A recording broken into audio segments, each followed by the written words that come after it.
Bring it!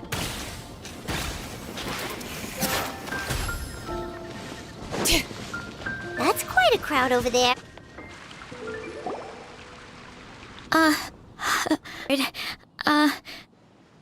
Thanks for coming out today, and, yeah, I guess I'll start the song now. All goes quiet on Star Snatch Cliff. High in the trees, all is... Oh, wait. Sorry, that's not right.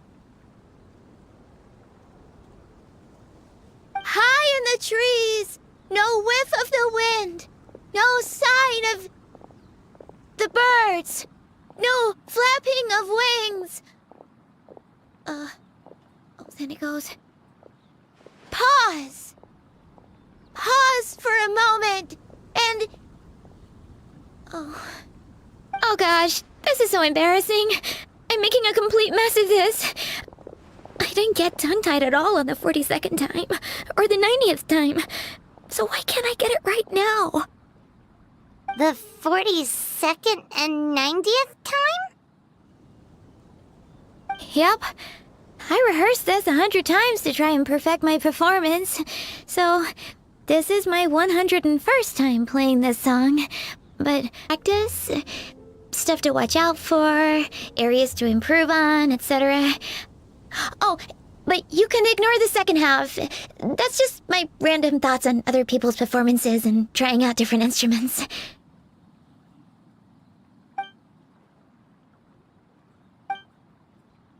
Whoa, this is denser than the encyclopedias in the Mondstadt library. So are you like a music scholar, collector, librarian?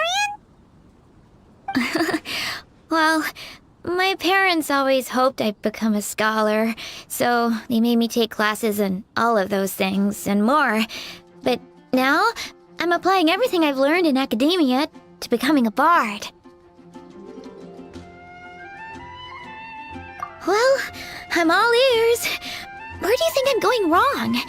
Have I misunderstood some core principles of music theory, perhaps? Or am I approaching my rehearsals wrong?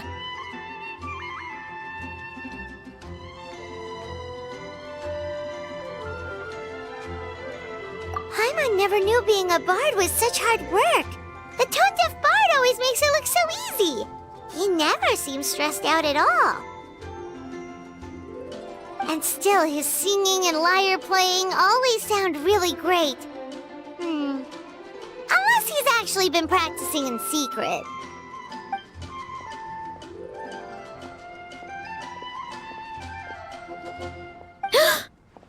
Venti!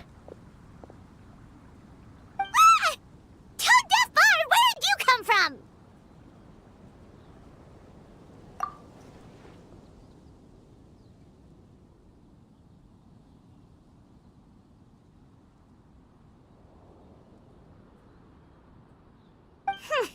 Well, Paimon sure hasn't missed that attitude.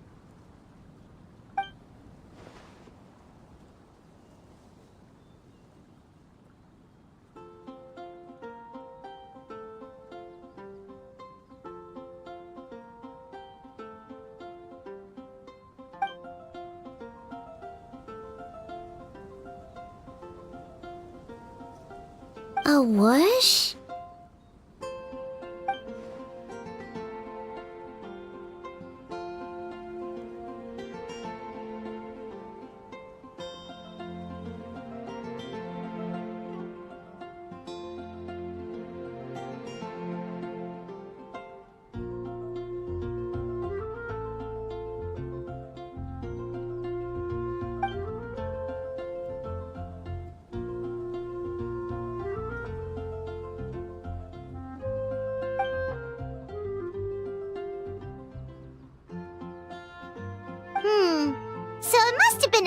cat stole the leaf, right?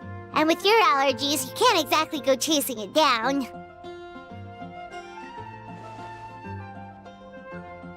I can help too, Venti. Your music has always been a huge inspiration to me, so it would be my honor. And, after we find it, could I get some advice on songwriting from you? Sorry, I know I shouldn't spring that on you. I was just worried if I stayed quiet now, I might be too shy to ask later, and I didn't want to let the opportunity slip by, so I'm sorry. I hope I didn't make this weird.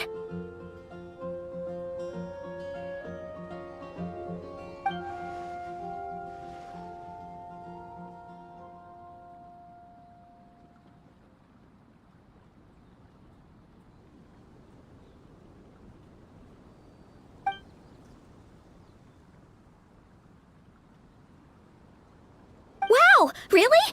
Okay, I'll just grab my... Wait, where's my notebook? Oh, it's right here. Sorry, give me a second.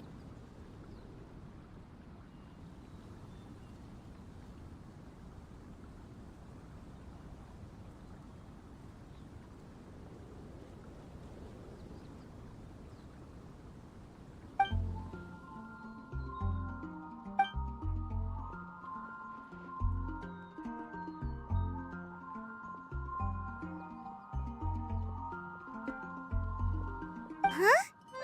But then, why did her performance go so badly despite all the effort she put in? There's gotta be a reason for it. I guess I just lack that natural talent. Maybe I'm not meant to be a bard, huh?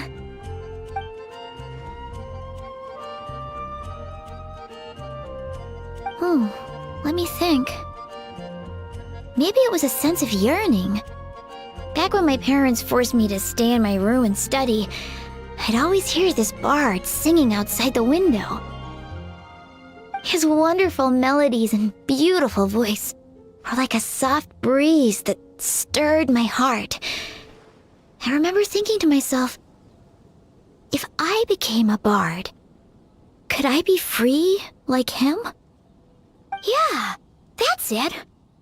I wanted to be free and happy just like him. And like him, I wanted to share that joy with the whole world. But I get so nervous when I'm performing in front of a crowd. I try to mitigate that by doing plenty of practice to make sure nothing goes wrong. But it's no use. As soon as the performance starts, I get tongue-tied.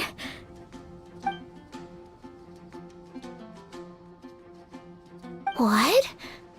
But I can't even get my words out.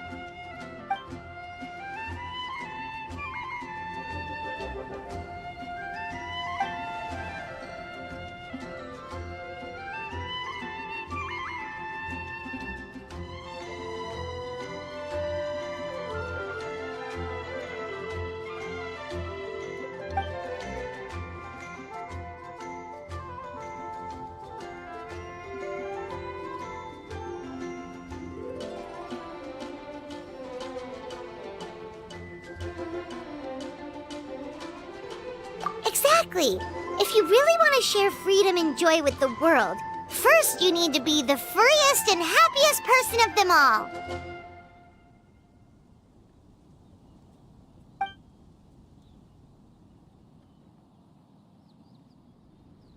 So, I've got to be my freest, happiest self in order to share that with others.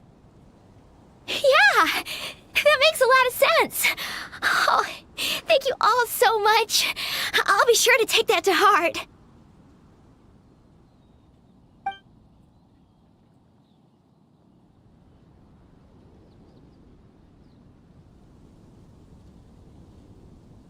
In that case, Paimon will be the audience. Paimon is the most professional and freest audience you'll ever find.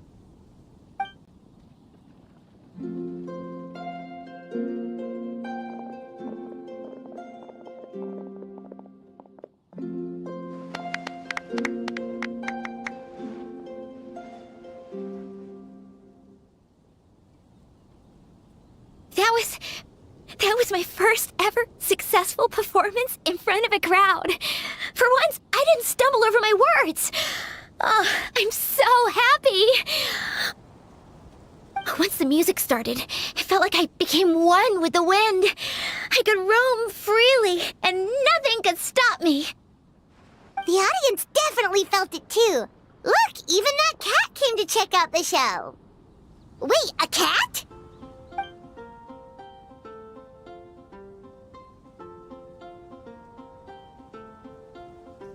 Oh, Charcoal! So it was you! I'm sorry, that's my neighbor's cat.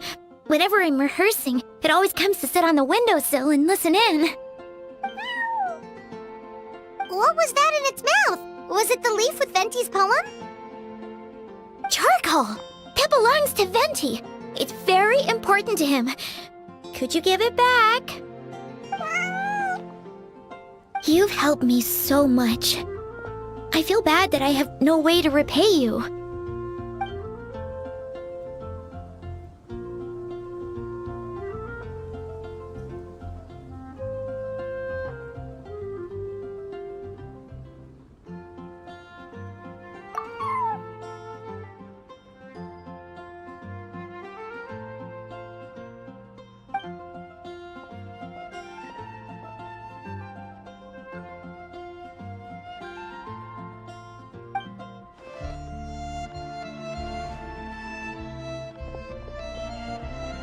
Gone like the wind. I can hardly believe I got a personal lesson from Venti himself. I must find time to thank him properly. Oh, and of course, I owe you two a huge thank you as well. I can't offer much, but why don't you take this songbook? It's from back when I was studying. I noted down all kinds of tunes from many parts of the world. Maybe you'll find it useful. Oh, and as well as tunes, I also collected all kinds of instruments. You're welcome to try them out anytime you want. It'll be great to have another musician to trade tips with.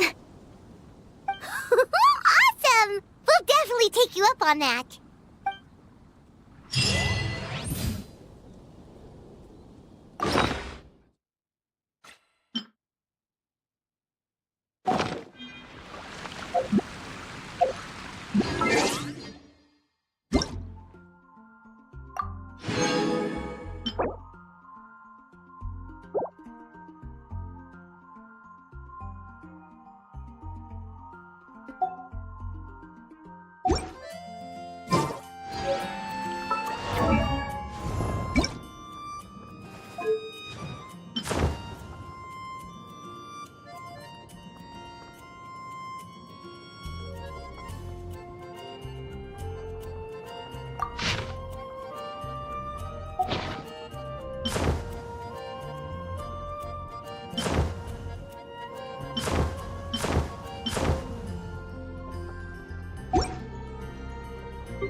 I'm gonna sing it one more time.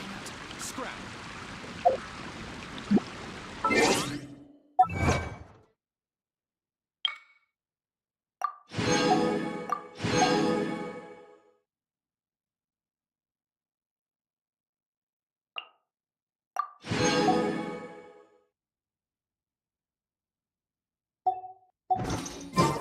We should, take a break after all that around. Yeah.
Let's rest here for a bit. Where am I going?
Light it up!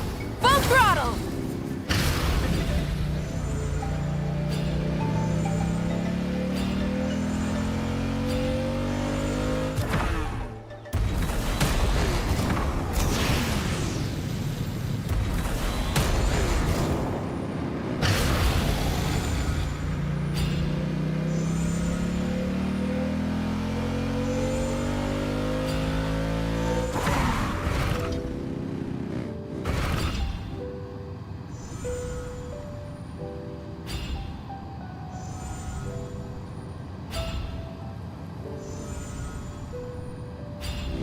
Full throttle!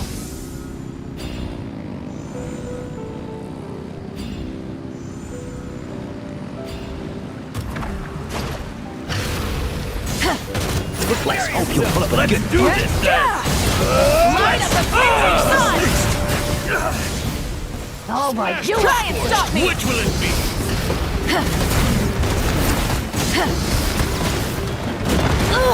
That's all I've got. Full throttle!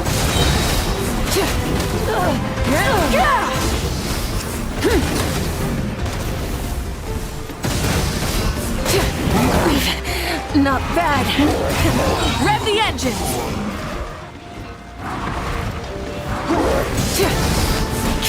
Rev from the sky! Time to buckle down. Is this our fate?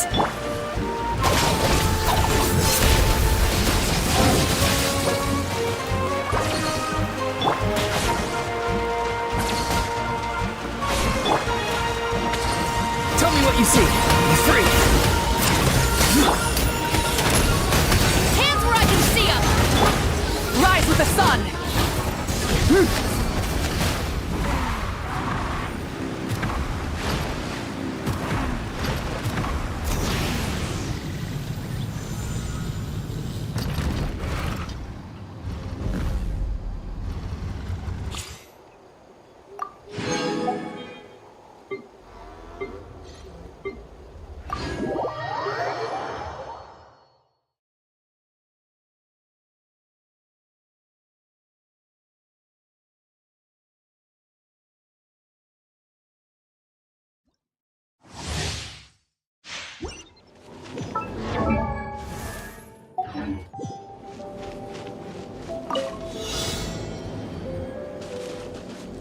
Rise like smoke!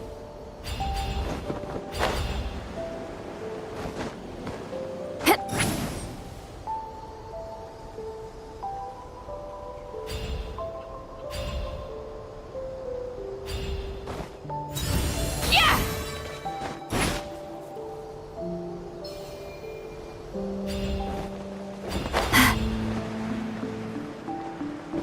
Take me up!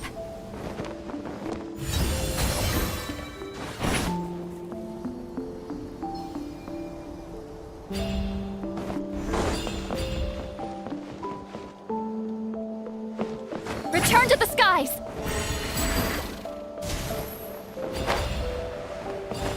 Take me up!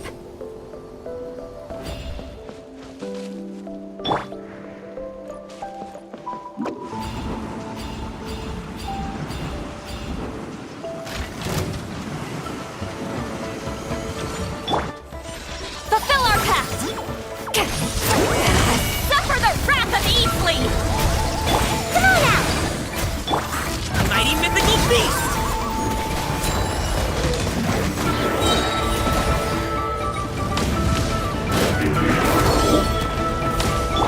Oh, so sorry. Freeze! You two! Time to end them! Show no mercy! Shah!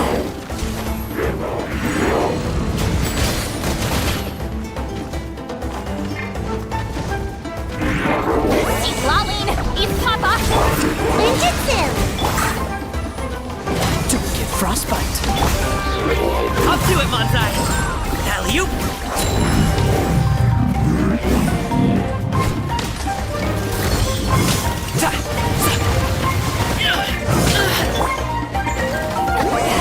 Suffer the wrath of the Eat Flea! This moment will be frozen in time. Mighty mythical beast! Gotta dash. Yeah. Get to work! Huh. You two! Time to end them! Dodge this! Don't get frostbite.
We just got a message from Moika.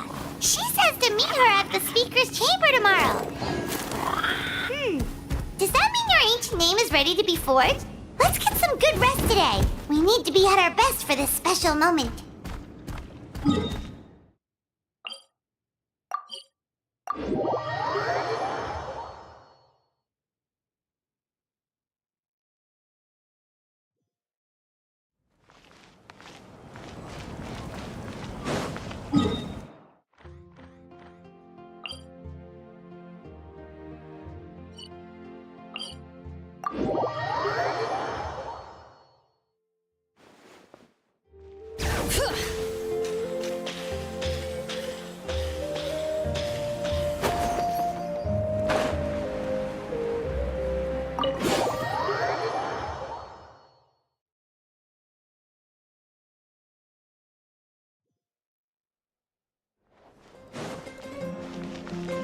Bring it!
Bring it!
Though our homeland has become a distant memory, the flames of war continue to rage.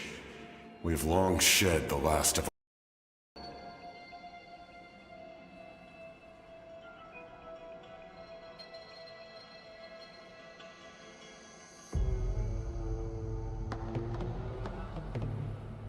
Stay strong, my soldiers.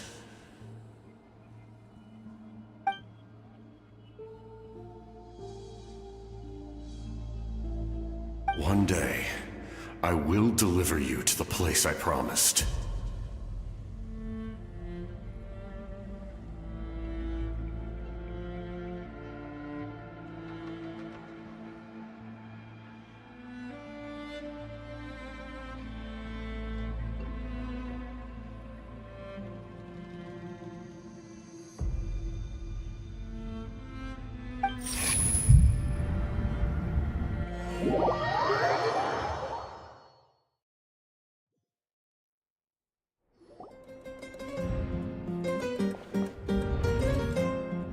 Morning, Traveler! Did you have a nightmare last night? Paimon could hear you tossing and turning in your sleep. Maybe you're just nervous for the final battle?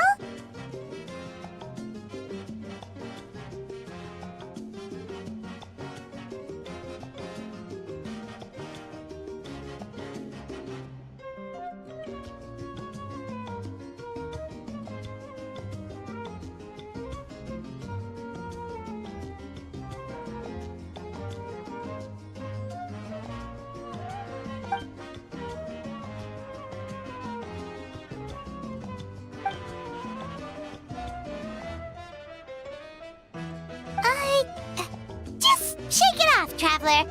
We're supposed to meet with Moika today.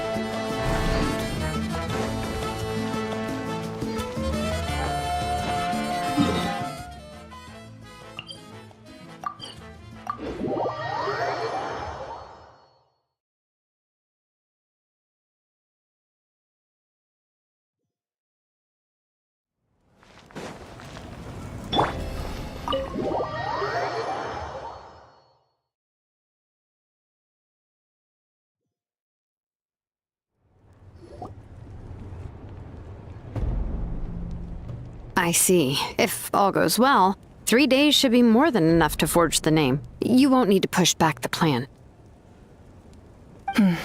Thank you. I'd say the sooner you can finish it, the better. I still need to announce the matter to everyone.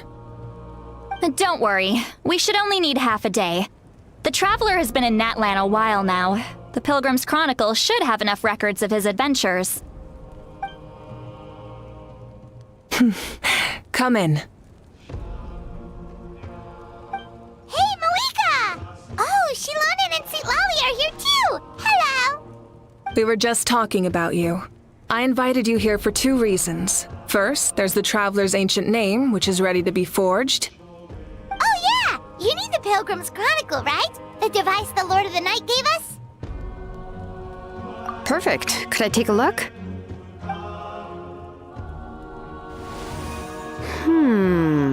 Yep. Well, it looks good.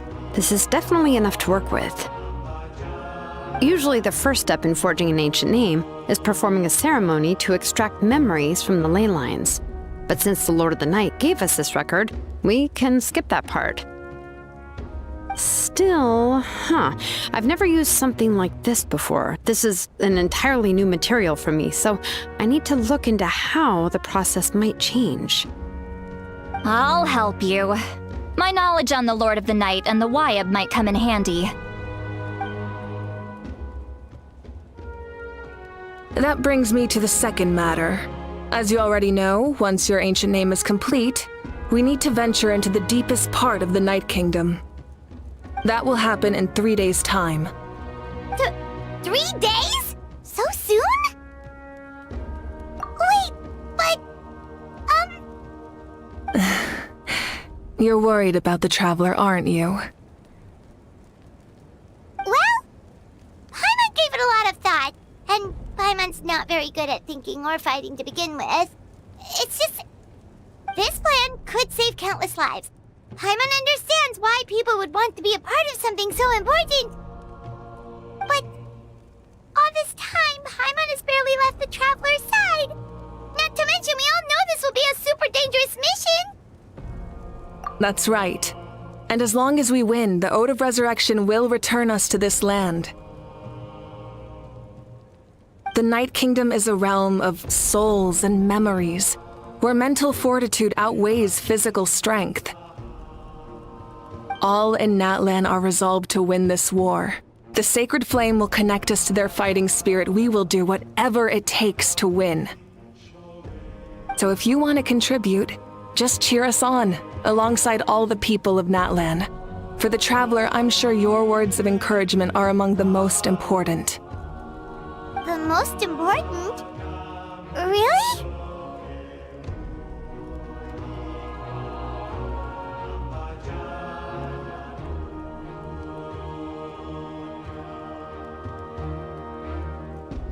Okay, then please don't do anything reckless. That's what Paimon's trying to avoid. All right, it's decided. Paimon will cheer the loudest out of everyone in Natlan. It's less about volume and more about mental focus, but I get it. You're just trying to show how much you care. Of course, this all depends on the successful completion of the ancient name. Otherwise, the Traveler will not join me. That is the condition.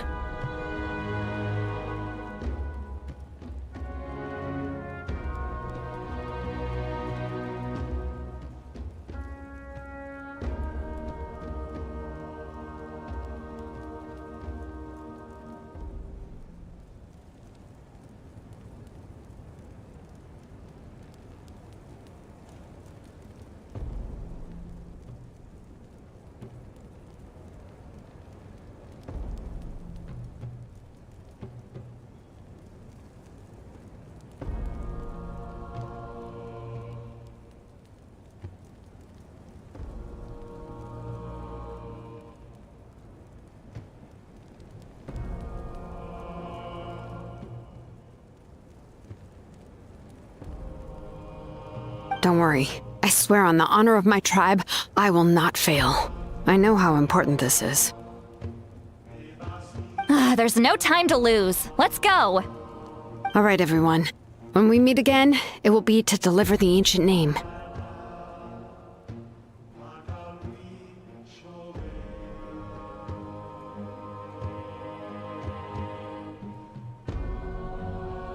Good luck, you two!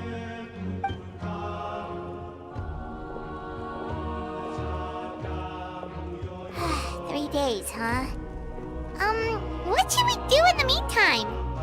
We know you're still rebuilding, so is there anything we can do to help?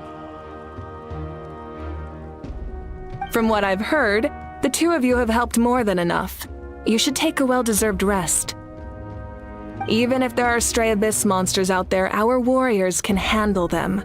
Don't worry. Exactly! We can't take a break. We're adventurers. We gotta live up to the name. We still have a long journey ahead of us and so many places to go. The battle in 3 days is just another part of our adventure. I see. In that case, just do what you think is best. This final battle is extremely important to me. The culmination of my life's work. Still, I think you've got the right idea. I'm also going to follow my heart. I plan on using these 3 days to calm my mind and work on a painting. Oh, you know how to paint? I just learned, actually. I hear it takes a lot of practice to get any good. It could be anything, though.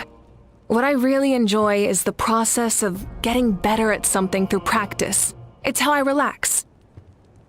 Of course, that's only when I have the time. I'm usually too busy. So that's how you relax. Well, it definitely seems like your style.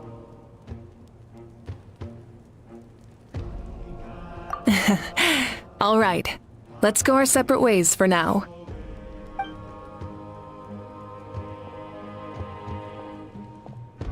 So, if Moika relaxes by working really hard at something, that basically means she never takes a break, right?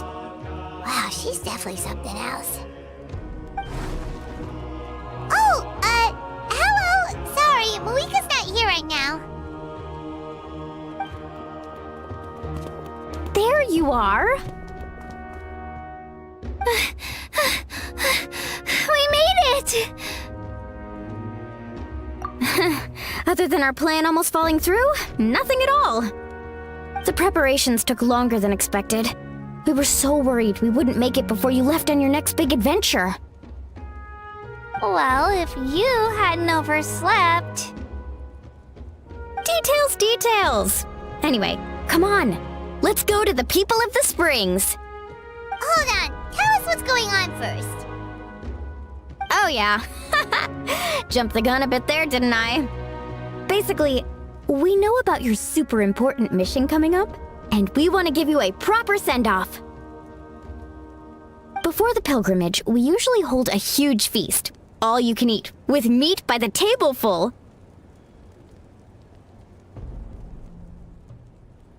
Ooh, all you can eat? I knew that would pique your interest, Paimon. You can eat to your heart's content. You won't want to miss out, I promise. Of course, there's not just meat, but also all kinds of fruit, vegetables, desserts, drinks, you name it. You won't be disappointed. That sounds amazing! We're in! Well, the best adventurers know how to go with the flow, right? Plus, it sounds like this feast is in your honor. If you don't show up, everyone's hard work will be for nothing. It's our fault for not telling you earlier, so it's okay if you can't make it. Still, if you're not busy, we'd really like you to be there. It won't take up too much of your time. It'll be super fun! Plus, all our friends will be there. Yes, let's go eat! Huh? What's the holdup, Traveler? Did you think of something? Huh? Isn't she painting? Is that okay? It's not like we prepared anything fancy. Well, I definitely wasn't expecting that suggestion. She's the Archon after all. Maybe it's not our place. But we might as well extend the invitation. The Archon is about to fight for us with everything she has. This feast is in her honor too. Then who's gonna be the one to invite her? All of us, of course.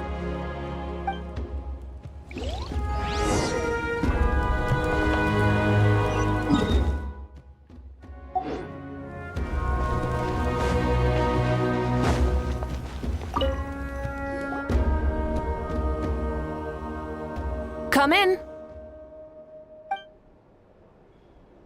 Oh, it's you four. Is there something you need? We're here to invite you to the people of the Springs for a feast. Ah, I see. This is a special kind of feast, isn't it? Exactly. It's a tradition to hold a feast before battle.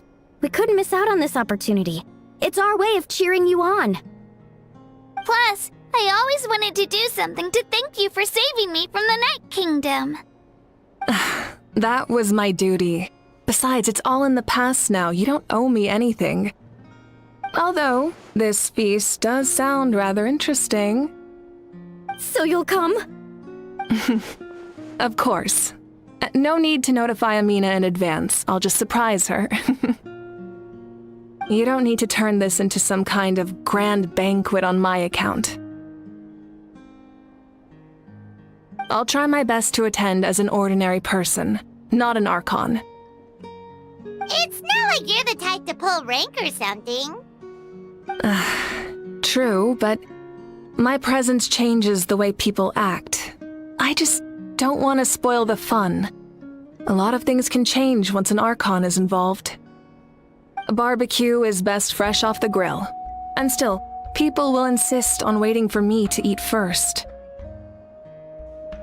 Oh yeah, Paimon can see that.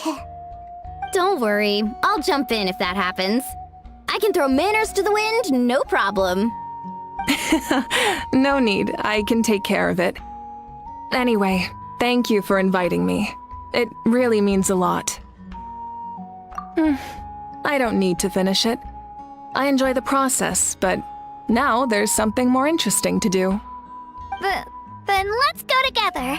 The main dish should be ready soon.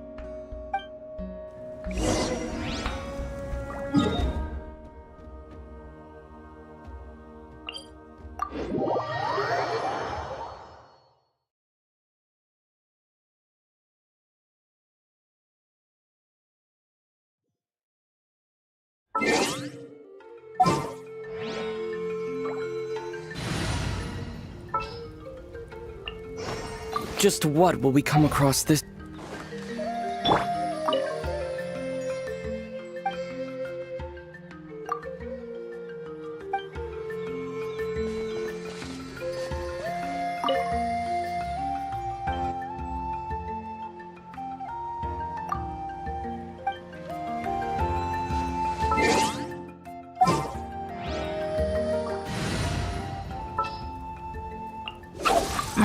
Don't tell me they...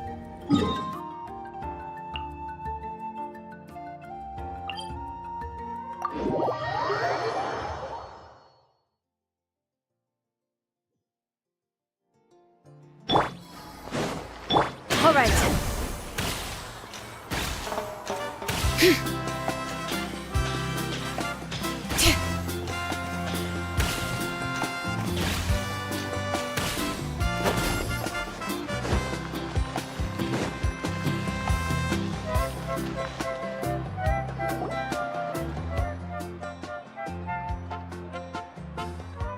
Ugh, you're kidding.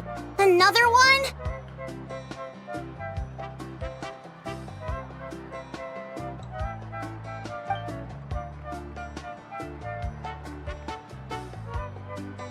But this is just a small send-off. What are we going to do with all this stuff?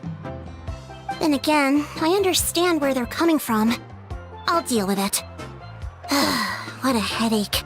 If this continues, half of this stuff's gonna go bad before we get to it. Huh? You're here already? And you even brought the...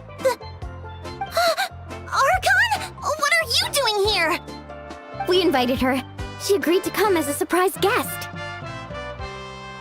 Surprise is putting it lightly. Sorry. I'm happy you're here.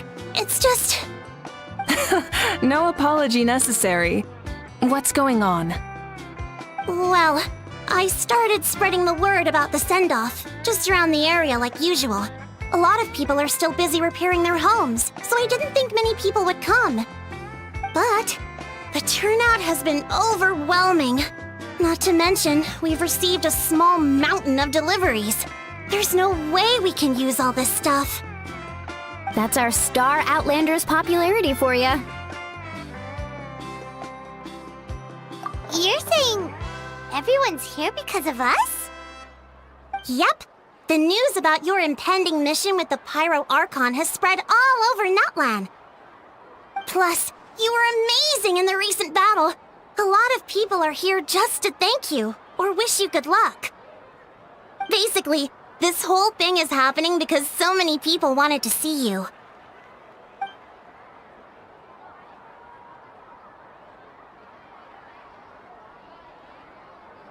Yeah, Moika and the Traveler are in this together. They both deserve a celebration. Well, this is the perfect excuse to throw an even bigger party. All this extra stuff was gonna go to waste anyway.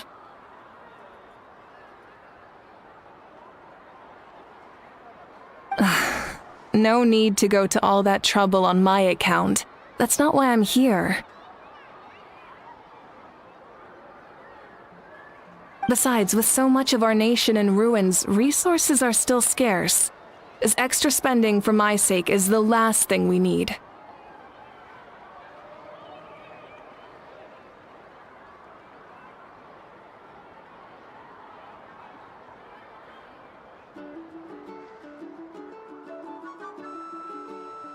That's true.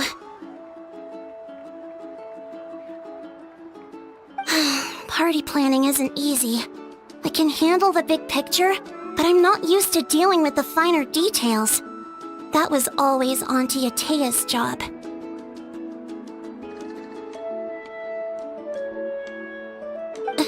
Sorry. I'm just feeling a bit in over my head.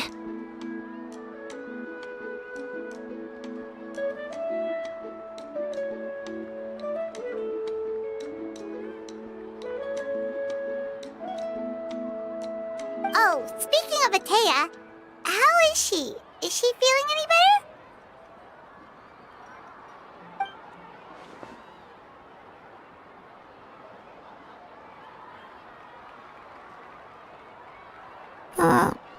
Oh.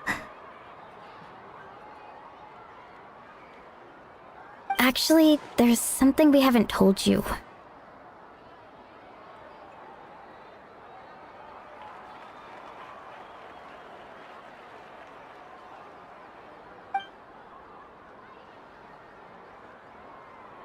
Auntie Atea passed away not long after the attack on our tribe.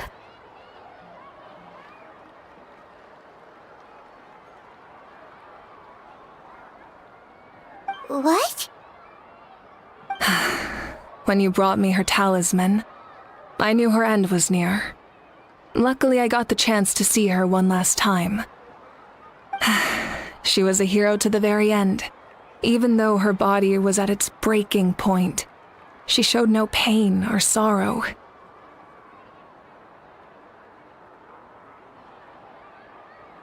In her final moments, her thoughts were entirely with her tribe and her people.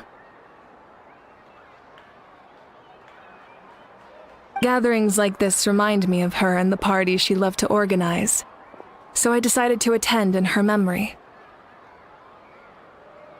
We didn't mean to hide anything from you. It's just, there was never a good time to bring it up. Cheer up, everyone.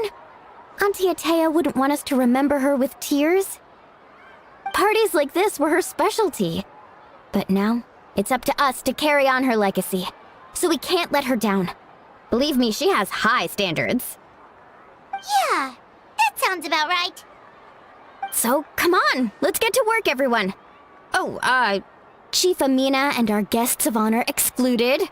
Kachina can each time to go. Wait, You don't have to drag me.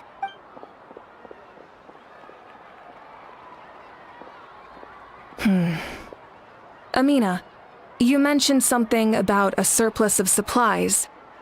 I may have a solution.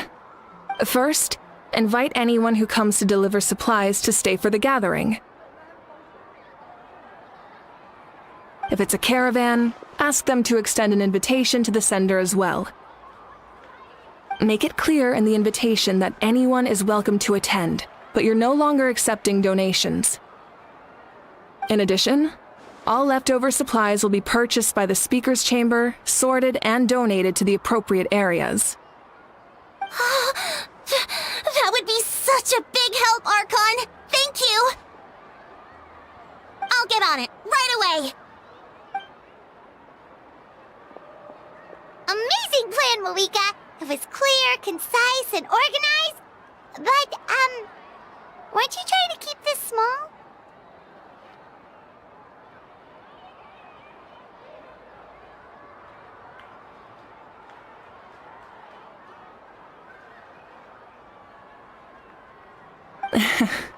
I don't mind increasing the size of the gathering, I just didn't want it to be because of me.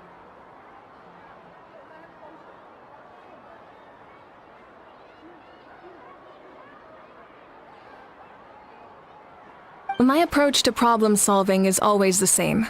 Different solutions lead to different outcomes. The method may change, but the right choice is always grounded in logic and reason.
Whoa.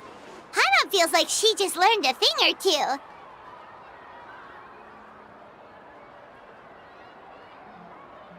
Well, should we take a walk while everyone finishes the preparations?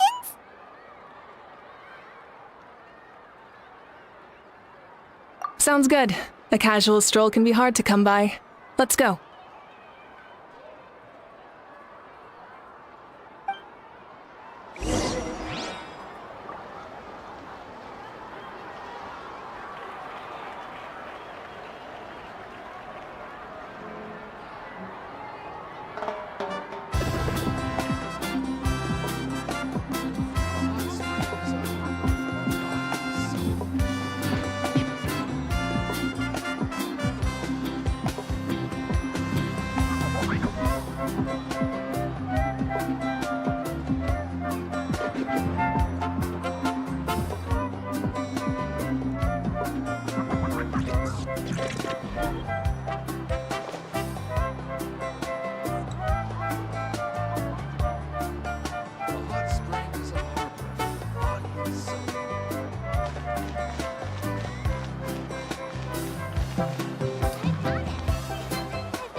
Yes, Coach!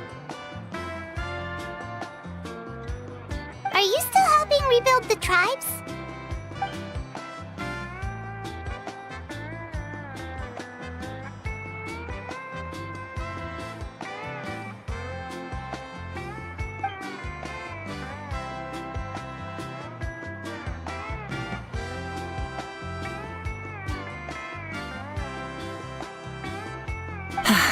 I heard about your efforts. The Speaker's Chamber can take it from here. It's more effective to have a focused task force, and the Speaker's Chamber can contact the Fatui directly for more doses.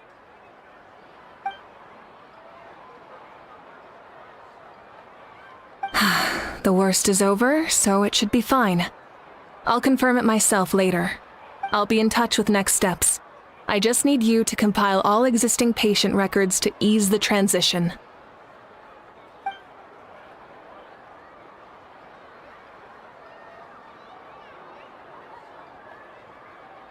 Wow, that's so responsible of you.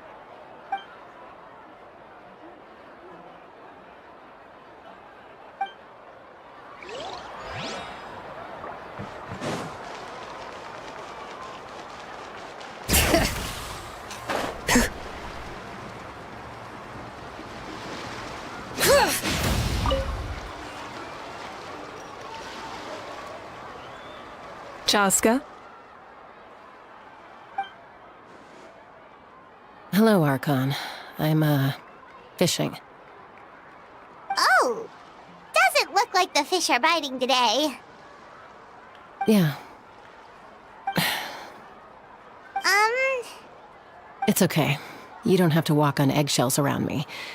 I know you can tell I'm not really trying to fish, but gazing at the water puts me at ease. I went to visit your parents, Chaska. Of course, I could only offer a few simple condolences.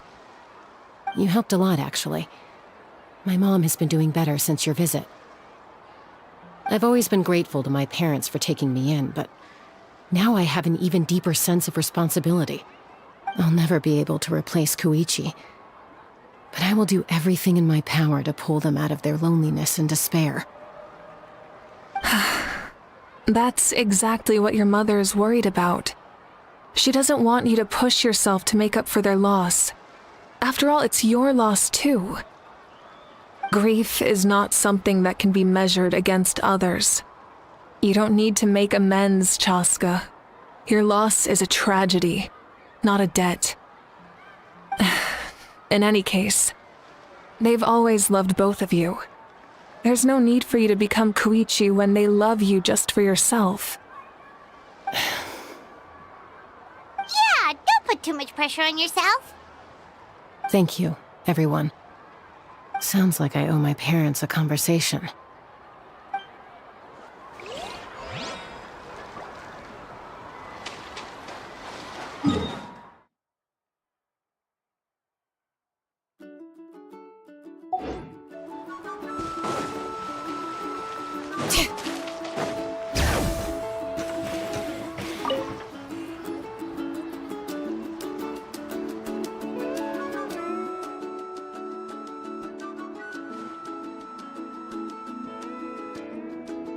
Nothing. We're just taking a look around.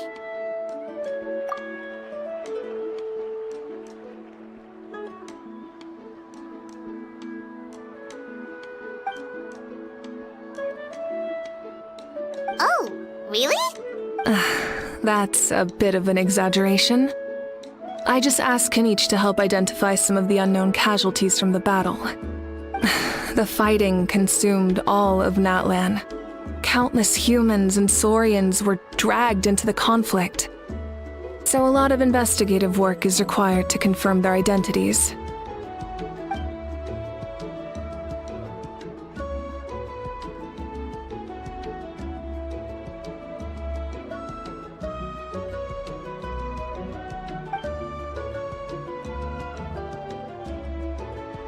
Because Natlan's heroes deserve to be remembered, right?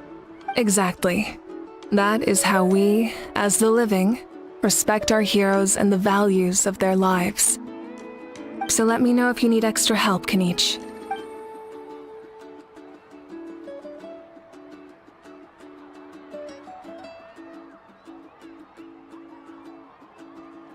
Understood. Thank you for your hard work. Hey, looks like the food is almost ready. Let's head over. Paimon can't wait to feast. Oh, but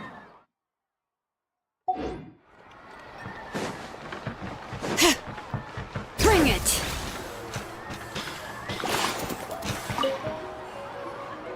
Oh, Gramps, Archon. I swear I've been on my best behavior recently. Paimon knows it's just how you talk, but you've got to realize how suspicious that sounds, right? I am curious, though. Are you still working with the captain? No, I don't have a reason to follow him anymore, so my life is back to normal. Growing vegetables, raising aphids. Well, maybe not completely normal. I'm still keeping tabs on the situation in the Night Kingdom. The ley lines are in a bad state. We plan on bringing that to an end. I know. You and Gramps, right? You're going to become great heroes, and the most I can do is weave a scroll of your deeds. Oh, you know how to do that? Most people from my tribe know the art, but I'm not very good. I can never seem to empty my mind. We commemorate the deeds of others as a form of inspiration. But rather than waiting for someone else to be inspired, isn't it faster to just take things into your own hands? Well, there are always things we can't do on our own. I wouldn't phrase it quite like that, but Paimon's not wrong. Time will give you an answer.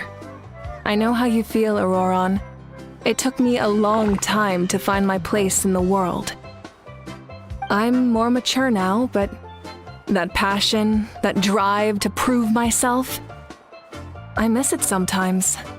Maybe you'll change in the future, but you can still be proud of who you are now.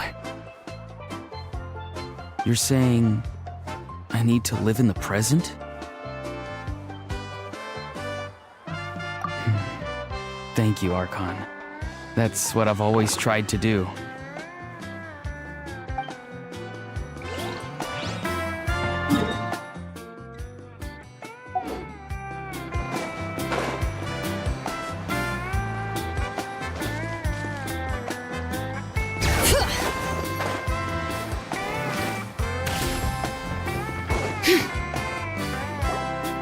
Milani, it's almost time for the feast.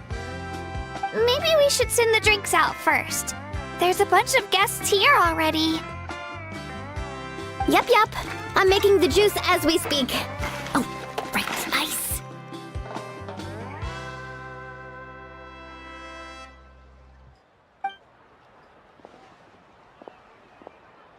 Huh?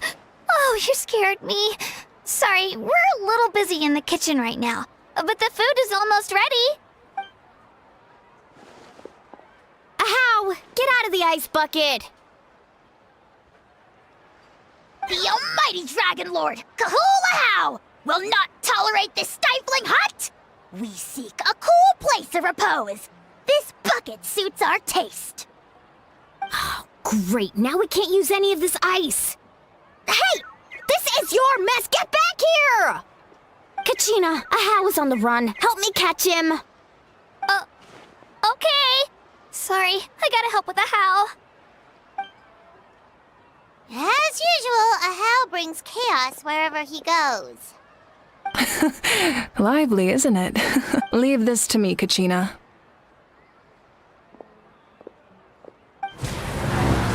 What is this? Who dares lay a hand on the almighty... Mawika! I got him, Mualani. Expert Ahow wrangling, Archon. Thank you. You shall utter our name with more reverence, or we shall... or I'll get Kanich to ask you to apologize. Some Dragon Lord you are if you need your servant to protect you. Ahow ruined an entire bucket of ice. We have others, but still, that was not cool. How should he be punished, Archon? Let me think. Seems like you could use some extra hands around here. How? Help out in the kitchen. What? The almighty Dragon Lord, Kahula shall not be reduced to a menial kitchen laborer! I wasn't asking. Understood. How? You have to learn to be good at some point. Well, hop to it. There's a pile of vegetables with your name on it. You need to wash every leaf. Help! Someone save me!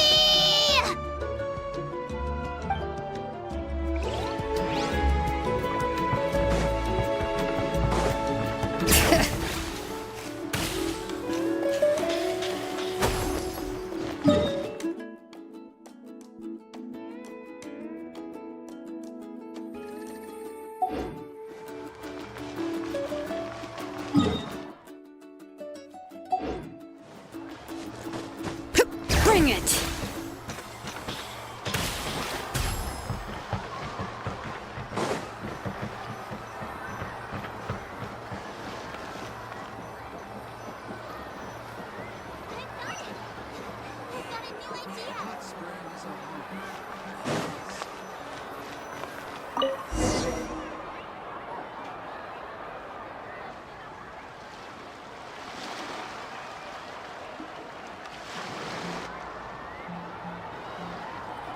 So full.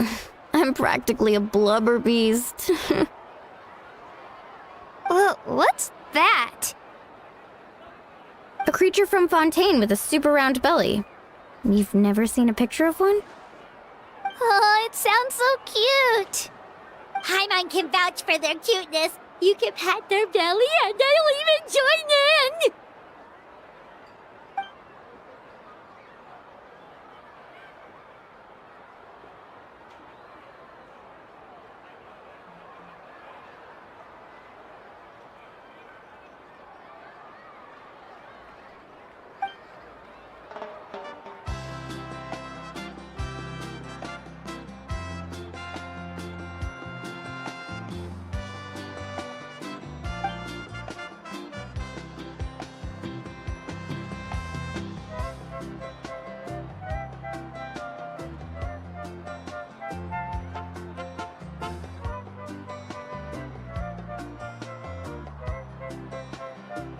Wow, she must have been a great fighter to keep up with you.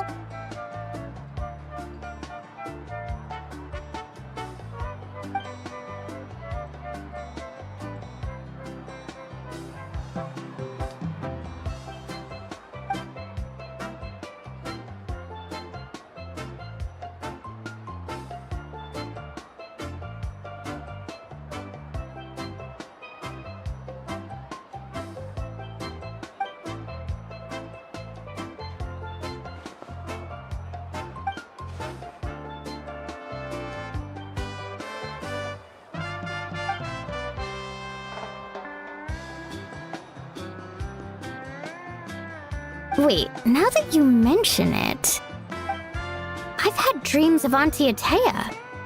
She was her typical self, brave and stern, always with that indescribable warmth. I've never had a dream that felt so real. Just like you said, it felt like I actually got to see her again. So it wasn't just me. Wait, you've had dreams too?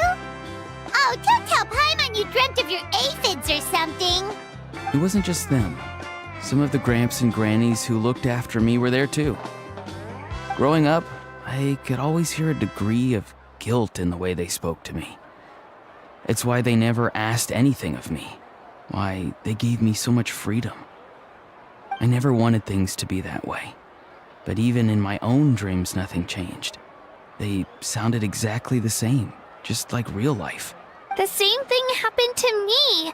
I dreamt of Ayo's grandparents. Ayo? Oh, right, your Saurian companion. Ayo's grandparents fell to the abyss during the battle, so it's been really hard for him. He's barely been eating. I set up a tent near his home so I could be there for him. And I had a dream that his grandparents came back. I was so happy. In the dream, Io seemed like his normal self again. But it was only for a moment, and then I woke up. In real life, Io is still struggling. He barely sleeps or eats. But it's alright. I'll be there for him.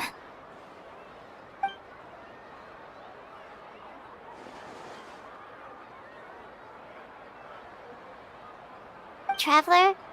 Chaska? Did you two... Oh, sorry, never mind. When did this become story hour? Still, I have nothing to hide. I dreamt about Koichi. She told me I felt like a completely different person. She said I'm going down the right path, so she doesn't need to pick fights with me anymore. Maybe your dreams felt real, but the Koichi I saw was nothing like her real self. She would never say anything like that to me. It was a dream. Nothing more.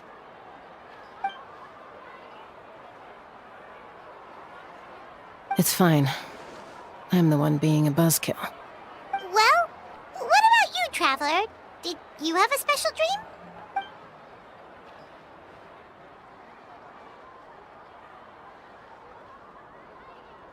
You're kidding. The captain?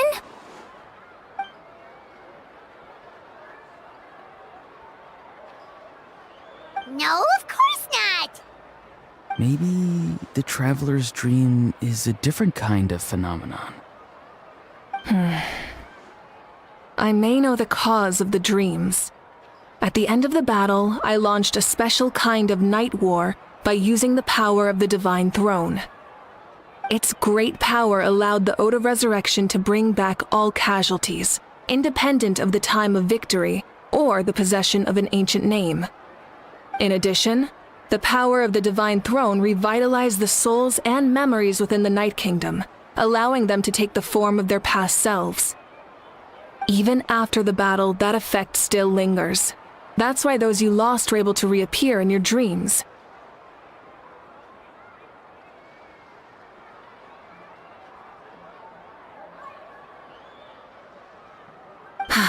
But I agree with Auroron. The Traveler's dream is likely a different matter.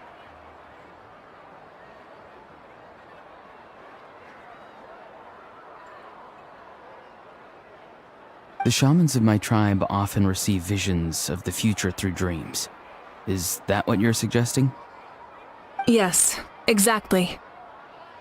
So, the Traveler saw the captain's future? It's still unclear, but Granny taught me how to interpret dreams. Would it be okay if I tried to take a look? If I can observe your soul, I can find out the key elements of the dream. You're thinking of the Dendro Archon, right? My tribe's power over dreams is nothing compared to that of an Archon.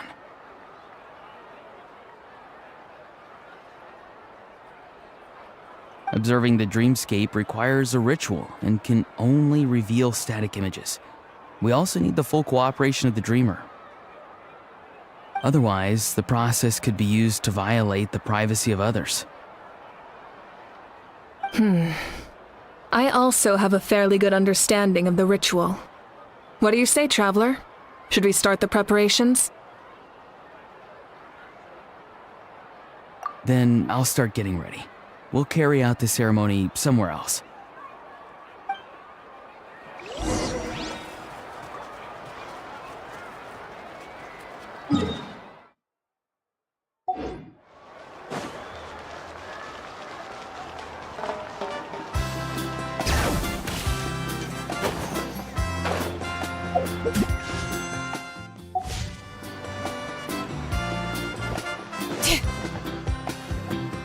I never knew you could make it this way. This formula is new to me. Your granny never taught you about incense making? No. She usually just lists off the ingredients and tells me to follow the formula. Then you still have a lot to learn from her.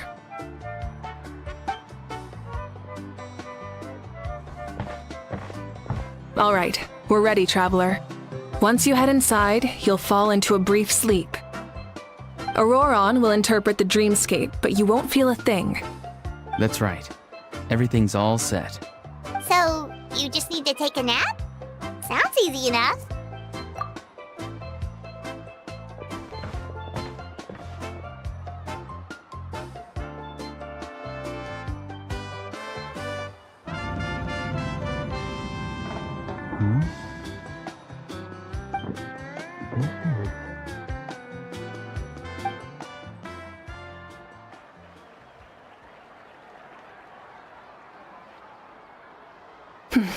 Here, have some water.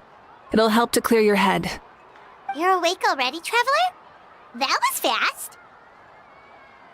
It was enough. What did you learn, Auroron? The person next to the captain. I've seen him before. He was the one who tried to possess me back at the ruin. Huh? It was him? Guthred, right? The military doctor? So you know that name too? Yeah, the captain told us about him when we were helping Eon-san. He was the one who developed the draft of lucidity, a drug that could help people with hallucinations. I see. After the battle, I returned to my tribe and began searching through our records of the catastrophe 500 years ago. Even though my encounter with him was brief, I managed to track down some information. The record said he was cold and decisive. Like the captain, he was formidable in battle, but the two upheld very different ideas of justice. So, he didn't have the captain's sense of honor? That makes sense. The best partners are those who complement each other. Wait, if there are records of all this, that must mean the captain was famous in Natlan. Yes, but unless he brings up his past, few are likely to make the connection between a Fatui harbinger and Thrain, one of Natlan's legendary heroes.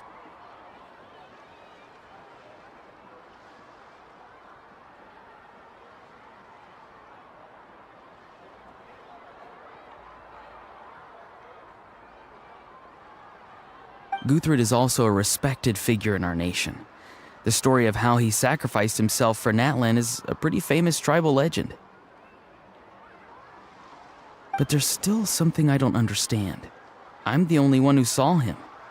You shouldn't be able to dream of someone you've never met. And yet, the figure in your dream looked exactly like him.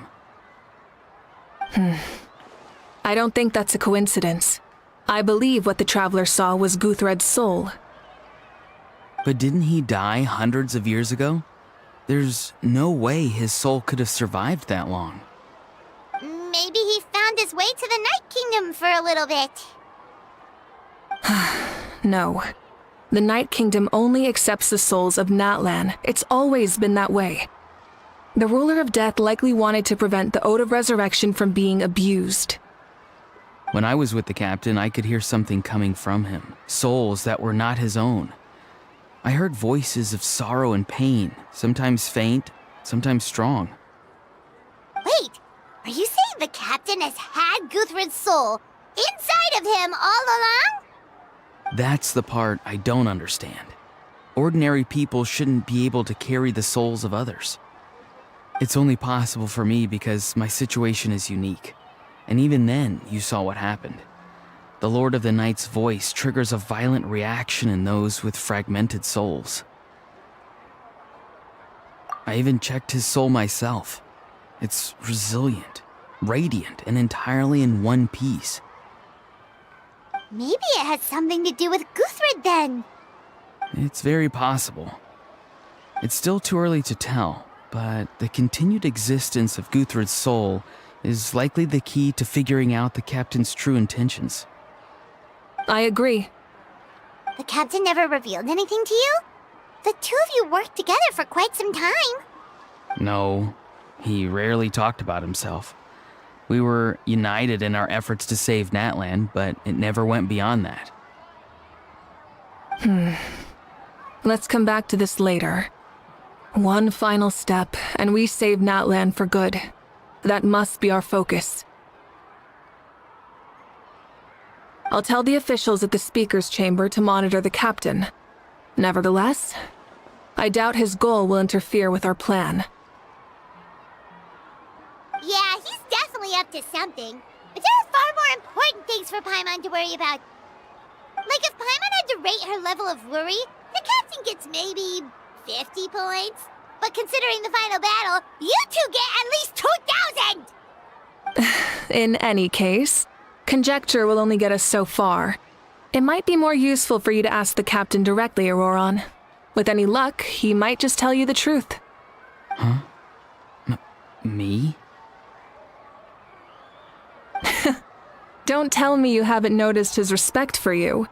The first of the Fatui Harbingers doesn't work with just anyone. Fortune favors the bold. So if you ask me, posing the question directly is the wiser choice. I'm not so sure, but I'll give it a try. All right, let's head back and enjoy the party.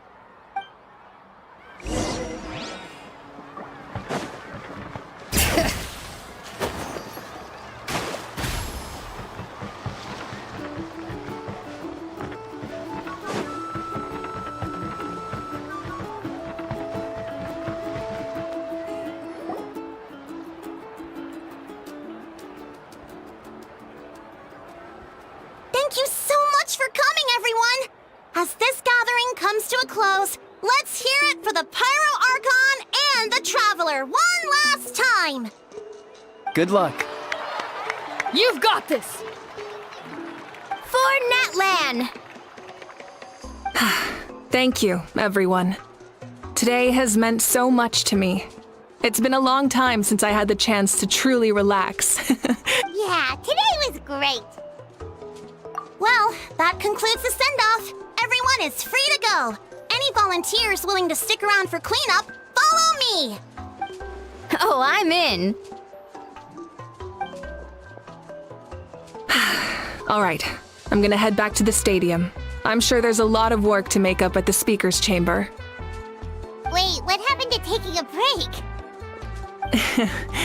There is no break from the responsibilities of an Archon. Anyone else heading to the stadium? We can go together.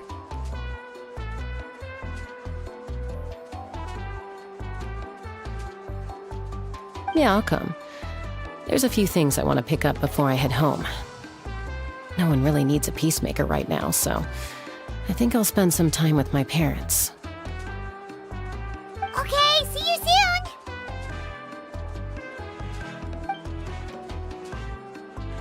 Time for me to head back too. Oh, wait. I should stop by Aoife's place first. I need to make sure he's taking care of my radishes.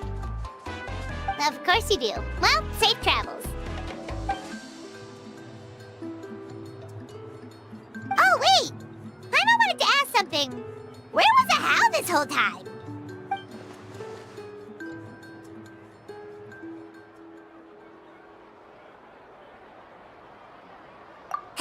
What goes around comes around.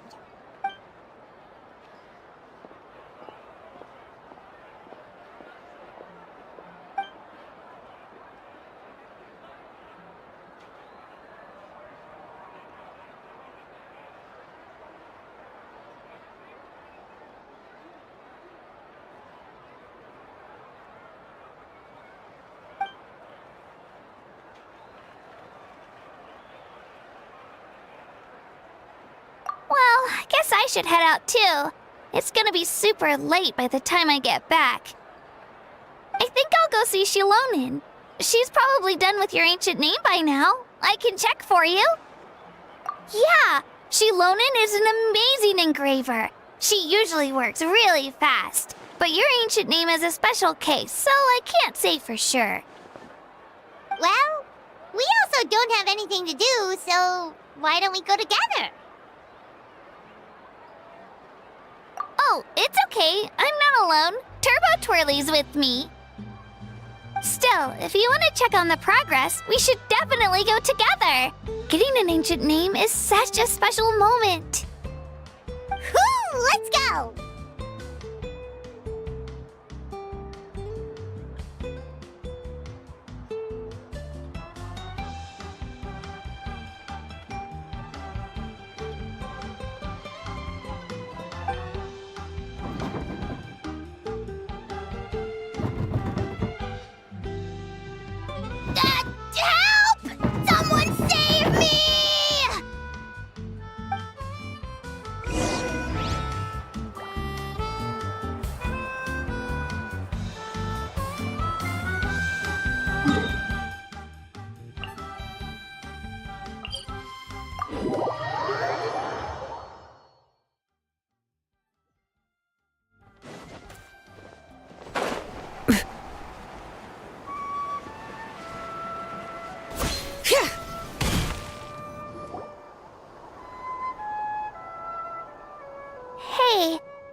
first arrived in Natlan, it was still light out and we traveled on this road together.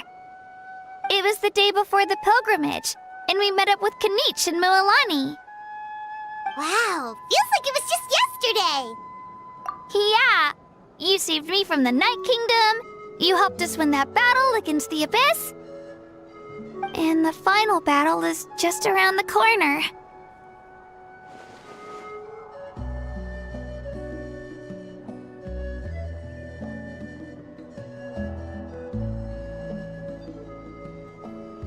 Huh? Oh yeah, you're right. I was so nervous the night before the pilgrimage, but your words of encouragement made me feel a lot better. I slept so well that night, and earned the best score I've ever had in the pilgrimage. So, if you're nervous, traveler, maybe I can encourage you this time. I've learned so much from you, but I doubt I can return the favor.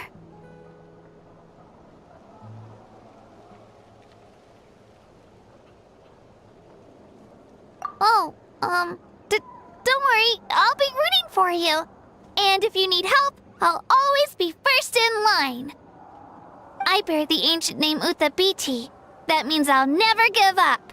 So, I guess the only piece of advice I can give you is, don't back down. Alright, let's keep going.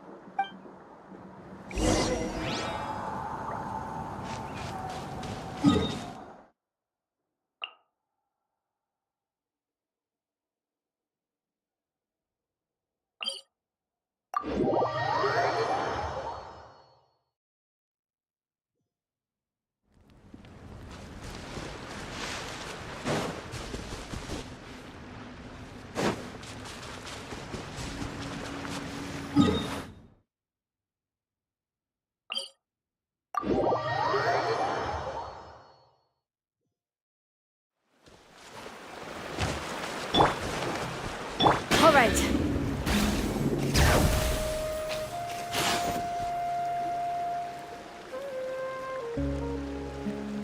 Hey, this is where we met Toto, isn't it? Yeah, but Toto probably won't be able to come back here for a while. During the battle, Toto refused to leave this place. Monsters started closing in and he got really injured. But an amazing doctor saved his life! The doctor said he refused to leave because of his territorial instincts. I have a different idea, though. Toto is a gentle creature. He's not aggressive or territorial. He loves his home and wants to share that with everyone in the area. I don't like conflict or violence either. Toto and I are similar in that way. But we want to protect the things we love from being destroyed. So, we chose to fight.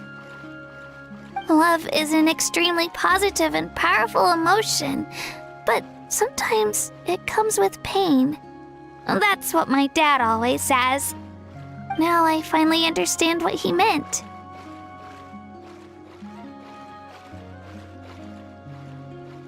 It's alright.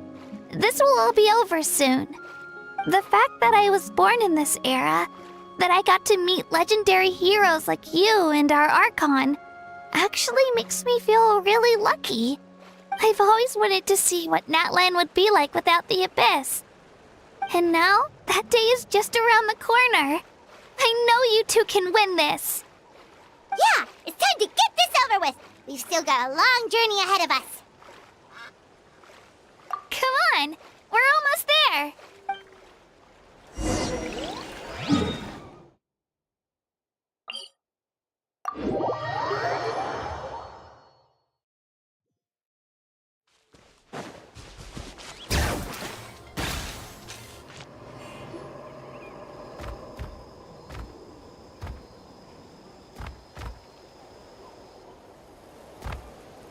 Wait, that's Hanwi. Hey, Hanwi, what are you doing here? Oh, let me introduce you. This is Aya's mom. Hello! Oh no, you seem worried. Is something wrong? She left! Come on, let's follow her!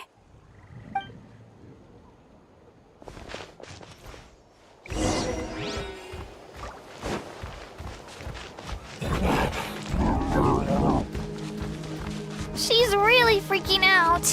What's going on?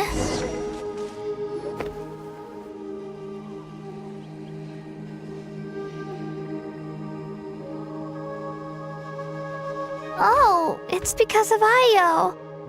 Aw, still no change, huh? Poor thing. Oh, right. You said Io's grandparents died in the battle. Yeah. When the Abyss attacked, Io's entire family fought to defend our tribe.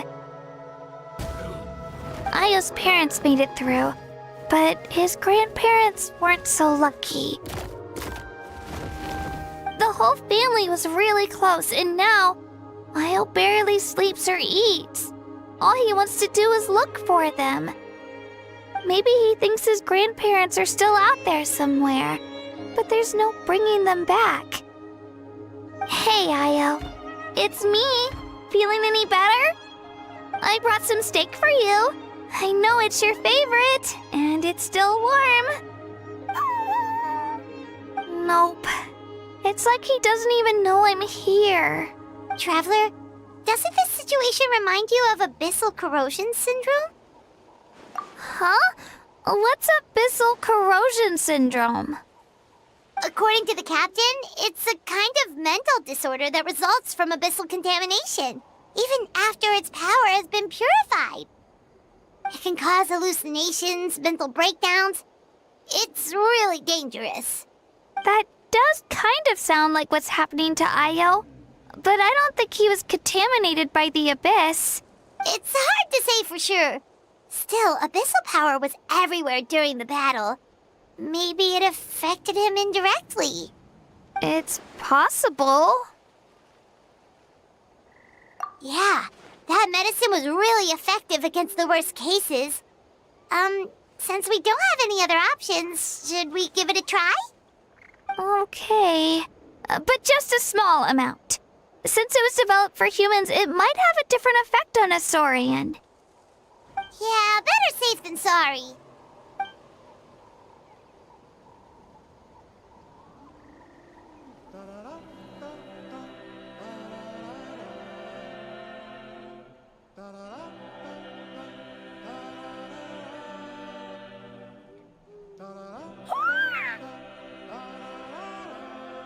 You're okay? I'm so relieved! Thank you so much! That medicine is amazing!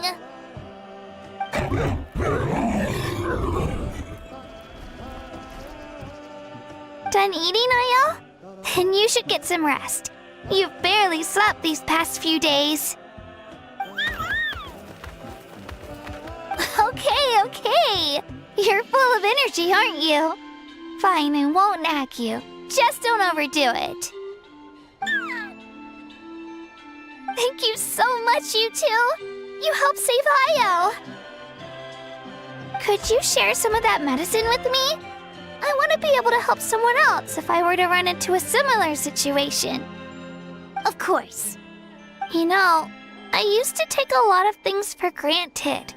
Growing up, it's easy to think that everything around you will just exist forever. But the battle taught me that very few things in life are permanent. Like this path, for example. It's the same one we walked before, but now the view is completely different. It makes the things we love even more precious. So, I want to do as much as I can to defend my family and friends, so I can move forward without regrets.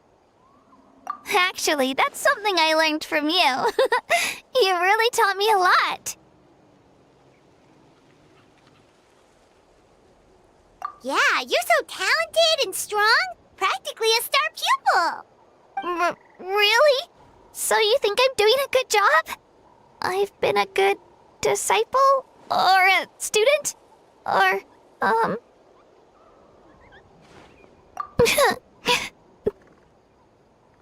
Thank you. I won't let you down. I'll train even harder tomorrow. All right, we're not far from the tribe. Let's go. Bye, Io. Bye, Hanwi. Bye, Onpeo.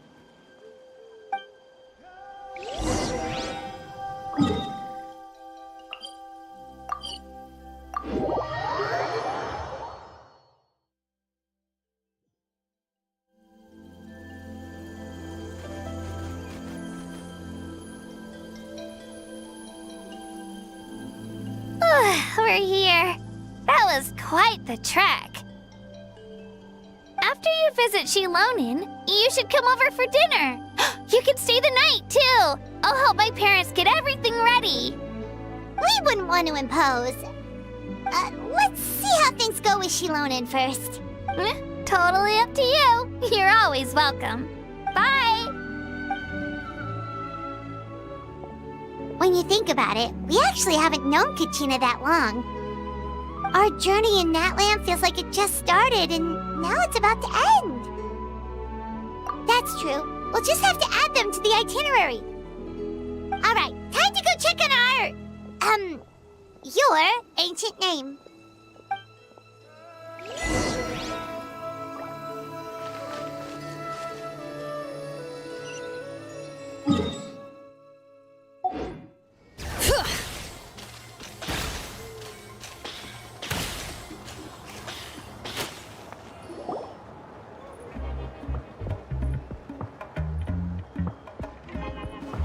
Oh, it's you two.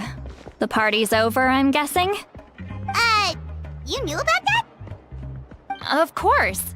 Everyone in Natlan is rooting for you. Shilonin is working on the last part of your ancient name. It's best not to bother her when she's in the zone. Your name is a special case. There were quite a few headaches along the way, which slowed the progress. I told Shilonin if we hurry, we might make it to the feast in time to snag the last round of barbecue.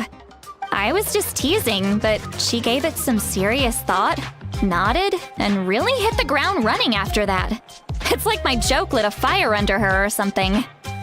Sounds like she really wanted that barbecue. Yeah, it's a favorite in her tribe. I bet she still hasn't realized the feast is already over. Wait, should we go make some for her then?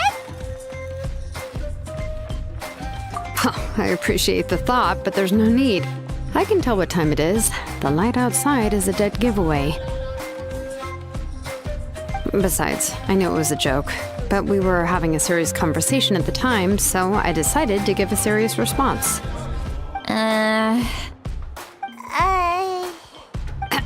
Well, anyway, I have something more important to show you. Here, take a look. Wow, it's your ancient name!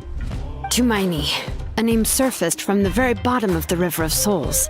It means hope.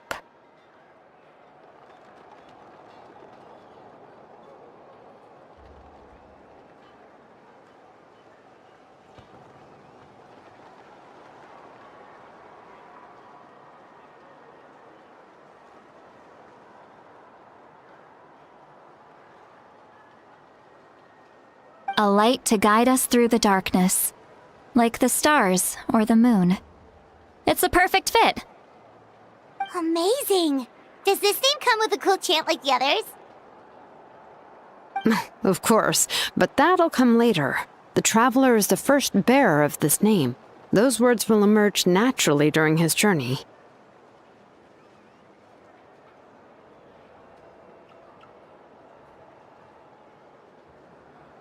Once you return triumphant from the battle, I'm sure you will have fully understood why the Lord of the Night chose this name for you.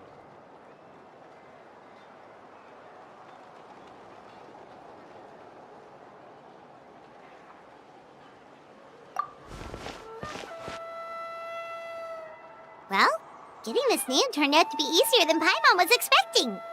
It all came down to the Lord of the Night's power. This situation is the first of its kind. Heck, I doubt we'll ever get a chance like this again. Imagine receiving that much help from the Lord of the Night only for our most trusted engraver to fail. That would have been so embarrassing for humanity. Well, success was never a question. You just like to make things seem dramatic. It's all those novels you read.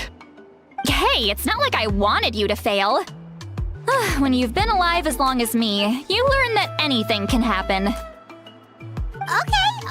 it all worked out in the end.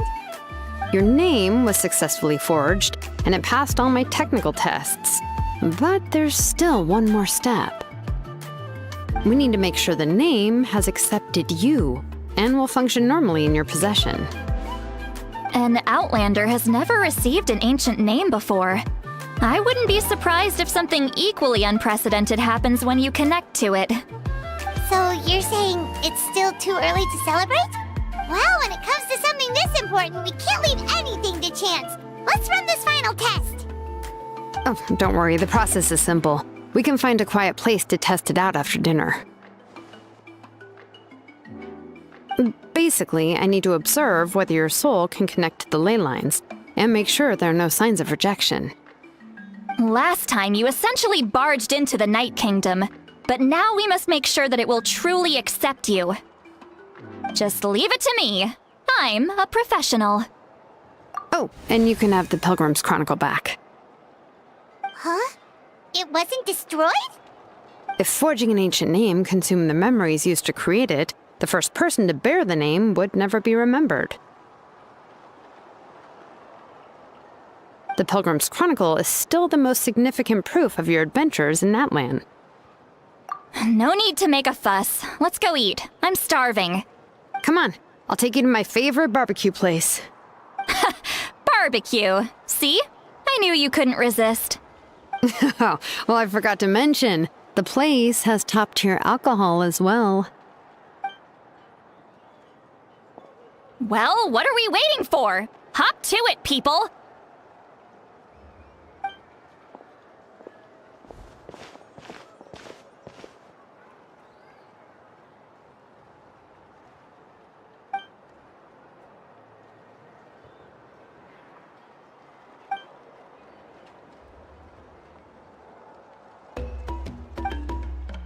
Is something on your mind, Sweet Lolly? You barely had anything to drink at dinner.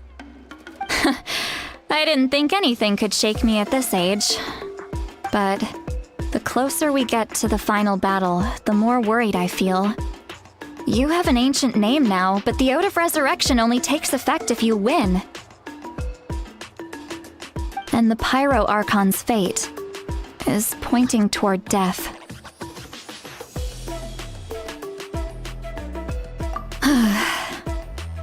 I believe in you. And thank you. Your words mean a lot. All right, I'm ready.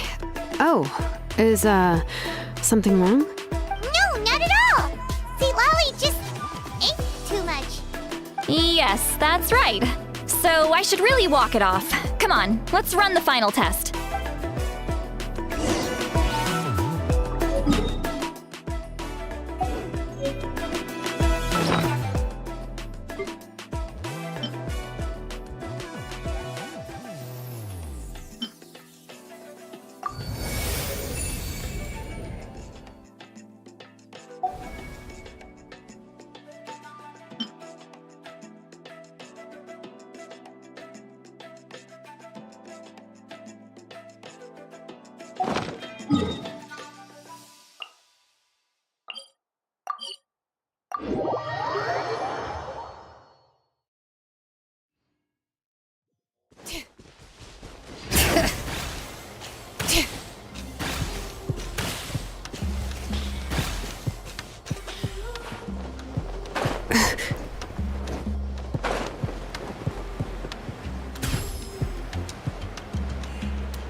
Bring it!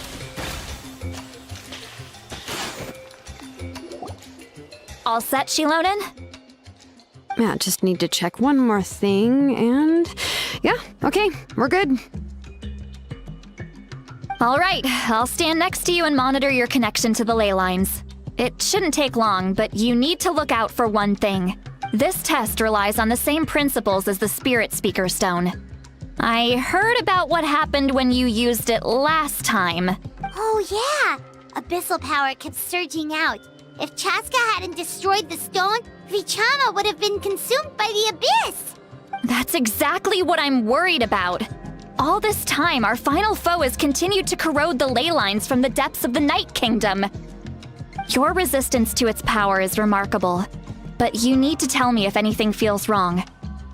If either of us notices something off, the test ends. Got it?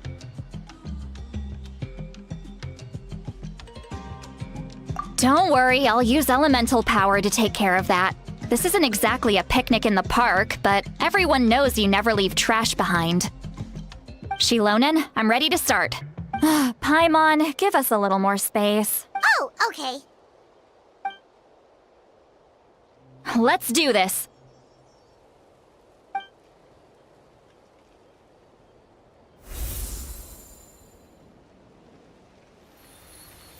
Whoa, that light is beautiful! It's exactly like when we used the Spirit Speaker Stone! Your connection to the ley lines looks good. I can sense the Lord of the Night. Your soul is remarkable. Such a strong presence. Even on par with the Lord of the Night.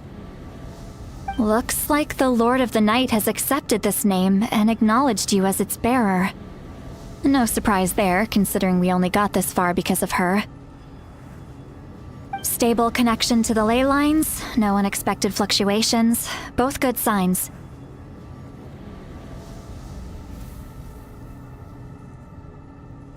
How do you feel, Traveler? Then it looks like your ancient name is good to go. That's great news.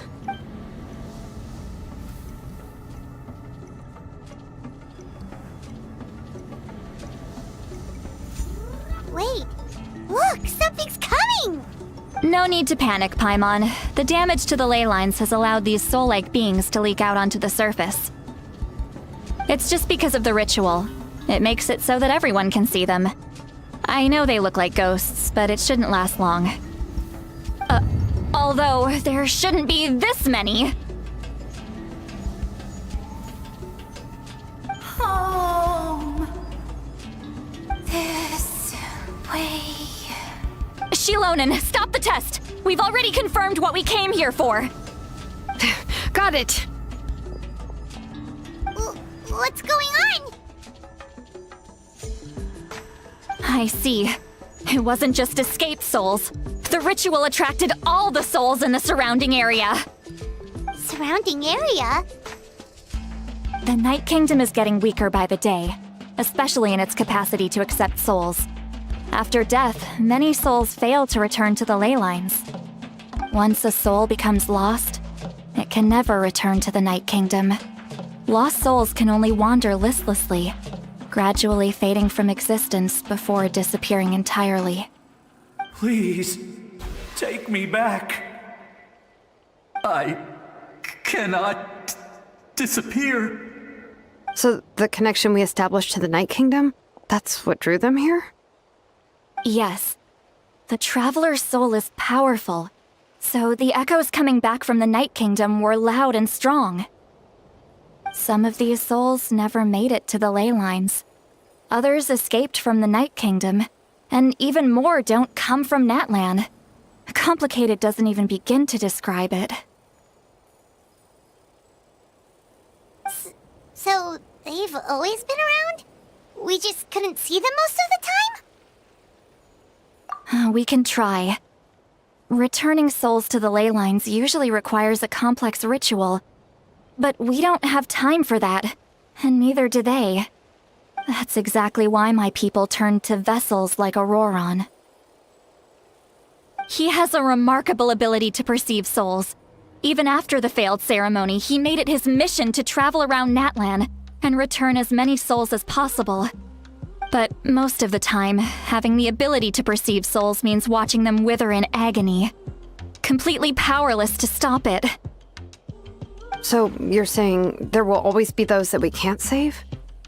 That's right. But saving some is still better than saving none at all.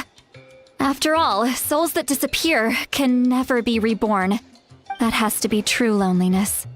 The knowledge that you've been abandoned by the world, even in death. Yeah, we should try to save whoever we can!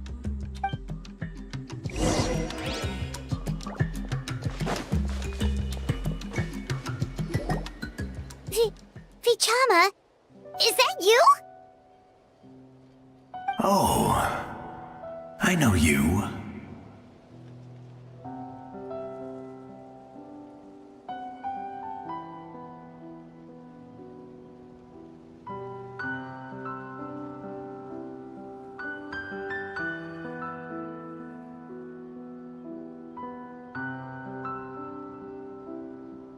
I didn't think we would meet again, especially like this. Using the Spirit Speaker Stone meant so much to me. Thank you, Citlali. I finally had the chance to say that in person. Enough of that. What happened to you?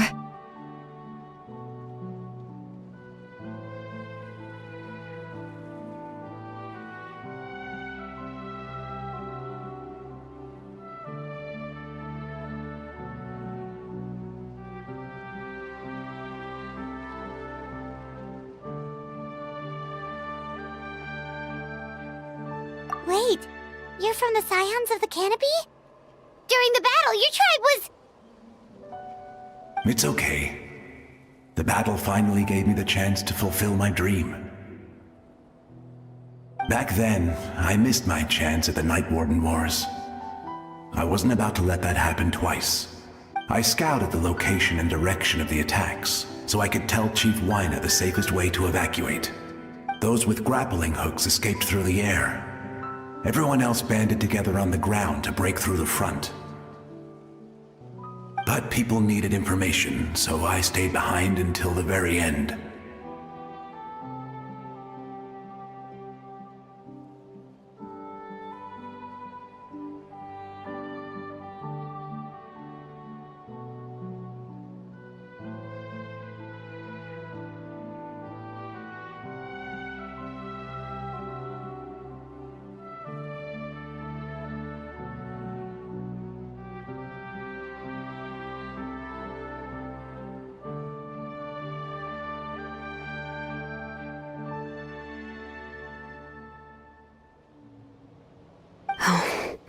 You're a true hero.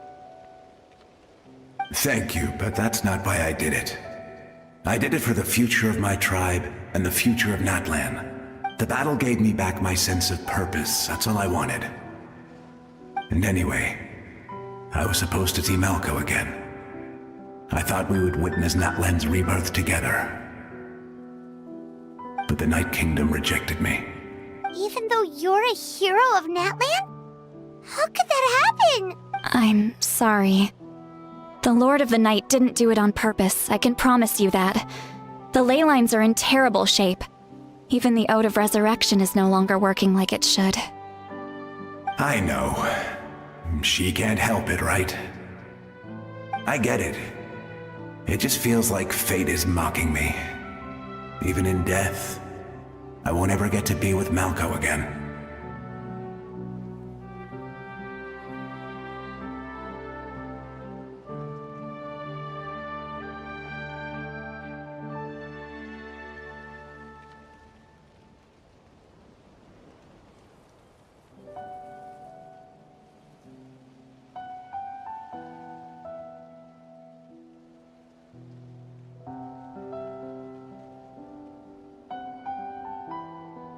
No, it hasn't been long since the battle.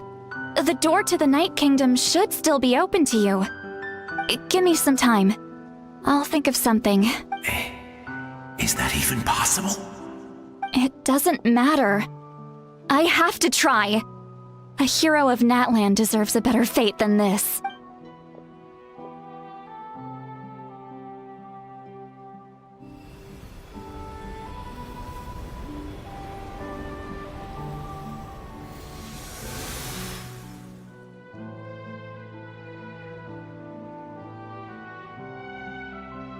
This feeling. Is this the Night Kingdom? Looks like this method worked on you. Thank you. Thank you so much. People don't always have the nicest things to say about you, but shows what they know. That's a given. I hope you come back to us soon, Vichama. If I may, what about the others? Can you save them too?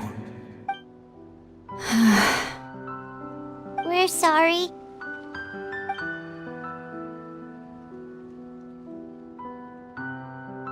Don't apologize. You're doing everything you can. This isn't anyone's fault. Let this land bear witness to my final wish for this world. From now on, may every soul in Natlan find haven and home. I promise you, Vichama. I will not abandon the ley lines to their fate. Thank you. People like you are the true heroes.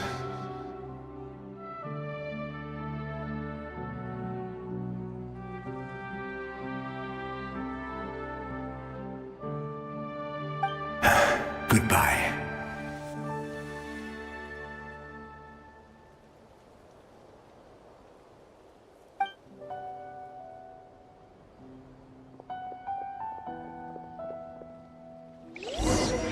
Let me go back.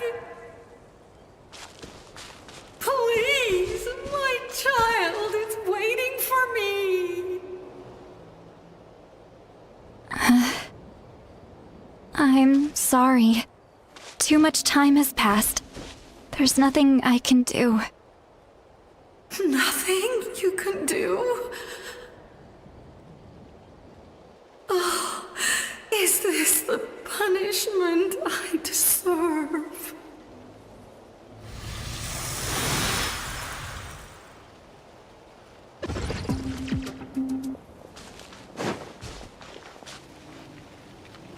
Home? Here? Home? She's one of the souls that overflowed from the Night Kingdom. She can no longer go back there. Home? We're sorry. If there was anything we could do. Home?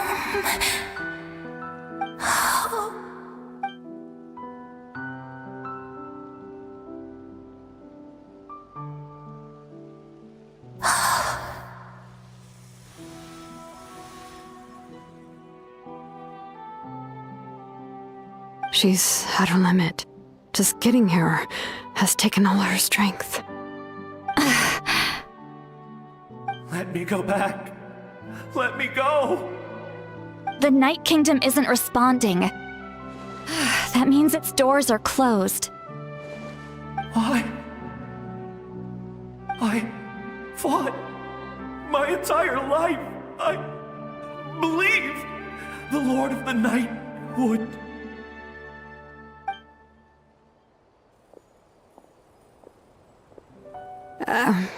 I'm sorry. The ley lines are overwhelmed, and the Lord of the Night has no strength left. Me. Who am I? Does it even matter who I am? Of course you matter! Wait! Absolute helplessness. That's what he felt in his final moments. I'm sorry.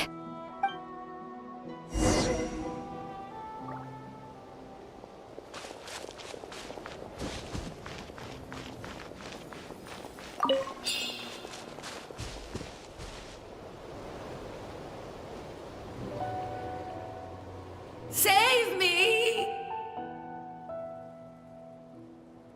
Don't worry. I can help you. Just hold on.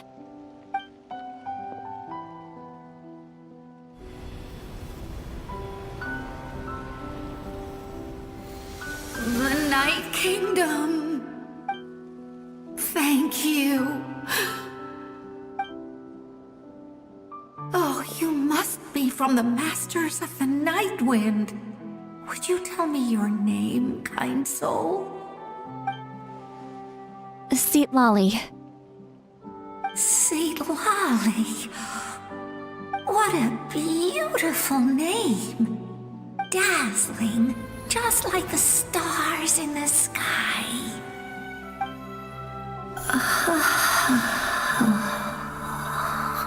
I can't disappear!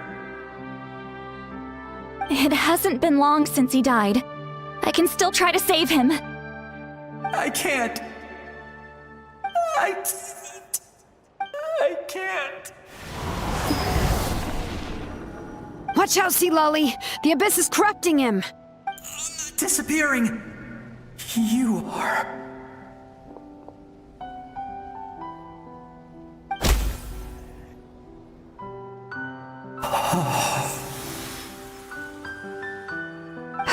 I'm sorry. The Abyss has corrupted his soul from the inside. Even if we could send him back to the Night Kingdom, it would only make the situation worse. I know. If we were just a little quicker, we could have stripped away its power. But it's too late. Let's go check on the others.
Oh no! Saurian souls can be affected too?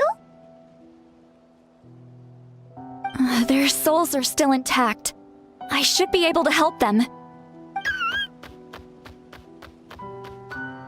Hold on! Is that...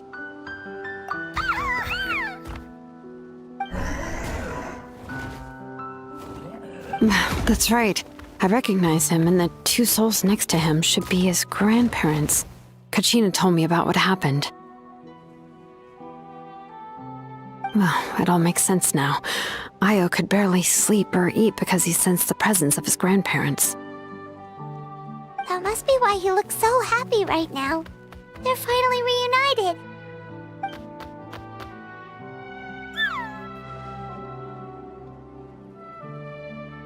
When was the last time Io slept? From what Kachina said, it's been a while. He hasn't been doing so hot lately.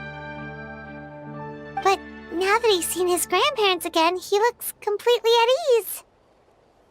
Kachina's taken me to meet Io before. He's always been such an energetic little Saurian. If he didn't want to sleep, even his parents couldn't make him. But whenever his grandparents started to sing to him, he would fall asleep in no time. I think it's a song from when Io's father was a baby, or even before then.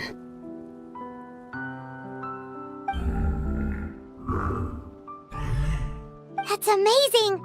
Io was so restless earlier and now he's completely calm!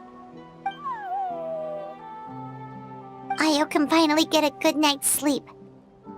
Still, it's not like this can go on forever. No, their time is running out. I have to send them back to the Night Kingdom before it's too late.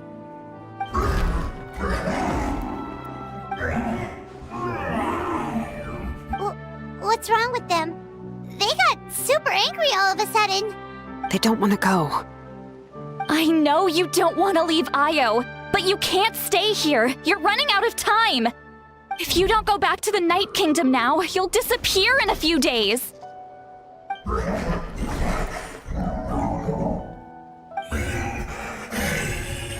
They've made their position clear.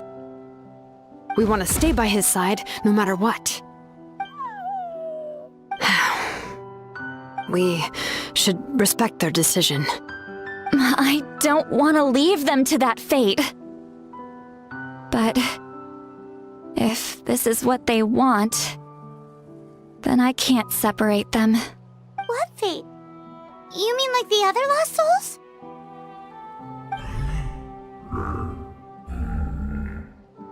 Yes. They will gradually fade away, painfully and slowly, until nothing is left. But that is their choice. For the next few days, at least Io will get a good night's sleep. That's the only way to prevent more souls from suffering the same fate. Once all traces of abyssal power are removed from the Night Kingdom, the Pyro Archon will restore the ley lines. That's the final step of our plan. So we're not just fighting for the living, but for the dead too. What dream? Oh yeah, you said the captain had a bunch of these kinds of souls with him. Maybe they're looking for a home too. But it's impossible for Conrians to enter the Night Kingdom, right? Although it wouldn't be the first time the captain tried to do the impossible. Even in its fully functional state, the Night Kingdom can't accept foreign souls. It's completely isolated from the ley lines of other nations. In theory, that means Conrian souls shouldn't be drawn to the presence of the Night Kingdom. Something strange is going on. One thing's for sure. It seems like the captain wants to help these souls. Well, he usually keeps his cards close to his chest. If we want to know what he's up to, we just have to wait for him to act. Anyway, let's focus on the final battle. That's the most important thing right now.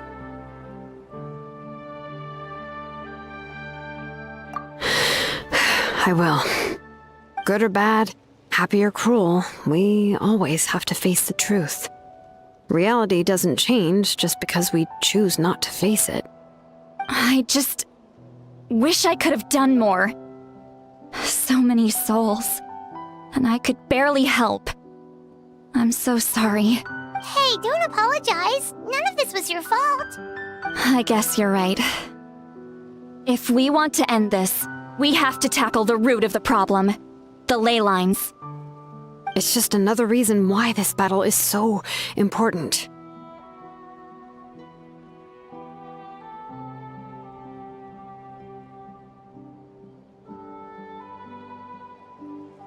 Traveler, before you set off, remember to give your ancient name to the Pyro Archon. She will introduce it to our people and explain its meaning. And then, the rest is up to you. And don't forget, we're all cheering for you.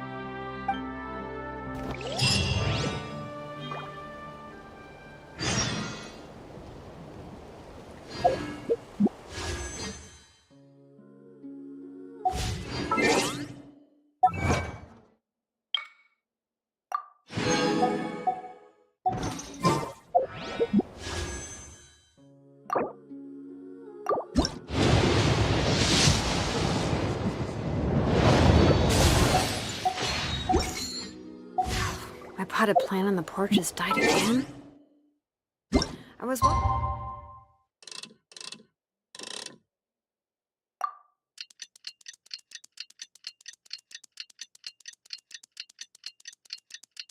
watering it every day. Ugh, don't tell me I did it this time.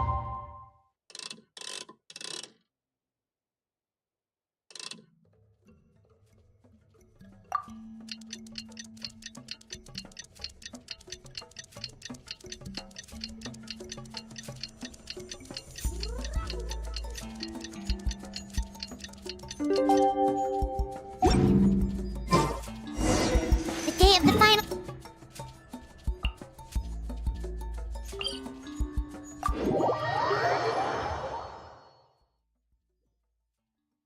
You can do it, Traveler.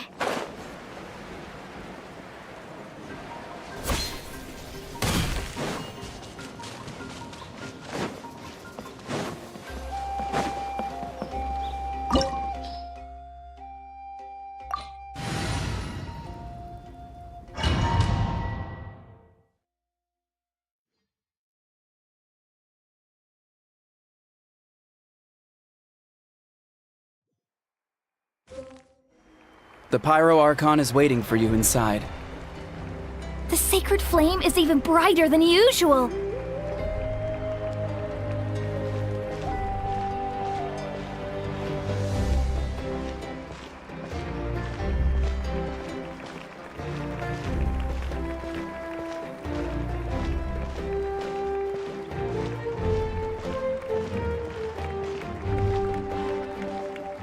I don't think I'll ever forget this day.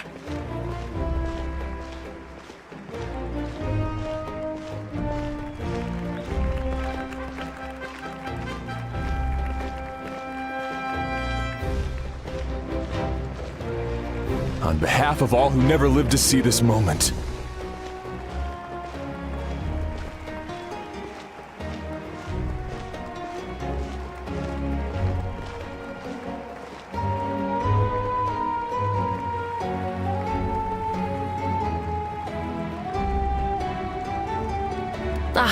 Traveler, Paimon, you're here. Judging by the confident look on your face, I assume your ancient name is complete? Yep, it's good to go. Shilonan specifically reminded us to show it to you. Tumaini. Yes, that fits you perfectly. Is that an ancient name? I heard this is the first time we forged an ancient name for an Outlander. Seems like it was a success. What's engraved on it? Looks like my people are just as curious about this name. Traveler, Paimon, join me over here.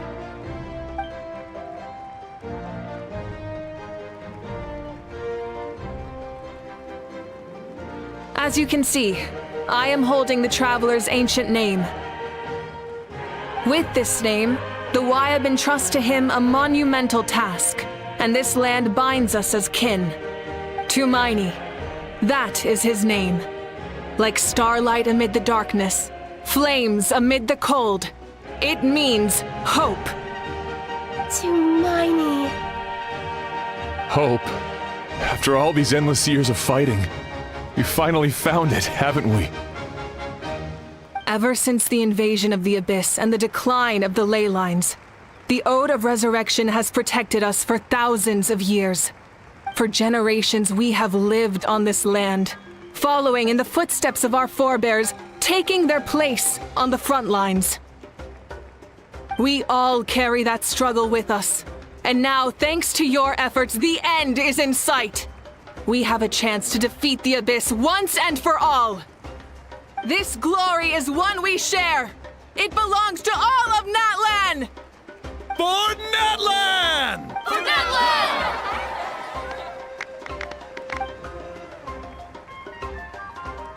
Our suffering will not soon be forgotten, but there will come a day when we can proudly declare to our progeny that this war is won! For our fallen heroes, our lifelong comrades, and all who forge the path ahead through trial and tribulation. For our homeland, we will claim victory! In Natlan, no one fights alone! No one fights alone! To battle!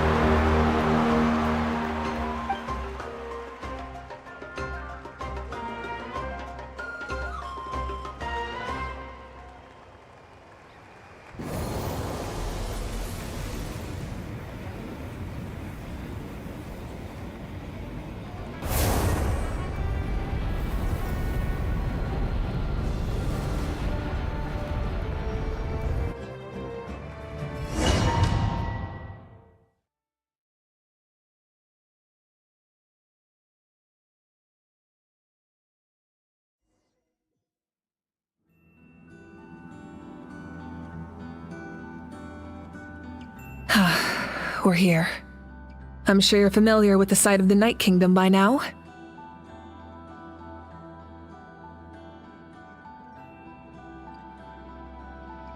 The corrosion here is relatively mild, so this is our last pit stop. Once we set off, we must destroy our final enemy as soon as possible. Otherwise, no amount of resistance to abyssal corrosion will save us from contamination. So there's no turning back after this, huh? After you left, Paimon started to be able to see this place. It's a mystery to Paimon, too. The sacred flame is connecting us. The moment it sent us here, it made sure your consciousness could reach us. But still, you can go no further. The Abyss also has the power to corrupt the mind, so once we venture deeper, it must be alone. But, while we're still here, I believe some of your friends may wish to say a few words. True, but there's time enough to say goodbye. Come find me when you're ready to set off. I'll explain the next step of the plan.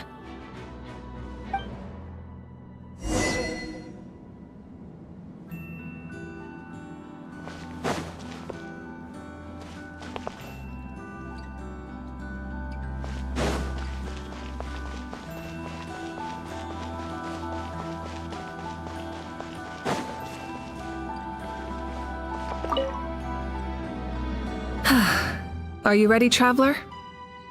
All right. Before we face our final enemy together, we need to split up.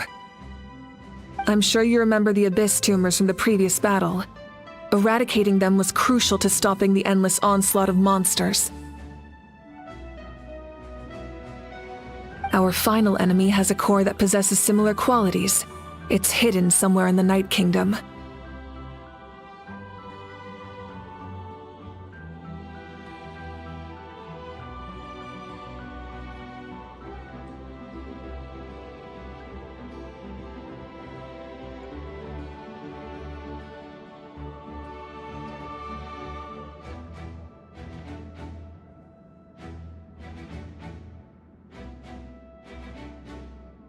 Since I'm more familiar with this place, I'll go find and destroy this core, while you go straight to the enemy's lair.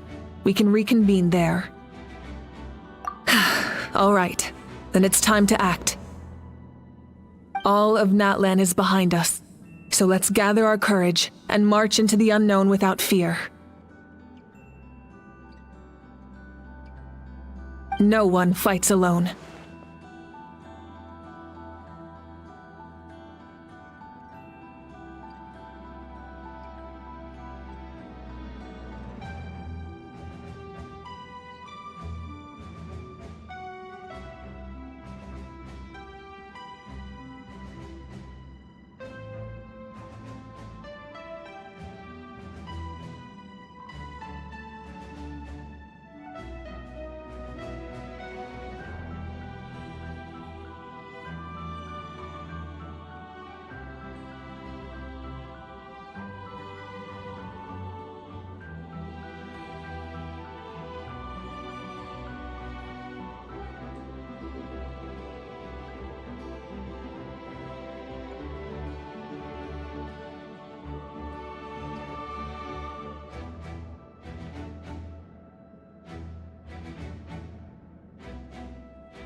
Malika already left, so you should get moving. Oh, and Paimon should stop distracting you.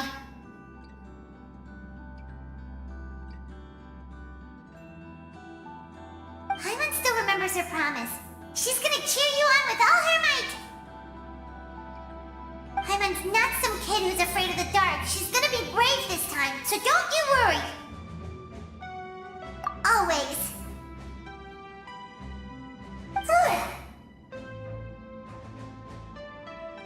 You're not in this alone. We'll be with you in spirit the whole time.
rise with the sun!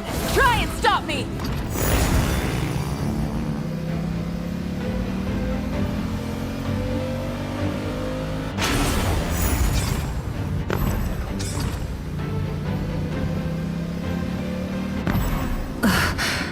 Something feels familiar.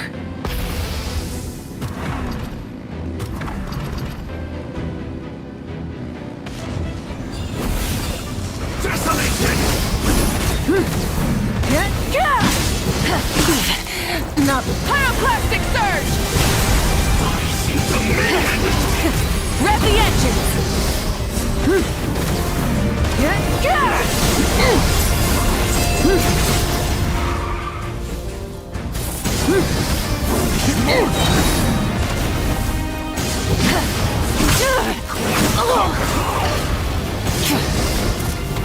Incinerate!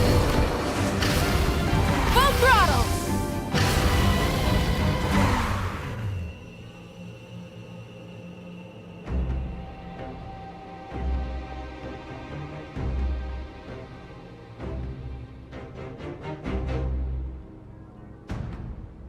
Hey, sis.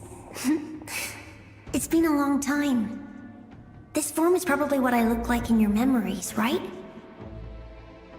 Actually, we already met in one of your dreams, didn't we? But you never told anyone.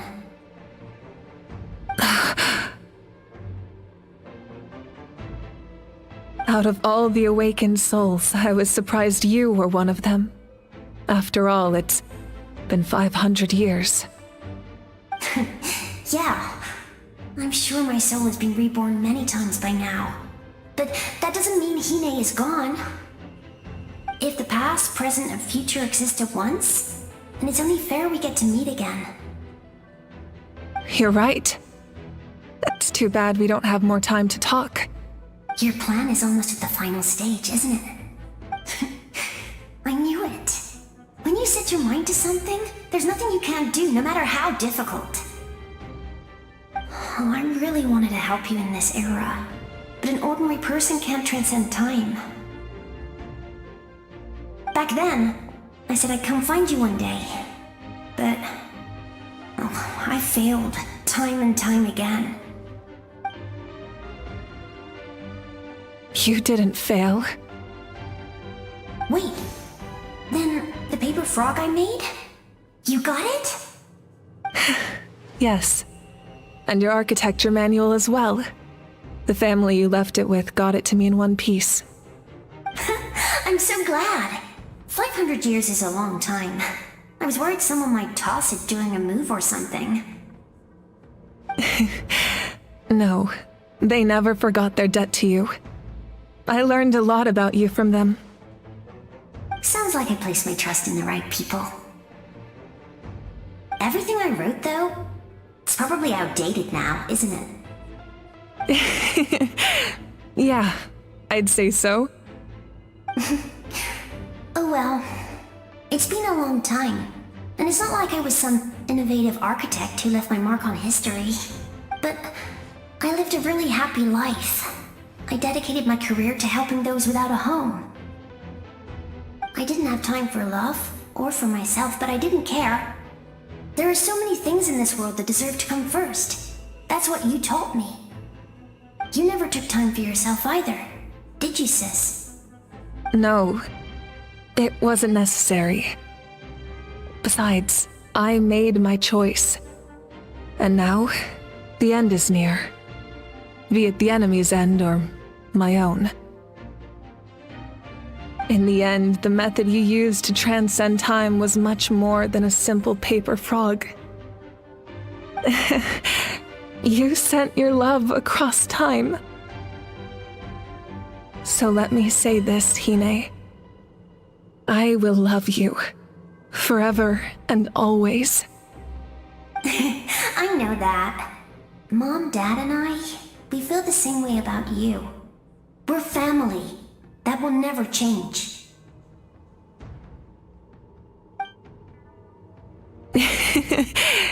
All right. I need to head out. Another hero is waiting for me. I believe in you, sis. for Natlan.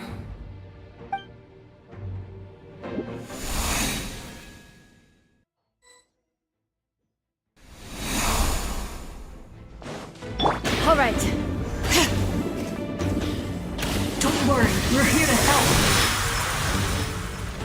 So, I call on your benevolence to heal our hero. The abyssal pylons are being protected by some kind of power. They can't be destroyed right now. Taking care of these monsters first might give us an opening.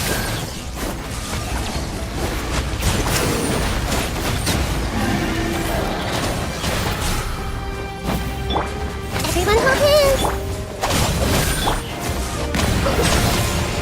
Be sanctified.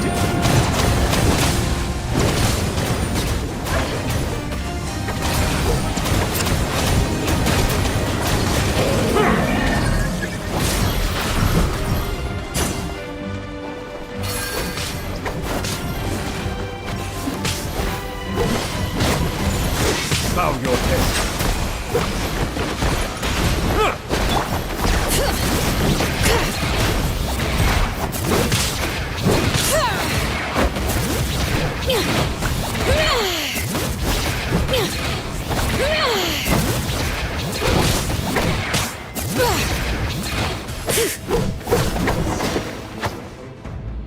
I didn't expect to see you again so soon.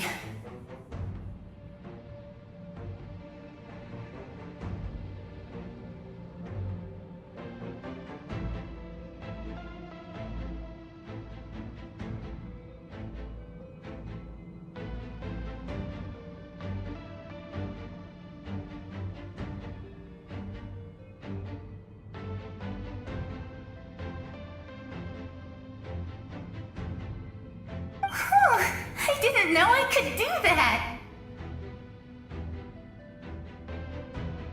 Hello, Mr. Traveler. You remember Tlasoli, right? She's my mom, and well, she did a lot of bad things. I saw her in a dream, and she spent the whole time apologizing to me, but I didn't know what to say. Napika, all those people who lost their memories, they're the ones who deserve apologies, not me. Nachka told me all about what happened, and this was my advice. Even though we can't undo our mistakes, there will always be opportunities to make up for them. I had a good talk with my mom in that dream, and she agreed to lend me her power. That's how I was able to help you back there. My mom made a lot of terrible mistakes in the past, but now she's using her powers for good. You're a very talented person, Nachka. I'm sorry your life was cut so short. It's okay. We still managed to do something important in this place. Good luck, Traveler. We're all counting on you. You can leave this place to us. When the monsters attack again, we'll fend them off.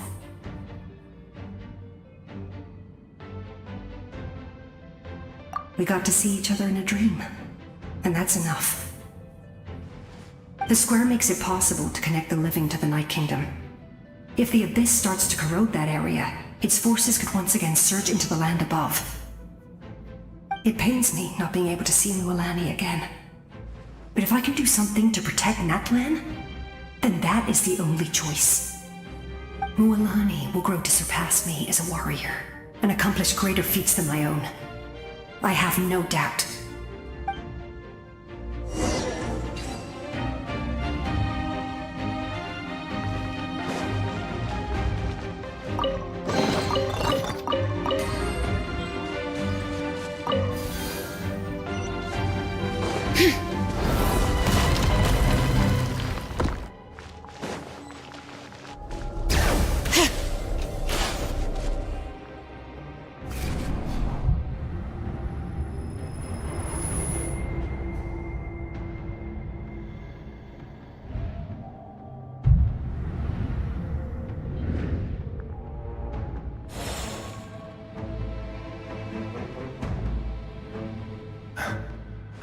It's you! I knew you would come. We meet again. Remember me? I'm Malco. We met when you came to rescue Kachina. I could barely hold on to my human form back then. Vichama told me about the horrific battle on the surface, but now, the souls of the Night Kingdom have been revitalized. More importantly, after everything, we finally get to fight side by side again. It's all thanks to you and Sitlali. The path ahead has been heavily corroded by the Abyss. Navigation will be tricky. I can help illuminate your way, just like before. I'll take care of recon and combat. I was in a bad place when you met me, but I was a capable warrior back in the day. Come on, follow me. Of course. It's dangerous out there, so stay close.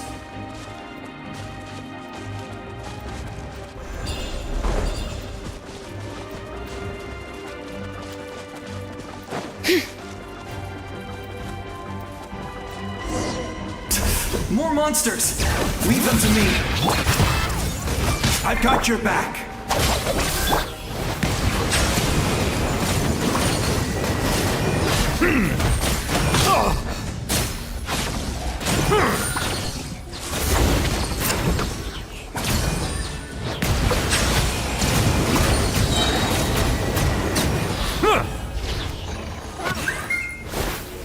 Yes! Coco, we made it! Come on, time to teach them a lesson. We're the Flower Feather Clan's top adventurers. Let's show them what we're made of.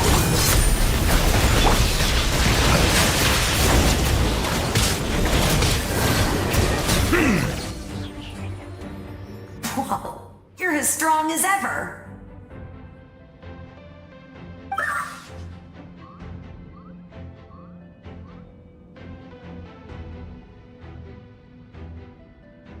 Huh. Who are these two? You said it, not me. Everyone here's amazing. So of course that includes me and Coco.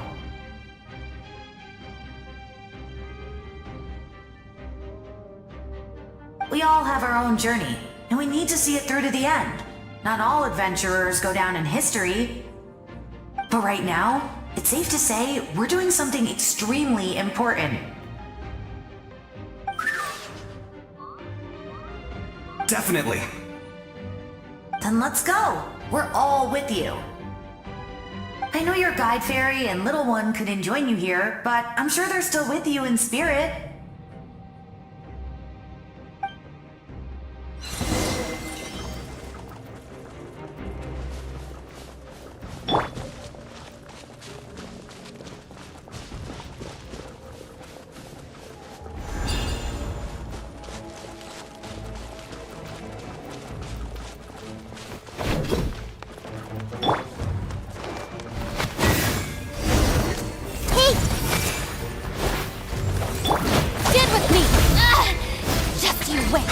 So strong. The power of the Abyss is protecting it.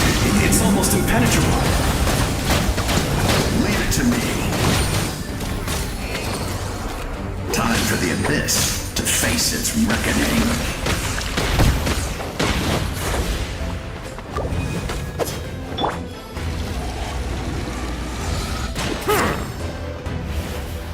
Silence!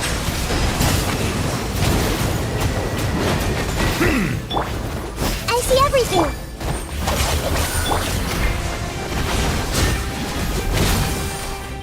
Bow your head. That was amazing.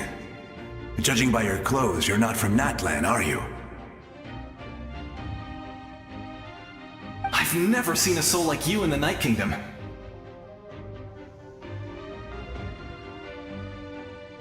But the Night Kingdom doesn't accept Outlanders, right? Yes. Although, rather than a soul, it would be more accurate to say that I'm a story created by the people of Natlan.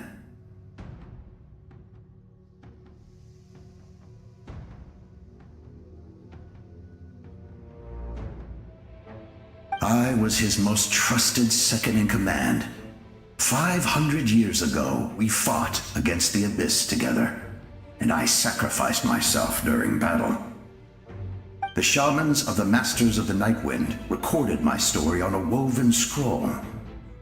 Even now, many in Natlan know my name. So you're him, but also not him? That's right. What you see is the me from the story.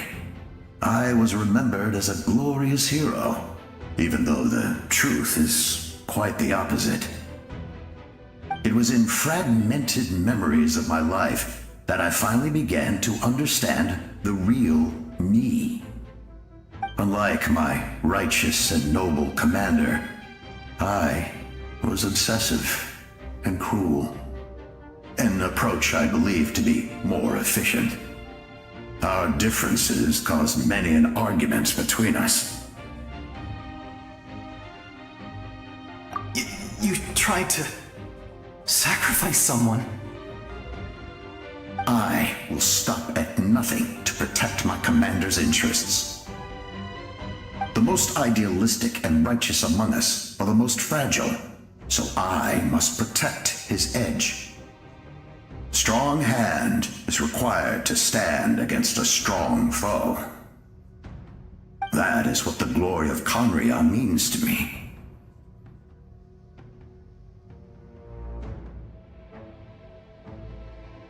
I do. I have my reasons, as do all who believe in something. You will understand that soon enough.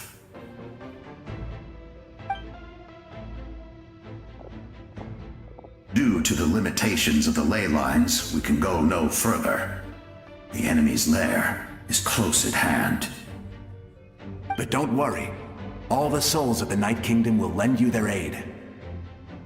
You will become the hero of a new era! You're a special one, Traveler. You proved that again just now. The light will continue to guide your way through the endless darkness. Go now. For Natlan, and for all who lost their lives to the Abyss. This time, we shall prevail. Not for any single nation or faction, but for us all.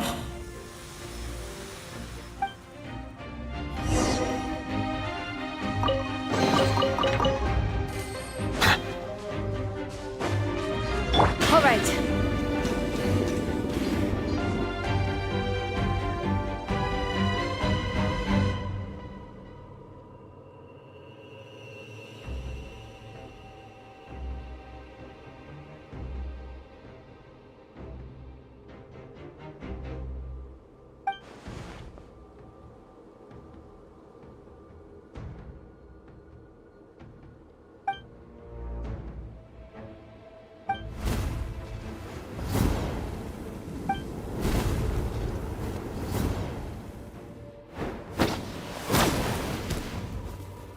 Hey, Traveler! It's me, Koichi! Need some help? Doctors can be really handy in an emergency.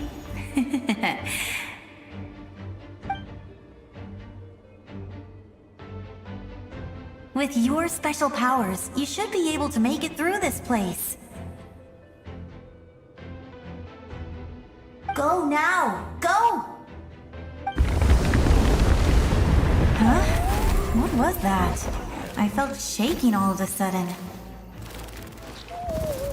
Oh, I was wondering where she went. Well, that just means we've got even less time to waste. I never liked causing trouble, and I definitely don't want to be the one who holds up the Pyro Archon's plan. Yeah. I'm really glad she fulfilled her mission.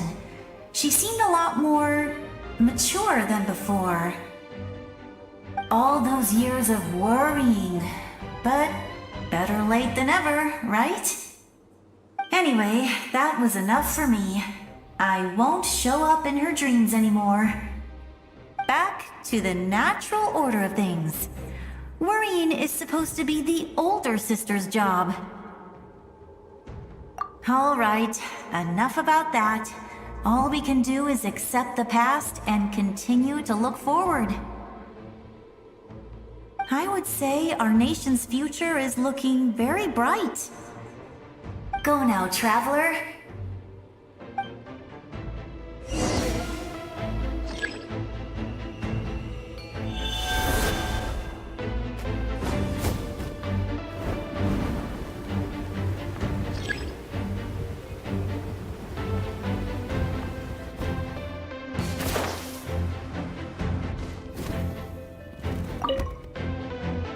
I would say our nation's future is looking very bright.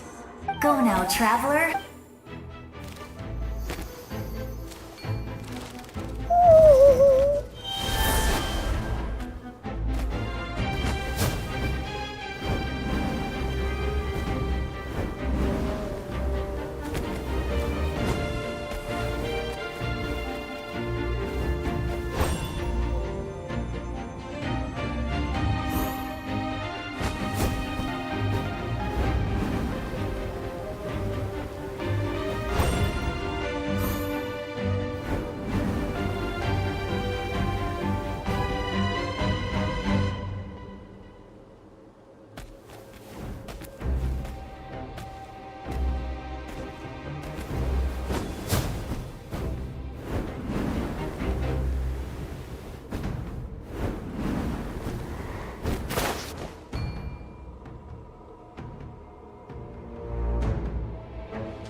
Terra Smash!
I embrace. I trust.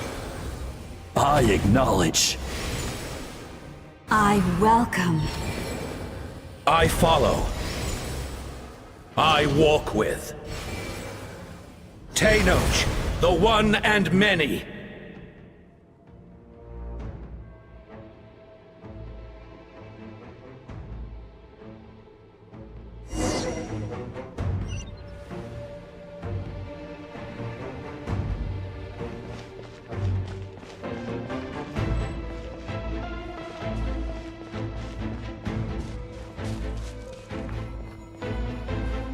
Let my people light up your path. Mawika is just up ahead. Now, go and bring forth a miracle reserved for the divine. You, the kindling we know as humanity.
You who traverse the stars, fear not. Natlan has placed its trust in you. Descender, ignite your fire, the hope that burns within!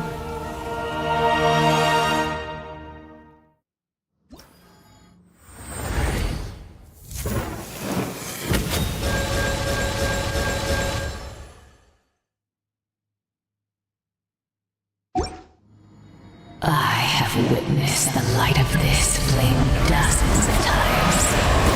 Once the wood is spent, night will return. Failure. Failure.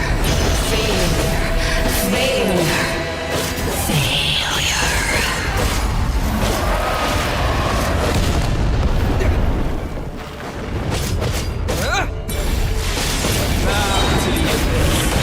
Be destroyed! You are loyal to the wrong master.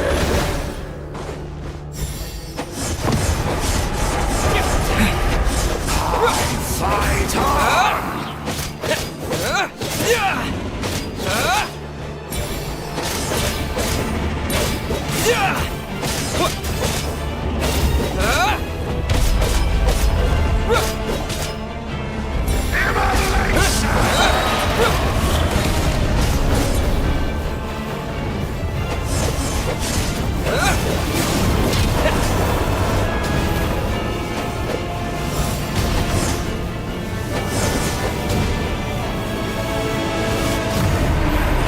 The inevitable!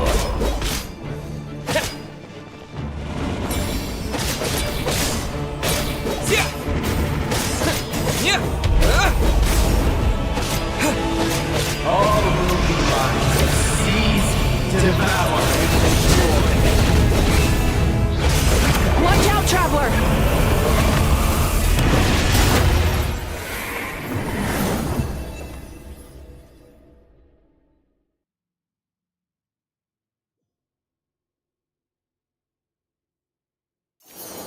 All will be mine to seize, devour, and destroy.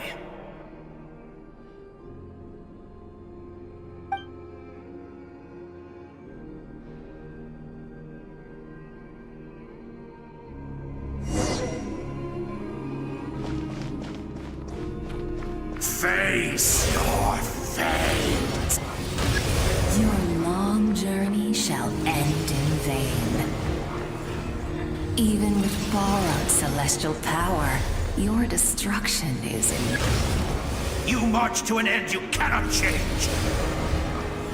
Millennia of struggle, all in vain.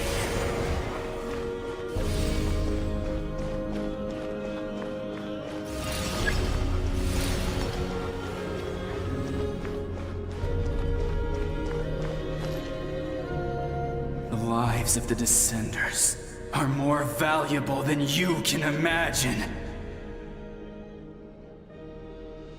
Destroy this world's hope with your own hands! If I was fated to fail, then why do you fear?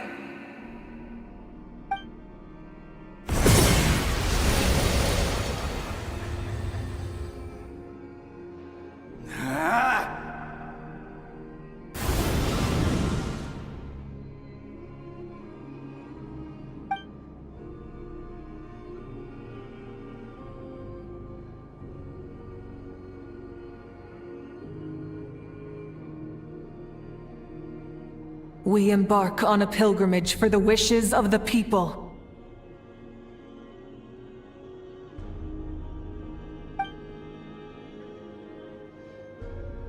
We choose to battle, to earn a glorious name.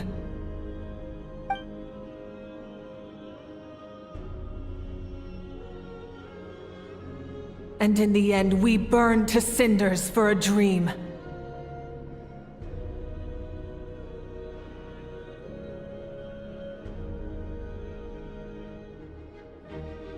And so this cycle continued, time after time.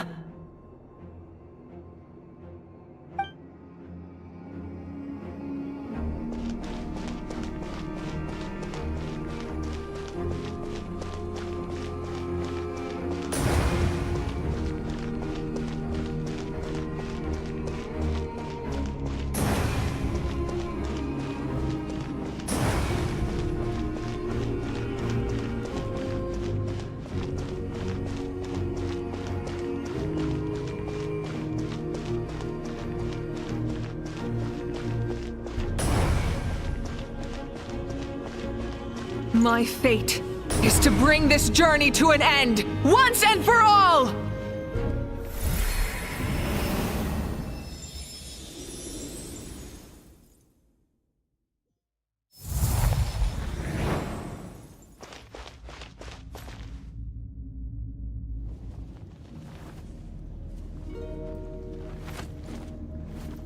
Listen.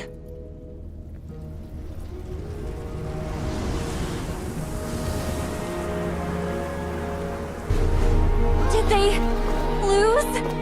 No, it can't be.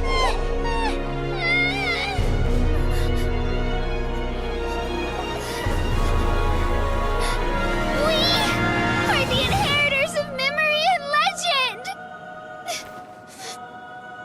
Those who grew alongside sun and wind! Those who forged our own destiny and future! That is Natlan's fire, the lifeblood of our nation!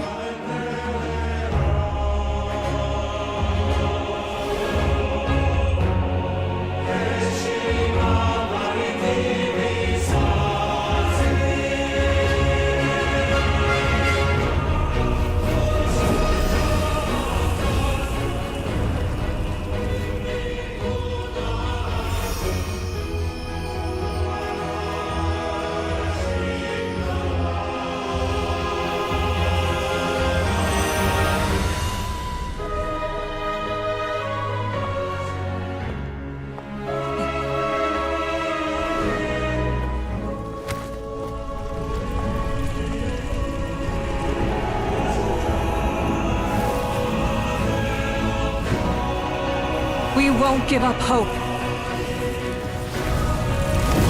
This is where we forge our future. With our own 2 hands!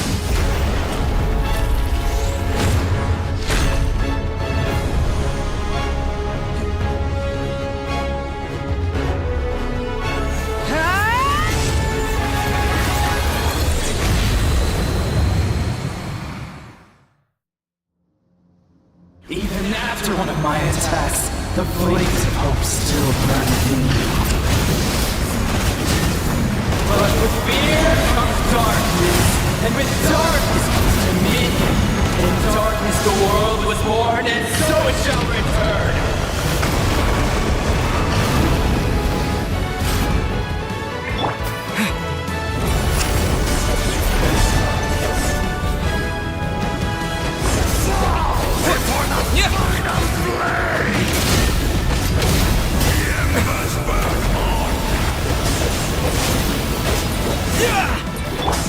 Rise with the sun!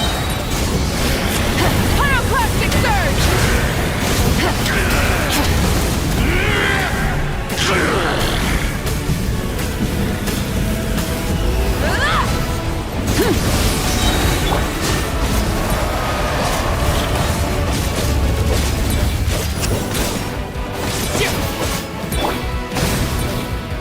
Become the servant of the earth.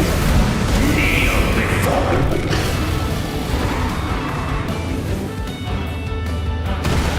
I bring forth the faith of the 6 tribes and bestow absolute freedom upon Accursed our heroes. angels, vanished green. You should have long since been dead. We need to purify the totem poles.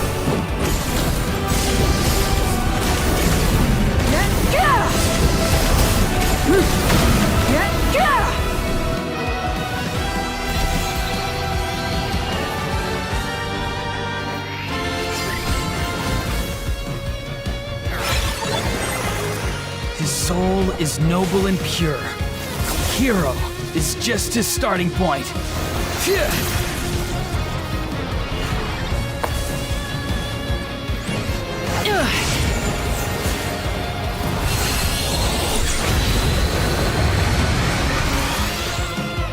Why do you struggle when you are so weary? Why must you seek pain?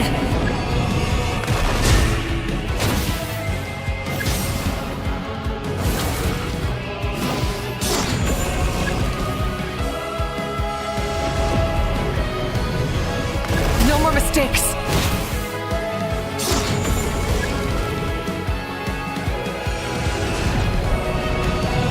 No one fights alone!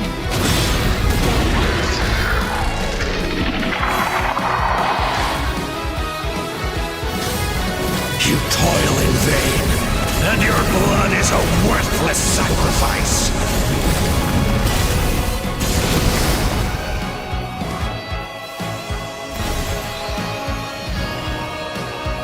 I wish to soar with him and see the world beyond the sky.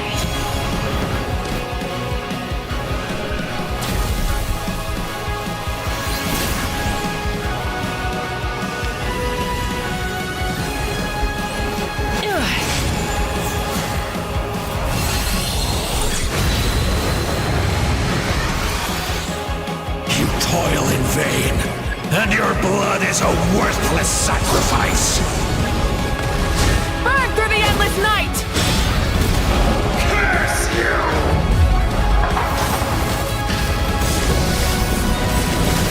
Enough, you foolish pests!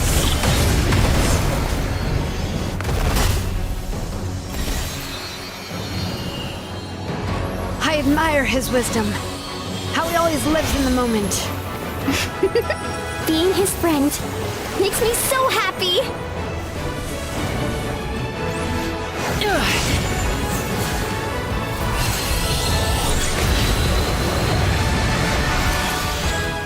Enough, you foolish pests! We will take back Natlan's future!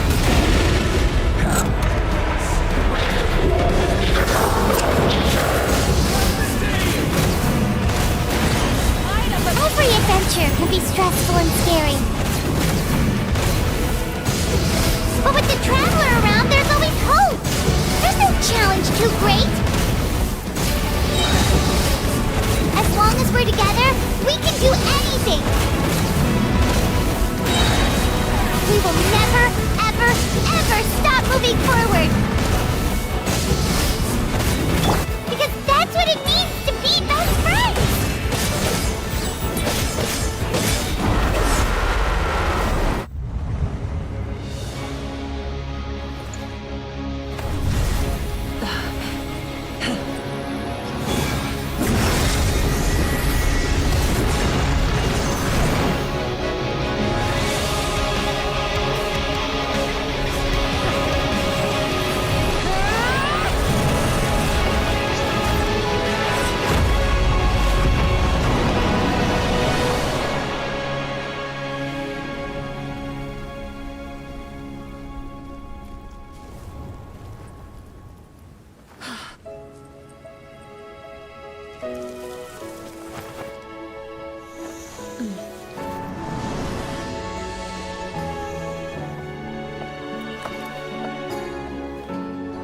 There's a faster way.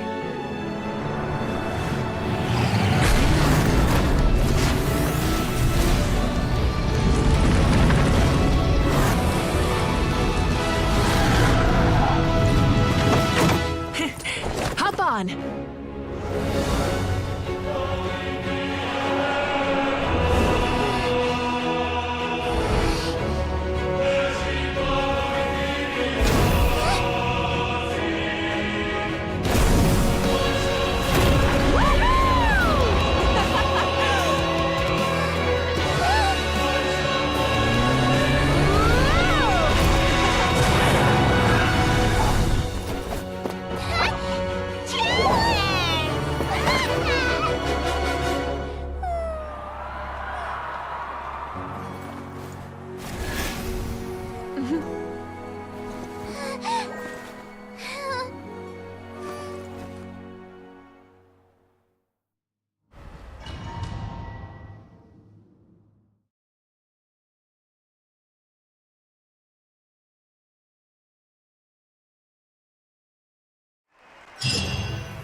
Unbelievable.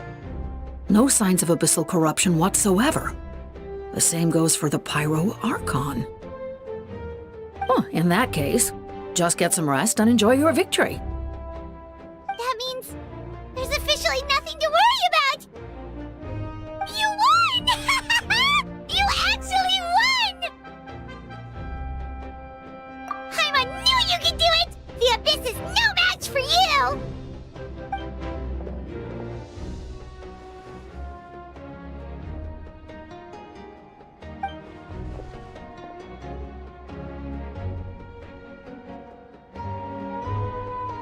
Welcome back, great hero. I can't wait to tell your story to everyone. We should record it on a woven scroll, too. That way your story will be preserved in my tribe for generations to come. I'm sure the grannies and gramps back home are already on it. Amazing job, Traveler. Becoming the first Outlander with an ancient name definitely makes you a legend. The Lord of the Night was right to place her trust in you. She chose the perfect name. The most important thing is that you made it back safe. Now I don't have to worry about the rescue plan. You came up with a rescue plan? Well, the Traveler already saved me once.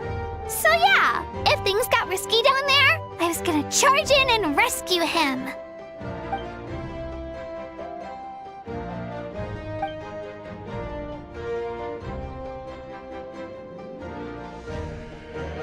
Couldn't have said it better myself.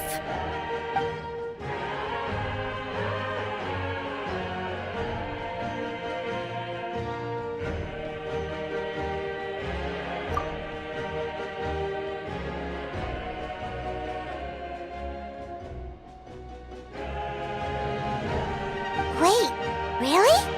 Who did you see?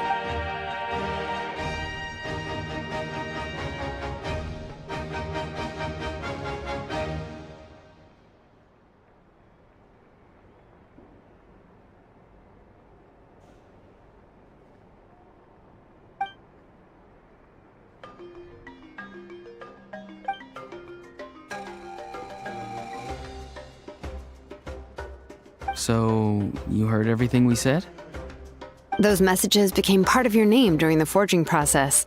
I just didn't expect them to come in handy at such a crucial moment.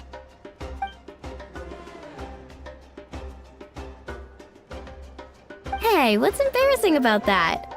I'll say it again right now. Being your friend makes me so happy. Good one, Koichi. Things are looking lively over here. How you feeling, Traveler? Great. Just what I wanted to hear. The preparations for your celebration ceremony are almost complete. Celebration ceremony? According to tradition, we hold a celebration ceremony for our most outstanding warriors after their final pilgrimage. In most cases, outstanding means warriors who earned more than 20 victories in the Night Warden Wars. It's an exceedingly rare honor. You can think of it almost like a lifetime achievement award. We haven't held one of those ceremonies in a long time, though. True, but given the Traveler's exceptional contribution to this victory, I think he's more than worthy of the honor. Let's head to the center of the stadium and I'll announce the honor to everyone. You deserve a formal round of applause for this achievement. Ooh, then I'm gonna grab the best seat in the house. Wait, I'm coming too!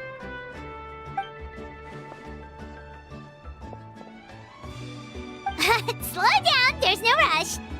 Moika, if this ceremony is to celebrate defeating the Abyss, don't you deserve the same honor? What's the point of holding a victory feast for yourself? Besides, I'm already the Pyro Archon. That's enough honor for a lifetime. Let's go. Everyone's waiting for us.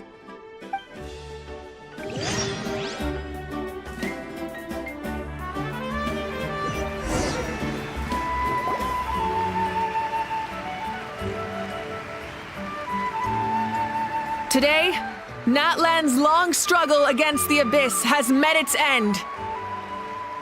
Many fought for this day and gave their lives for this cause. We must not forget them or the heroic Outlander who lent us their aid. His ancient name, Tumaini, will be immortalized in the history of Natlan. From this point on, there will be no more Night Warden Wars, and I pray the Ode of Resurrection will never again need to bring back the fallen. We fought for a singular purpose, peace, and now it has been achieved. The funeral to commemorate the fallen will be held on a later day, but in the meantime, our hero will embark on a parade of blessings. Let us send him off with a round of applause. And show him the warmth and gratitude of our people.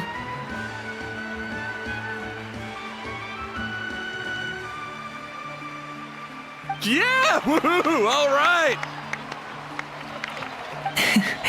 Go on. This is your moment. You should savor it. Now that the threat of the Abyss has been eliminated, we finally have a chance to restore the Night Kingdom. I'll take care of that first. Okay, we'll look forward to good news.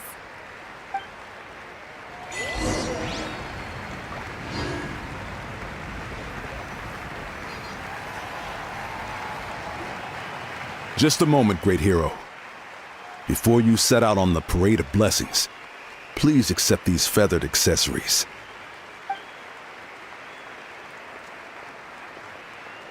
We bestow these gifts to every hero who receives this honor. They are proof of your bravery and strength, and mark you as a role model for all in Natlan. Thank you for everything. Thank you for saving us from the Abyss. Now, the person who has the honor of adorning you with these gifts is none other than one of Natlan's most outstanding warriors, Chaska.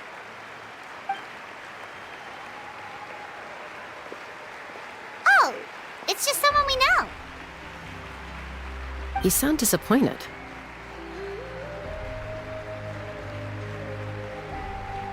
Exactly! It, makes this moment even more special because we're already friends! Well, both in a personal capacity and as a representative of all warriors in Natlan, I bestow upon you this blessing.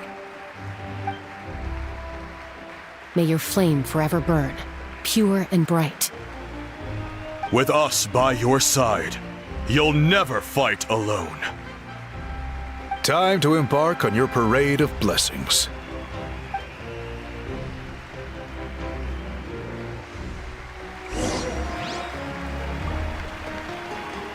Hey, hero!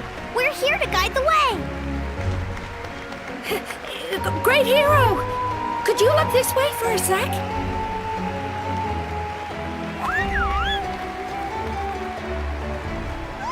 Yeah!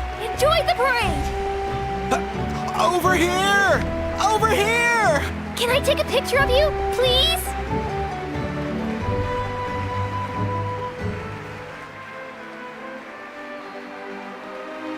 Great hero! Could I have a moment of your time?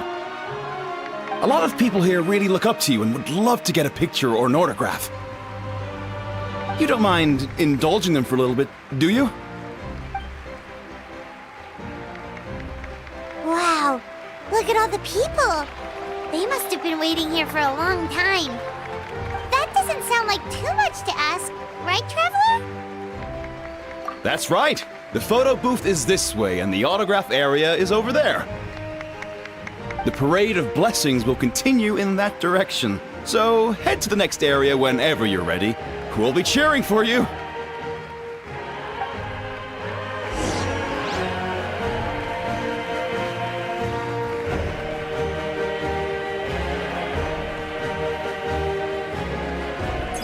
Yes, that's it. Thank you.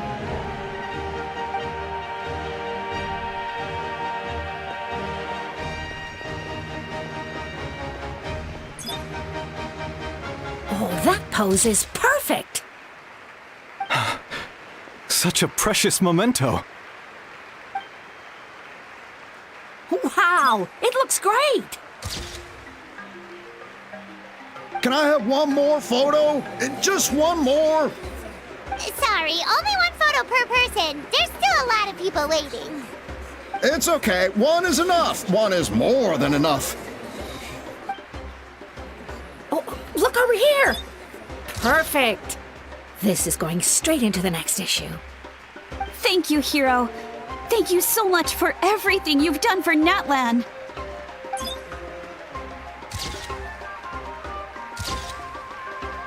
All right, that's all the film. No more pictures, everyone. Huh? Aww. We can't keep our great hero here forever. Thank you for your participation and your understanding, everyone. Wow. Everyone's so enthusiastic. I'll bet she can make a small fortune by selling photos of you to people in Natlan. All right. It was just a joke.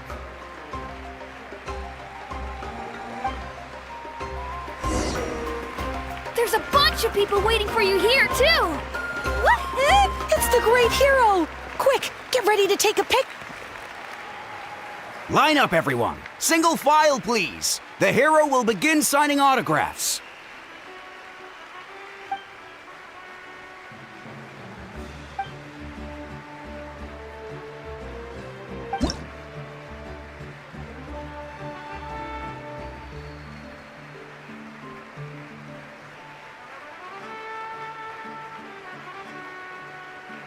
Thank you.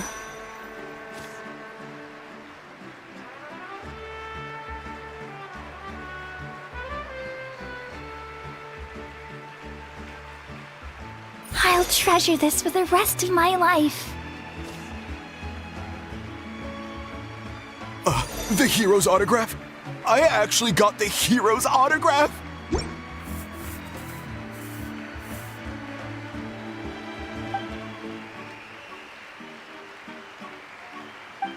All right, last one. The great hero has a parade to finish. Thank you for taking the time to sign those autographs. We really appreciate it.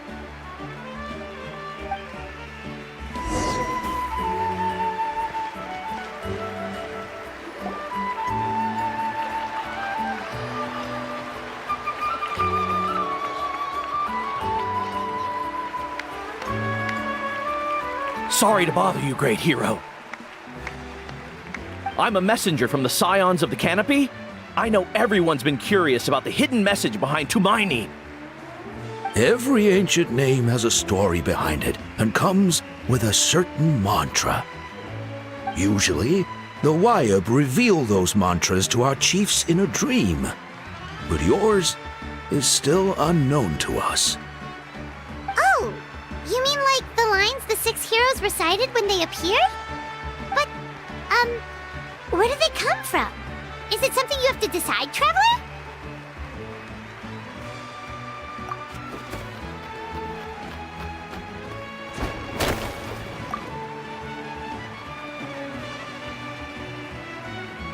Oh!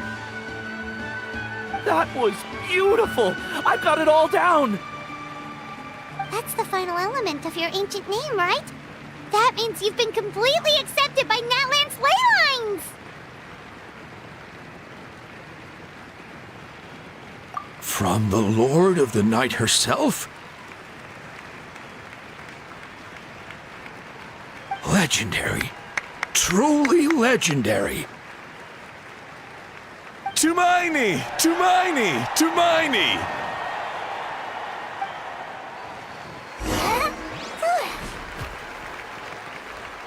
Wow, you're here too! And you brought a bunch of friends!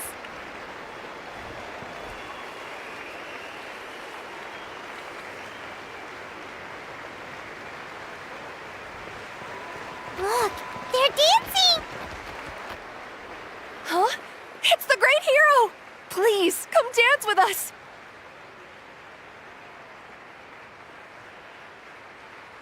Whoa! What do you think, Traveler? Should we join them? Alright! Paimon's always willing to try something new!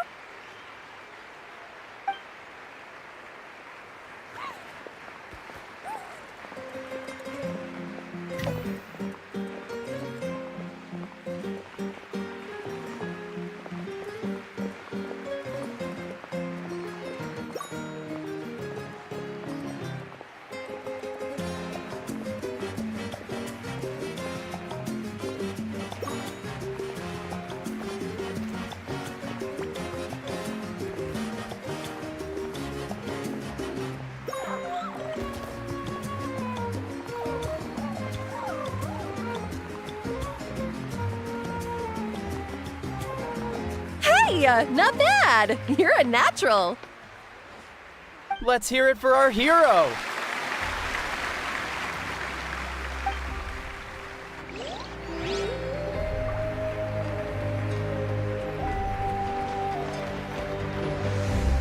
We now arrive at the end of the Parade of Blessings. Let us offer the traveler our blessings one more time and give him a resounding round of applause. Woohoo! Yeah! All right! Woo! That's a hero's welcome if Paimon ever saw one, traveler! You deserve it, of course, considering the risk you took. Traveler, Paimon! Finally, I was looking everywhere for you. St. Molly! Why didn't you come to the parade? Never mind that. I have something important to tell you. Come with me. I went to revisit the revelations in my dreams as soon as you came back from battle. But I couldn't fall asleep just anywhere. I needed somewhere private. I didn't want anyone to overhear me sleep talk or watch me contort myself into some weird position. Anyway, that's not the important part. It's about Mawika's death. Her fate hasn't changed at all. What? Didn't you defeat the bad guy behind all this? Does that mean the war isn't over? No. The disaster is over, but my dreams never lie. That's why I came to find you. I need to know what I'm missing. Where is Mawika right now? Did she tell you what she's planning? She said she was going to restore the Night Kingdom. Compared to fighting the Abyss, that should be pretty easy, right? Easy? Not so much. We can't restore the ley lines without the Lord of the Night, and I'm not sure she has enough power to do it on her own. The Lord of the Night is weak right now. She told us that herself, remember? I'll admit, restoring the ley lines is simpler than reconstructing them entirely, but it's still no easy feat. True. If the Lord of the Night could restore the ley lines by herself, all Mawika would need to do is tell her we won. Not even that. The Lord of the Night knows the ley lines better than anyone. I'm sure she knew of your victory before us all. Point being, this matter is far more complicated than the Archon made it out to be. We need to get to the bottom of this.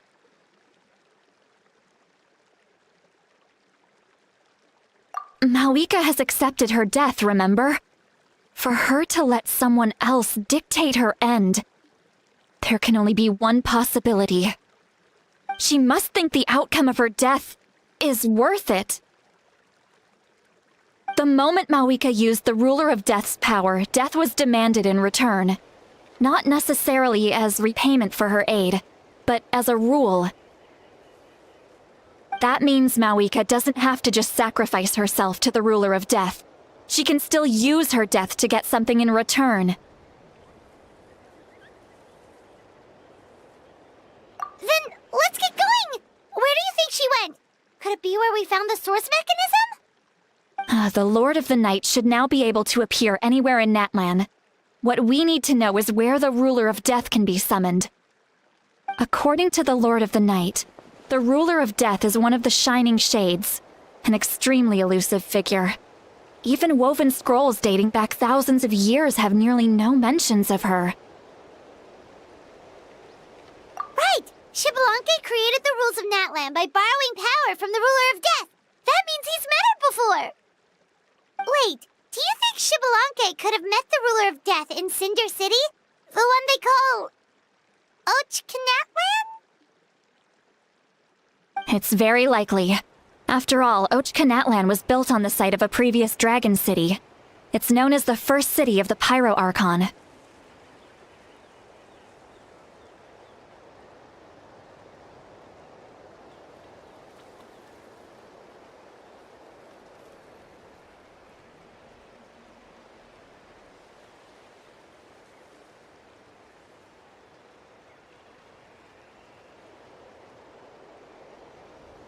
Alright, then let's head over right away!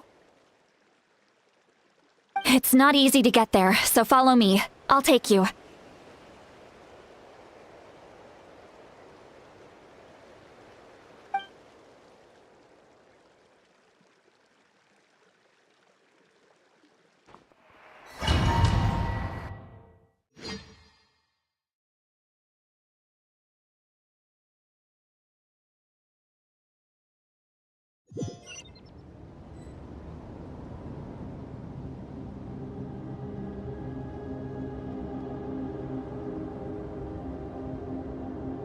Man, this place really is hard to get to. And, Paimon wasn't the only one who saw that weird thing up there, right? All those eyes inside of it? Talk about creepy. I believe that's how the ruler of death keeps an eye on Tevat. Quick, this way. We're almost there.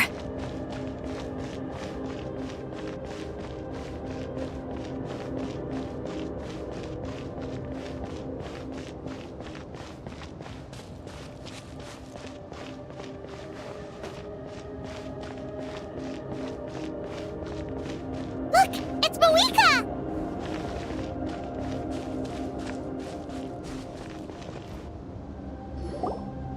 I have grown weary of the endless wait. The fate of this land is of no interest to me anymore. However, you humans managed to meet the expectations of the heavenly principles. For that result, you deserve praise. Mawika, as the price for using my power, I shall now bear witness to your death. And with you, the war that your nation has waged for more than 1,000 years shall meet its end. Mawika! You got here sooner than I expected. What are you doing? Closing the final chapter on the plan that has consumed Natlan for 500... No. For the entirety of our history. We've eradicated the Abyss from Natlan, but its power remains in worlds beyond Tevat, tremendous and unyielding. Only by completely restoring the Night Kingdom can we defend against its corrosion in the long run. But the architect of the Night Kingdom is near her end. She lacks the power for such a task. And worse still, if her life force is depleted, the rules of Natlan disappear along with her. We have no need for the Ode of Resurrection right now, but it remains Natlan's strongest defense should the Abyss return one day. So, you're planning to... Yes. My plan is to once again place my life within the sacred flame. 500 years ago, I gave my life for the chance to be reborn in this era. A chance to see all my plans to completion. And now, to sustain the Lord of the Night, I will give my life once more. I respect your decision, Mawika. But this method requires an immense sacrifice. The flames of your life force are exceedingly strong. But a life sustained by fire is one destined to die out one day. What will you do then? I've thought about that. With the Abyss out of the picture for now, the Sacred Flame's power will be consumed at a much slower rate. My life force should be able to sustain it for another 200 or 300 years. Future Pyro Archons will continue to seek new sources of fire. As long as Natlan's legacy endures, the Night Kingdom will survive, impervious to the Abyss. Once again, you place hope in the hands of the future. But the pilgrimage can replenish the power of the sacred flame. We can give it that meaning. Why shoulder this burden by yourself? Because I want the pilgrimage to change. The pilgrimage was an essential part of our struggle against the Abyss, a grand competition full of promise and glory. But it also chained our people to an inescapable destiny. Fear and anxiety have been our constant companions. We knew what the consequences would be if we laid down our arms. Morality left us with no other choice. And so, Natlan became the nation of war. This is where Xbalanque defeated the dragons and granted our people the liberation of their flesh. And now, in the same place, I have the chance to grant them the liberation of their spirit. There will be no war, only competition, one fueled by our dreams for the future rather than a desperate struggle for survival. A new future deserves a new meaning, a chance to take a definitive step forward. Very noble indeed. But what does any of this have to do with you? You speak of duty, but not yourself. In my eyes, Malika, you are not inherently special. A child of Natlan among countless others. Yes, the situation is urgent, and the ley lines must be restored right away. But it is too heavy a burden for you to shoulder alone. That is where we differ, Lord of the Night. You see all humans as the same, but I understand what it means to be a leader. A leader is swift and decisive in the face of reality. Someone capable of making the right choice even when there are no good options on the table. Sacrificing the remainder of my life to help Natlan overcome this crisis. That is the right choice. After all, leadership is built on the trust of ordinary people. Without them, there is no Archon. The people look to their leader to make the world a better place and stand up for them when it counts. For that reason, I must see my duty through to the very end. But what about you, Malika? You still haven't talked about what you want. Is it that unimportant to you? It's not important, Citlali. There is nothing more important than protecting the future we built together.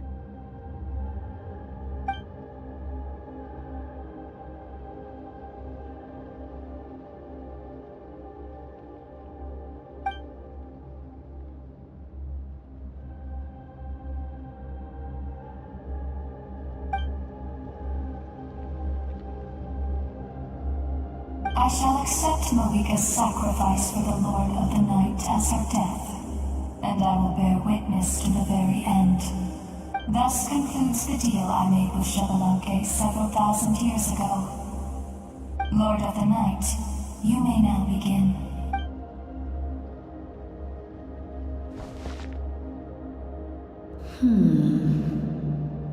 What are you waiting for? There is another who wishes to take part in the ceremony. And I cannot disregard their intentions. I must wait for them to arrive. Another? I was to bear witness to a death, and now the situation is increasingly tenuous. If the life of this second individual fails to meet my requirements, I fear I may lose my patience. Rest assured, his life will hold equal value. I am the helper of humanity, and I must always place their demands first, no matter who the human may be. Cumbersome. But there is nothing to be done. Such is the duty of an angel. Wait, this feeling. We made it.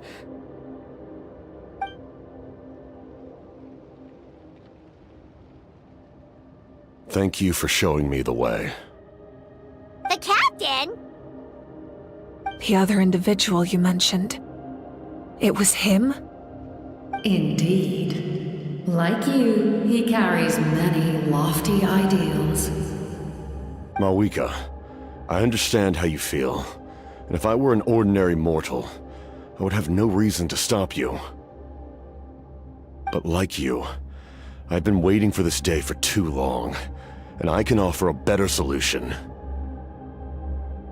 You created this new future, and you deserve to guide its direction. Your life should not end here. But death is the end I have been trying to reach all along. I have come this far to use my death to open the gates of the ley lines to my people. Your people? That's right. They have been with me for the past 500 years. But how? Carrying that many souls within you? There's no way you could keep your consciousness intact. Besides, you weren't affected by the source mechanism like I was. Do you still remember the voice that you heard? It came from my heart. With the help of technology from Conria, my heart was modified to convert memories and souls from the ley lines into knowledge. As a result, I became extremely sensitive to souls, and developed the ability to sense their presence, much like yourself. After encountering countless lost souls during the disaster 500 years ago, I forsook the capacity for knowledge granted by the modification, and used my heart as a vessel instead. The lives of my comrades, as well as many Natlanese, have been stored here ever since. And you want to send them home? Yes. The ley lines will not accept them. But by merging my existence with the Lord of the Night, I can become master of the ley lines and change the rules entirely.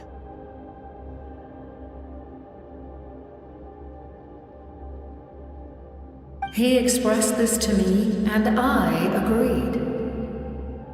The captain envisions a kinder and fairer set of rules for humanity. In addition, he aims to challenge the authority of the ruler of death. In a word, his goal is revenge. Revenge? After all, it's because of her that I bear the curse of immortality, the curse of absolute life. I now understand that which you seek. Then, bear witness to my resolve and hatred. The people of Conria committed grave sins, and for that, we were cursed to suffer endless physical torment, cursed to witness the demise of everything we held dear. But most of us were innocent. Most of us knew nothing of the Five Sinners' exploitation of abyssal power, myself included. If I sacrifice my life for the Lord of the Night, you get the death you desire. But, at the same time, the curse of immortality would negate the very death you seek. Left unresolved, that paradox could uproot the natural order of this world. Even you, great ruler of death, lack the capacity to bear the consequences of that outcome. Your curse is now the tool with which I will overturn the oppression of the gods. This is my challenge to you. Forsake one of your rules. The choice is yours. Your new heart has limitless potential, and you have wielded it with bravery and honor. I grant you the title of Sentinel Knight. Like the four pillars of strength, you will continue to safeguard the glory of Conria. The glory of Conria. Our land, our dignity, and every comrade who fights alongside us. The Night Kingdom is almost destroyed. Our fallen soldiers, your comrades, They have nowhere to go. Huh? What are you doing? Are you taking all their souls with you? You're just an ordinary person. You can't bear that kind of burden. No hero should have to wander alone.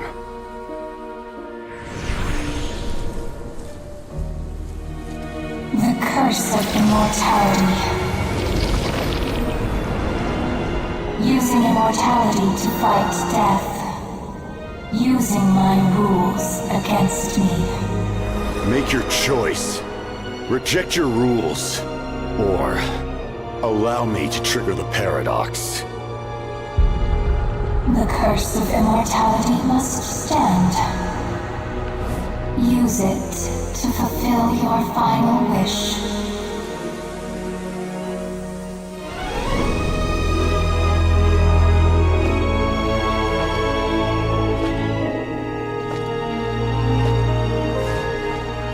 Well fought, my lord.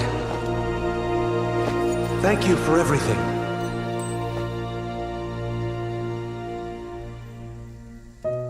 This time, let's go together. Yes. Let's go together.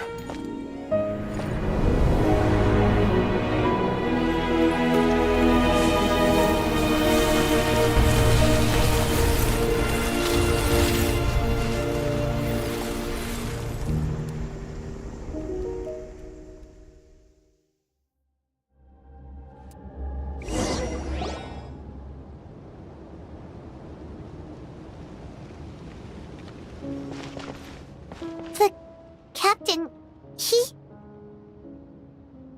The curse of immortality still exists. Does that mean the captain will never move from this place? Lord of the Night, is the captain still with us? There is no need to pursue traces of him. For those cursed with immortality, release from the mortal coil is the greatest form of peace. Even so, please pass on my gratitude. His long journey has finally come to a close. I suppose this is a happy ending for him. I cannot imagine how much pain he endured over the past 500 years, or how much strength it took to never stray from his goal. There's something I've been trying to figure out. I don't think I ever saw him sleep. I tried to ask him about it on the way here, but he didn't answer. Just like always, he never talks about himself. It's probably due to the voices. When souls merge in a single being, their voices echo endlessly through the mind. Souls that retain memories of their death often scream and wail in despair. Considering the number of souls inside him, that effect would be even greater. So, over the past 500 years, he didn't sleep? At all?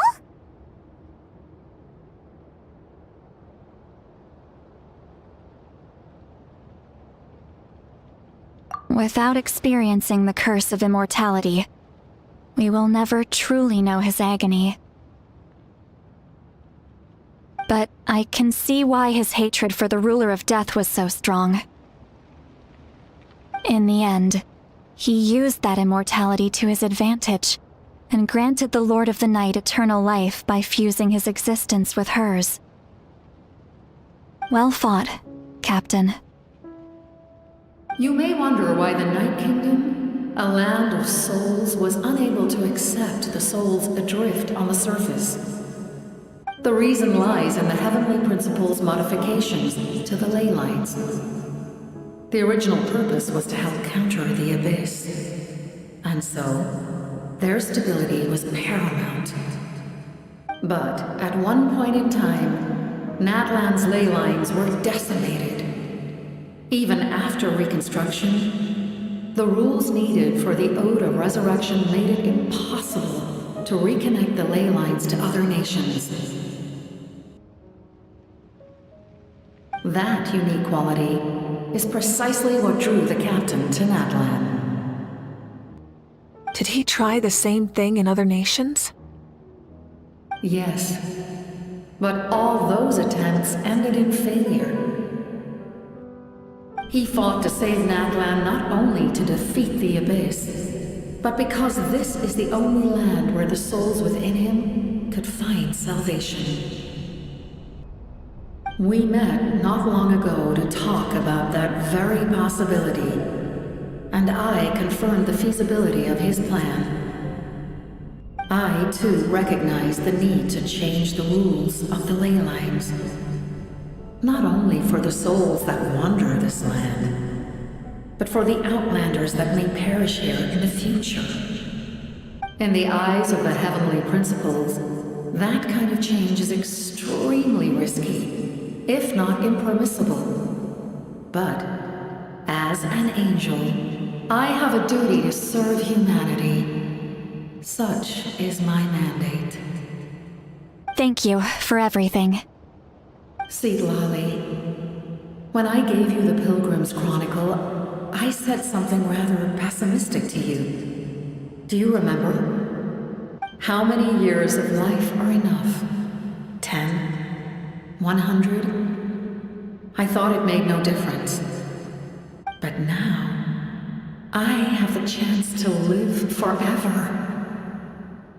I am immensely grateful to humanity for this gift, and I am deeply sorry I thought so little of it in the past. You don't need to thank us. You bear a heavy responsibility. Heavy? No. That responsibility is the purpose of my existence.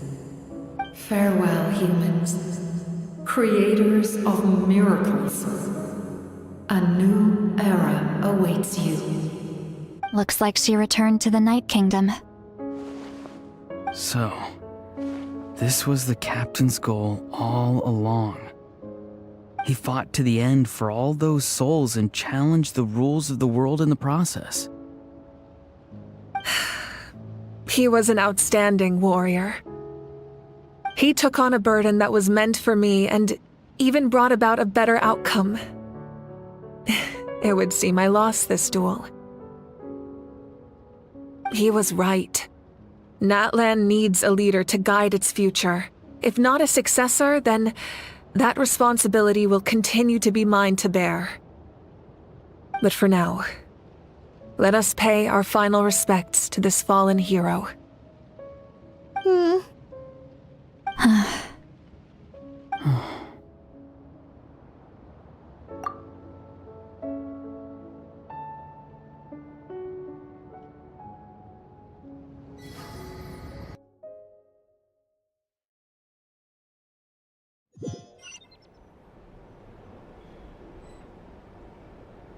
To my sister, Hine.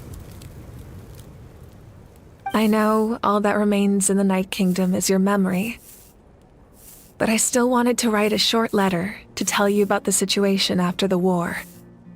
After countless partings and farewells, Natlan has finally entered an era of peace. The pilgrimage is still a popular tournament, but now its only purpose is to showcase the thrill of competition, rather than select warriors for war. Our cultural legacy is not rooted in our suffering. In this era of peace, Natlan's fire will burn brighter than ever. With the restoration of the Night Kingdom, our people are now free to leave our borders, and many have set their sights on the wonders of Tibet. I'm sure many exciting and eye-opening adventures await them. And although our battle scars will fade, the stories of our heroes will never be forgotten. When a new you returns to this land one day, I know you'll recognize the significance of this war and all we lost. The land we love has not been destroyed, but grows stronger by the day. I will forever be grateful that I got to see you again. And when the flames deliver this letter to you, I hope you know how much I miss you. I actually got the chance to finish this painting. And not a moment too soon. It's time to bid farewell to all the fallen.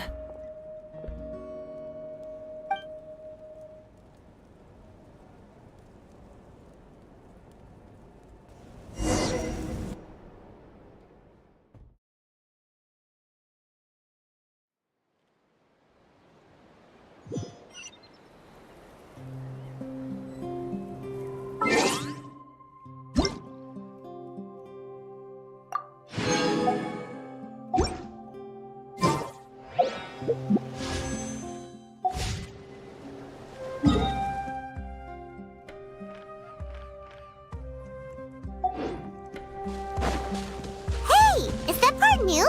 Paimon's never seen it before.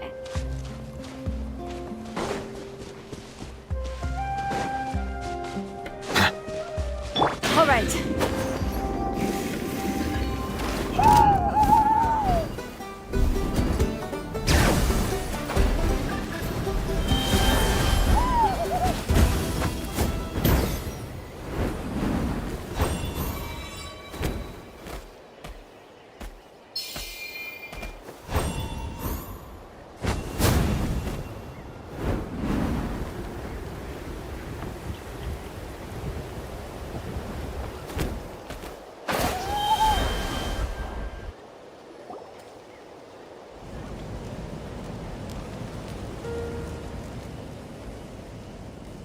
We are gathered here today to bid farewell to all who lost their lives in this war. This struggle has caused us profound pain and brought us face to face with loneliness and loss. But through it all, our bravery and resolve never wavered, and we never lost sight of victory. Even the tiniest of sparks can unite to become a blazing fire. They lit our way forward and showed us the path to victory. When our homeland is revived and life blooms again, they will return to us with the first rain of spring. It is just as our poem describes. We are the inheritors of memory and legend. Those who grew alongside sun and wind. Those who forged our own destiny and future. That is Natlan's fire, the lifeblood of our nation. The fallen are never truly lost to us. We will be reunited one day. And as we create new legends and write new poems in honor of our beloved homeland, they will always be with us. Their deeds immortalized in our memory, and their names immortalized in stone. This epic will be remembered in the actions of every valiant warrior and brave Saurian, all equally important and indispensable. I would also like to take the time to recognize a Fatui Harbinger, who sacrificed his life for our cause. He was a warrior from Conria, who helped defend our nation 500 years ago, a man who used his own heart as refuge for the souls of the fallen. For the chance to offer them a final resting place, he chose to fight with us once again. In the end, he fulfilled his wish and returned the souls to the ley lines. By turning his curse into a weapon, he defeated his fated foe and protected me in the process. We have had our differences in the past, and I cannot say his character is representative of all in his organization. But on this occasion, we honor him as one of our own. In Natlan, all heroes are worthy of celebration.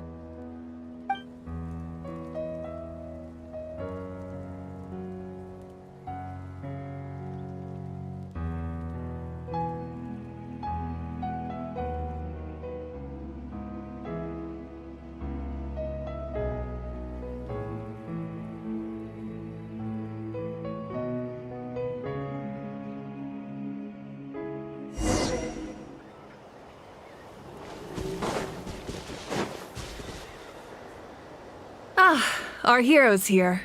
Is there something you want to discuss?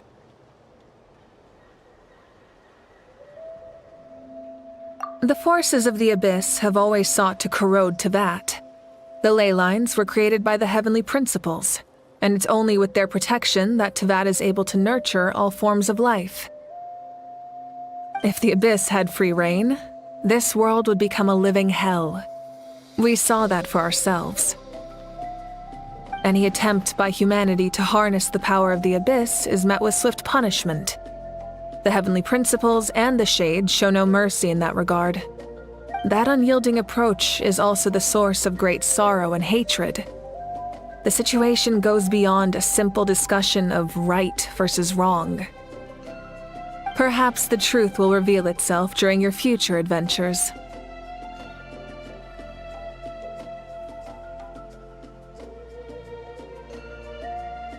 Oh, isn't it obvious?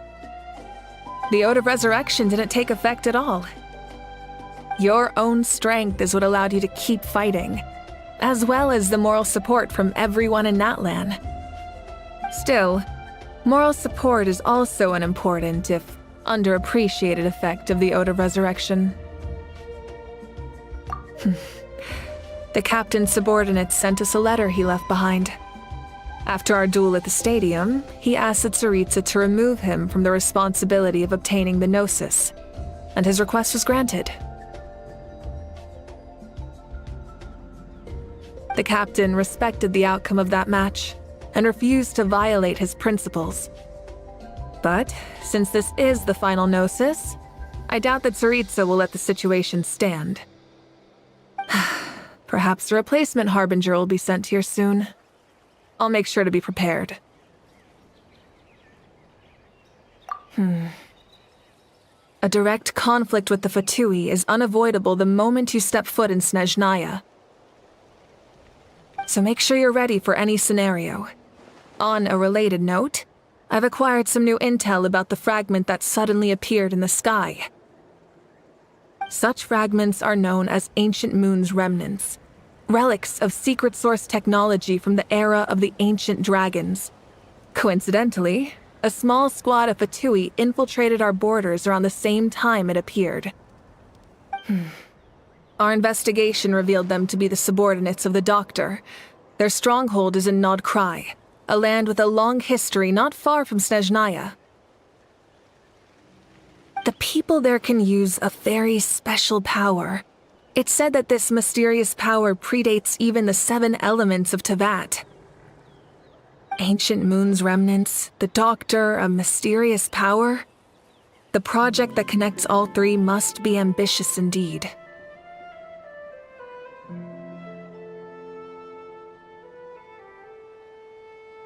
Huh? Tribe? Oh, you're thinking along the lines of how the names of the 6 heroes were inherited. In truth, apart from a few ancient names associated with a certain tribal culture or tradition, most ancient names can be inherited by anyone. Your name likely falls under that category. The Wayab will select someone who shares your character and name them as your successor. Of course, that won't happen for a very long time.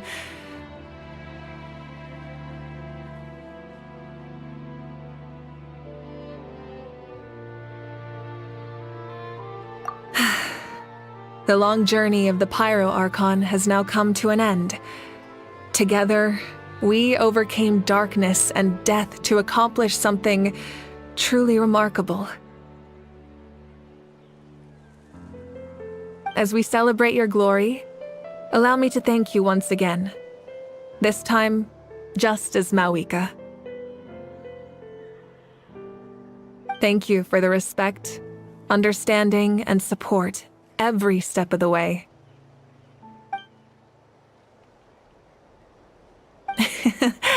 An honor we share. You can keep chatting with your friends nearby. I think I'll stay here for now and watch over them.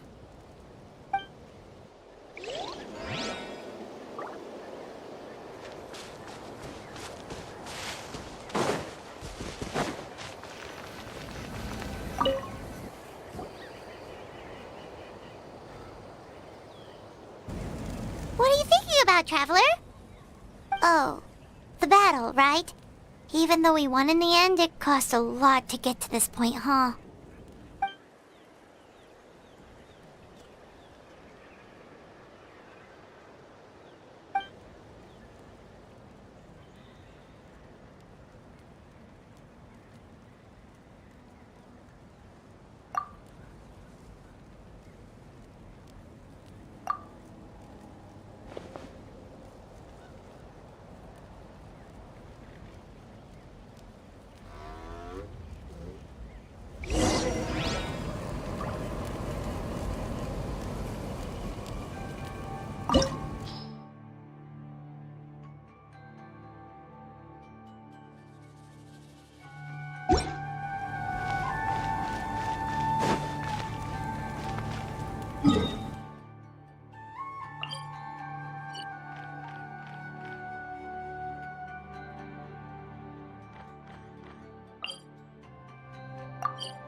Ad Astra Abyssal.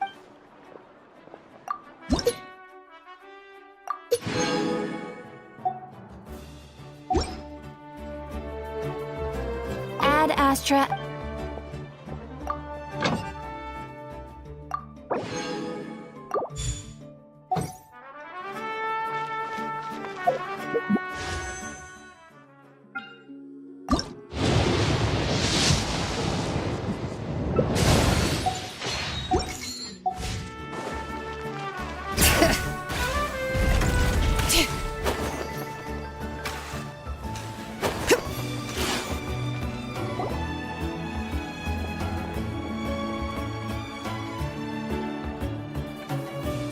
Story! I want to hear a story! Come on! Tell us! Tell us! Well, you kids don't miss a beat, do you? All right. You can be the first audience for this new tale. Let me know what you think. Now, where to begin? Want to stop and listen to the story? Sounds pretty fun! This is a story of the great heroes of our time. There are 3 great heroes at the center of this tale. The first is an outlander known as the Traveler. A warrior of great strength, completely immune to the power of the abyss. Most importantly, the Traveler is kind and brave, someone who treasures those around him. You could call him a natural-born hero. Yeah, he's super strong! Tell us more! Hey, just let him finish the story!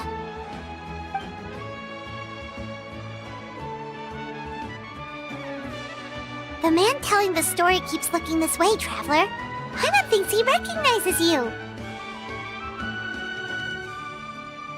The second hero is also an outlander. Many years ago, he forged a connection with this land and used his body as a vessel for the souls of his fallen comrades. His goal was to give them a home and, with that, a chance to be reborn into this world. The third hero is none other than our current Archon, Mawika. Not only is she a powerful and respected figure, but she also commands the power of the Ode of Resurrection, which can bring people back from the dead. With the support of 6 heroes from 500 years ago, she united Natlan against a dangerous foe. Now, this story truly begins with the arrival of the Traveler in Natlan.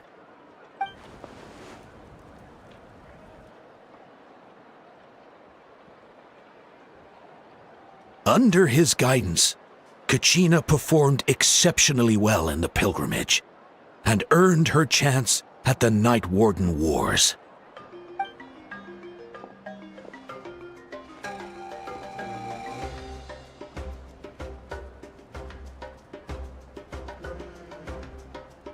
Suddenly, the sky turned dark. The sacred flame went out, and Gasoithoth appeared.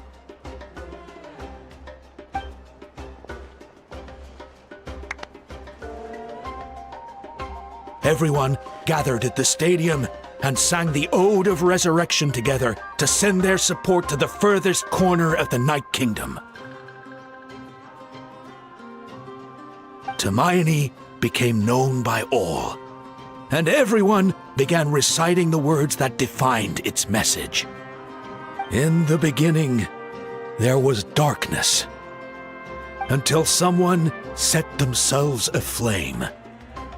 Only then did the universe know light. Anyway, the dust has now settled, and Natlan has entered a new era of peace. The Traveler fought for life. The Captain fought for death. And our Archon, Mawika, created a bridge between them. Wow! Is there more? Please don't let that be the end! Sounds like you like this one. Tell you what, give me some time and I'll write it all out in even greater detail. I loved it! This is the best story ever! Yeah, and Hermione is the coolest ancient name. I get to be Hermione today, okay, guys? Hey, it's supposed to be my turn! No, it's my turn! No, it's my turn! I get to be Hermione today! So, no one wants to be the Pyro Archon anymore?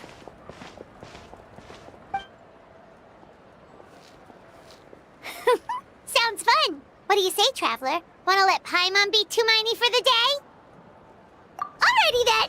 Let's go, Paimon! A new adventure awaits!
This world is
Bring it!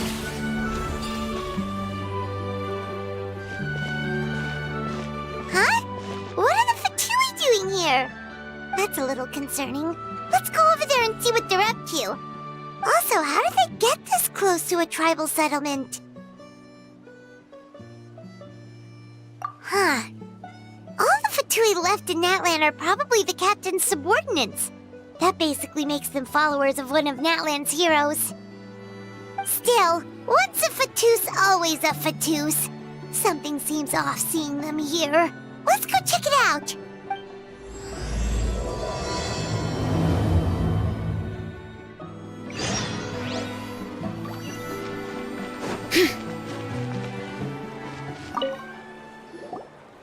Ahem! What are you guys doing here? Following orders. If you have a problem, take it up with our employer. Hey, what's with the attitude? Can the Fatui even work for a private employer? This is Grudok. I hired him to be my bodyguard in Natlan. As you can see, he's not the sociable type. I'm sorry for any offense. My original plan was to hire someone from the local tribes, but a priest recommended Grudok and his squad. I was told they were capable fighters and had the time to spare, so they fit the bill. It seems like the Fatui's reputation in Natlan is quite positive. So that's what happened. Then you must be from Fontaine? Precisely!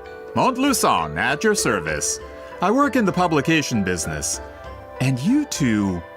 Wait, you must be the Traveler and his fairy companion. Oh, you know us?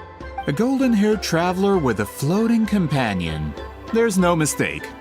Your exploits in Fontaine have all the makings of a best-selling series. I'd be a failure of a book merchant if I couldn't recognize you. Wow, we're really famous at this point, Traveler. It's truly my lucky day. I know this is sudden, but I was actually looking for you two. You see, I have a favor to ask. So, you chased us all the way to Natlan? That's a little creepy. You'll be generously rewarded, I promise you. Well, at least he got straight to the point. Should we hear what he has to say? All right, we'll hear your request. You know the great shaman Sitlali, right? I need her help with something. Yeah, but the chances of her helping a random stranger just because we asked? Yeah, Sitlali really doesn't like dealing with strangers. I heard about that from other members of her tribe. But they told me if one person could convince her, it would be the golden-haired traveler. If you manage it, I'll even double your pay.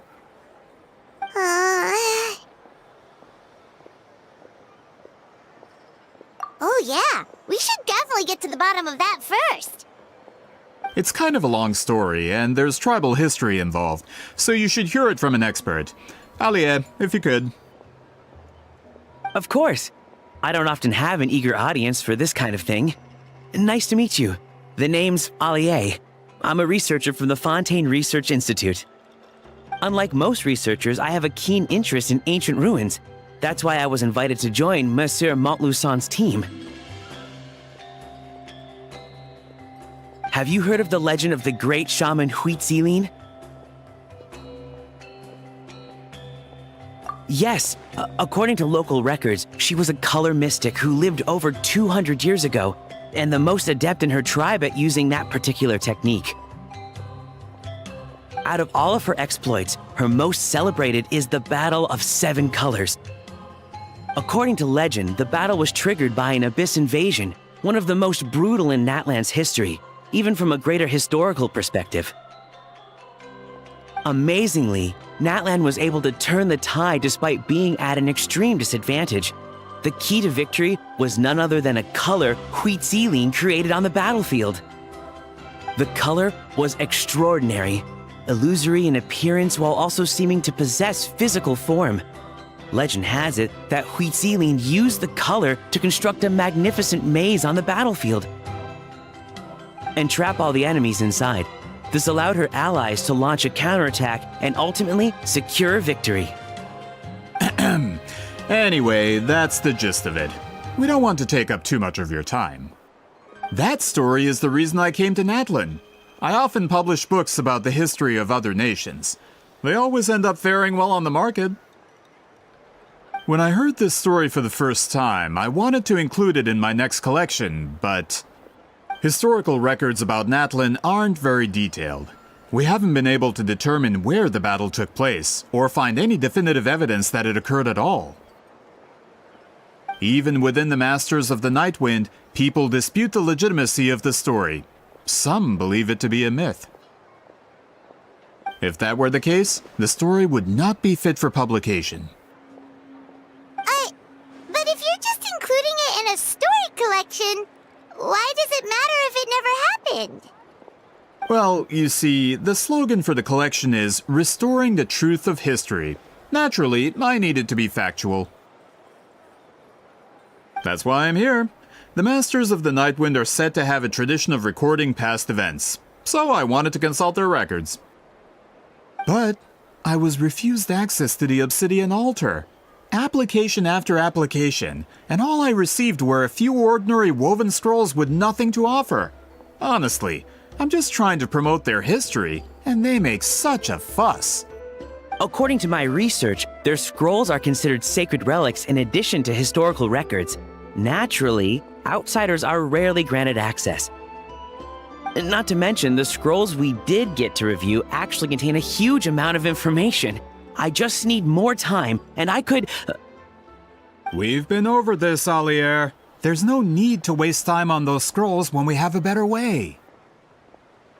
Citlali, you mean? Exactly. You're well aware, I'm sure, that Citlali has been alive for more than 200 years. That means she lived during the era of the Battle of Seven Colors. If she agrees to be my consultant, then no other historical records are necessary. Oh, that's what you want. So, what do you say? I'll quadruple the pay if it helps sweeten the deal.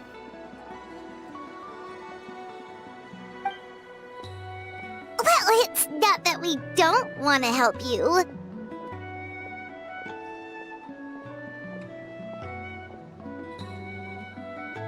Oh, right! The duty the chief gave us has a lot to do with Huitziline. Who knows? The Battle of Seven Colors might lead us in the right direction. All right, we'll help you convince Citlali. Just let us do the talking, okay? Of course.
So, this is where the great shaman lives? A bit far from civilization, isn't it? I hope the person who pointed us in this direction wasn't mistaken. For someone like Citlali, it actually makes a lot of sense. Is this graffiti her work too? I wonder if it's a cultural practice. if I could just copy it down, We're here for a reason, Alier. As agreed, you two can do the talking, and we'll wait for you here. Okay, we'll go knock on the door. Hopefully she's not hungover.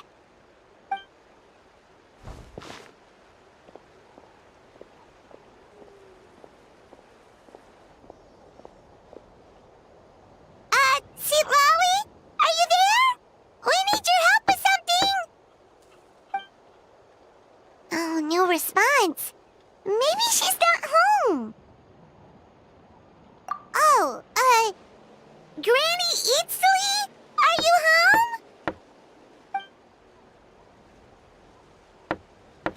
home? Hey, kid! If you're here to challenge me, book an appointment first.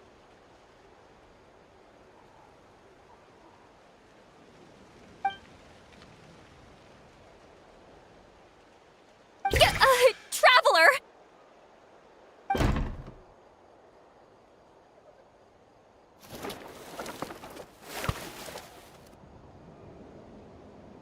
Looks like we came at a bad time.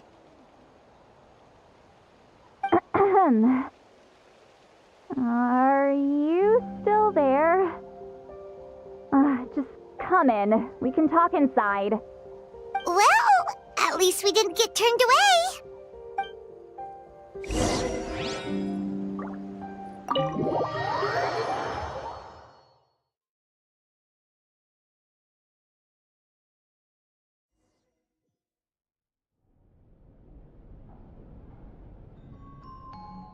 Huh.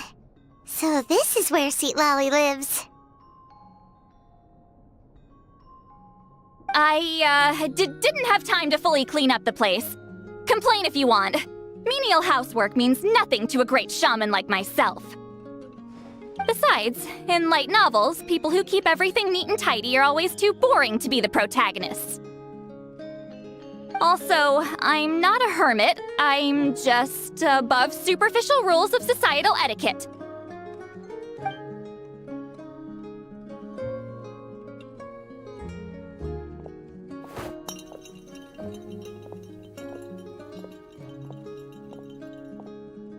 She sure does care a lot about what we think of her. Oh, and that spell I used to transfer my senses to you, you're not still, experiencing the side effects, are you? It's my duty as a great shaman to check that kind of thing. Oh, you mean when we could hear your thoughts? Nope. It's been so long, we don't have to worry about that anymore, right? Then why do I hear the traveler's thoughts in my head? What?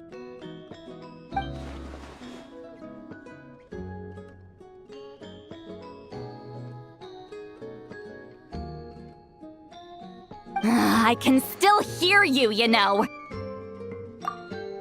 Don't bother. I'll find a way to fix it. First you hear my thoughts, now I'm hearing your thoughts. It was just a simple spell.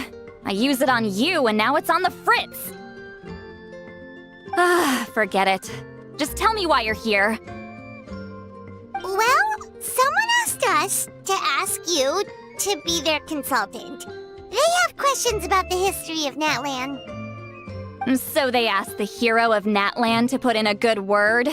Sounds like they know I don't usually trouble myself with other people's problems. The pay is really good.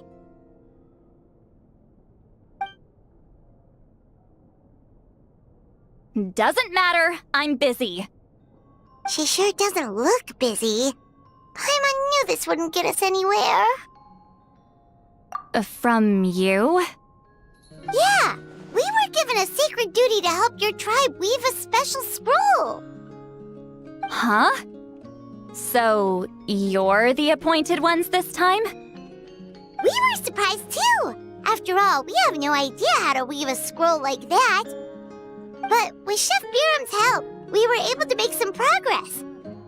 We still haven't succeeded, but we learned that the key to weaving the scroll is a special kind of color. The historical event those men want to ask about also involves color. If you help them, you might end up helping us too.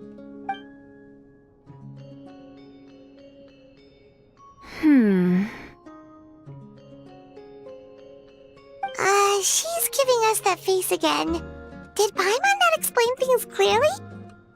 I can't decide whether this twist is completely out of the blue or if it was foreshadowed all along.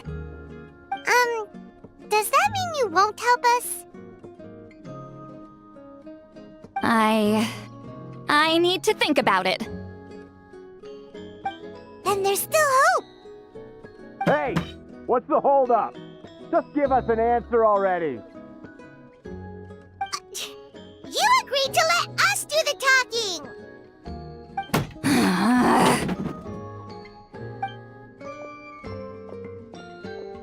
See, Lolly?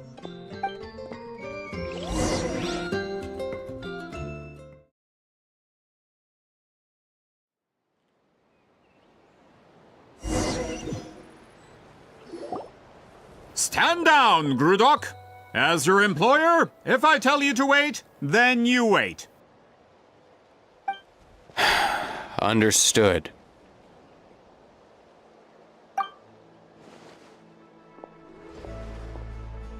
You're the great shaman who's been alive for centuries? But you're so... Apologies for the disturbance. Grudok is a recent hire, so difficult to restrain sometimes.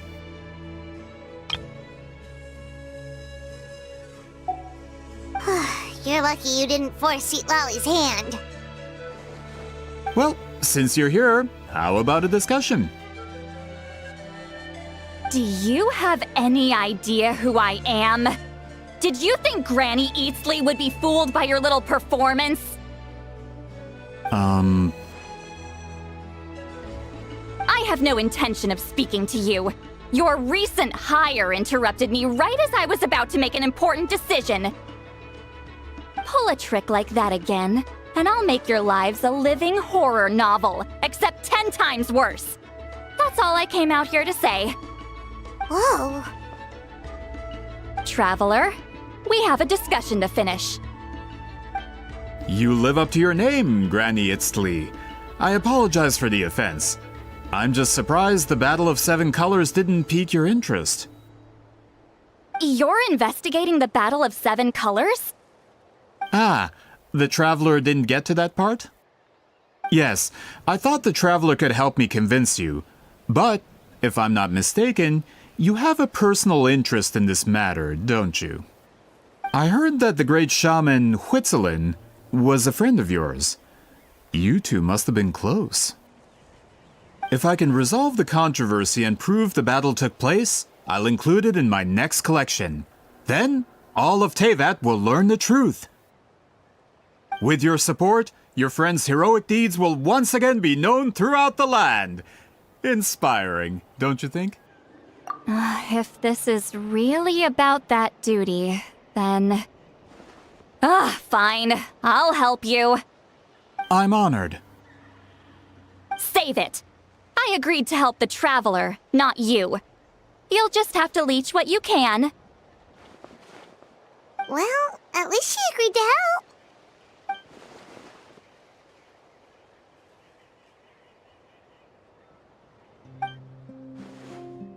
Who are you calling heartless?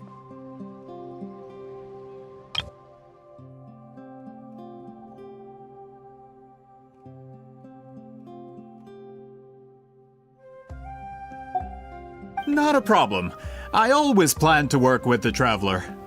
So, did you directly experience any events of the battle? Do you have any idea where it took place? Can you think of any relics we could use to prove it? Talk at me, why don't you? Fine. No, no, and no. I did live during the same era as her, but that doesn't mean we experienced the same events. I've lived a long time, but I'm not a walking encyclopedia. You decide the angle of your investigation, and I'll provide answers if I'm familiar with the subject.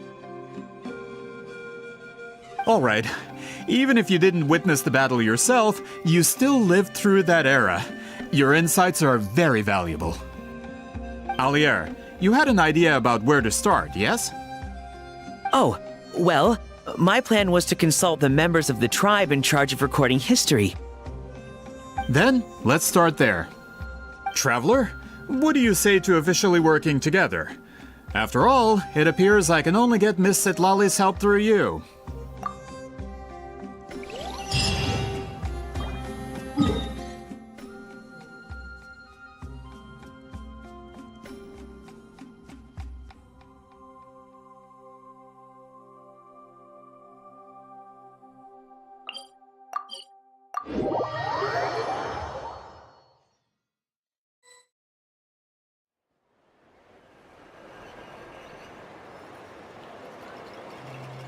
You don't seem super invested in this whole thing, Sitlali. The Battle of Seven Colors is something I've only ever heard about. I know as much as anyone else in my tribe. But how? Weren't you alive when it happened?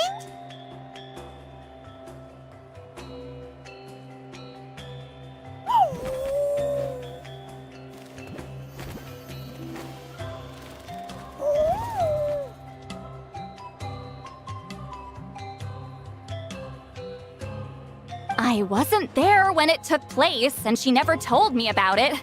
That's how. But Molusa said the two of you were close friends. The battle was legendary. Why wouldn't Huitziling tell you about it? Close friends? More like arch rivals. Something Montluçon would know if he actually did his research. Did you see the graffiti outside my house? That's not my doing. All students from Huitziling's School of Shamanism must pass an extremely difficult trial before graduation, defeating me in battle.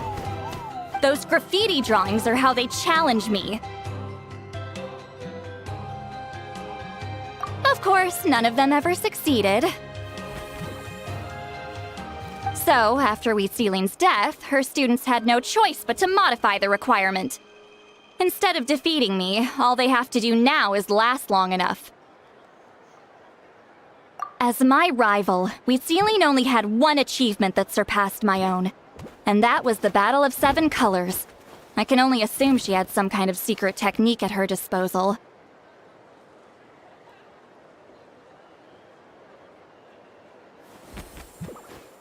It makes perfect sense that she kept it from me. I'm a fast learner. Telling me about the technique is no different than handing it to me on a silver platter. As if she would give away her one advantage. Oh, that makes sense. Anyway, all of that is secondary. Like I said, I'm only here to help you fulfill your duty.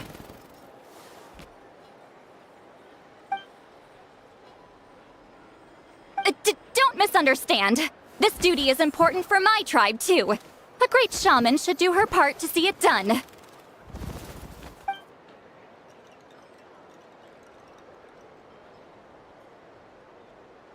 Excuse you? I fail to see what housekeeping has to do with my duty as a shaman.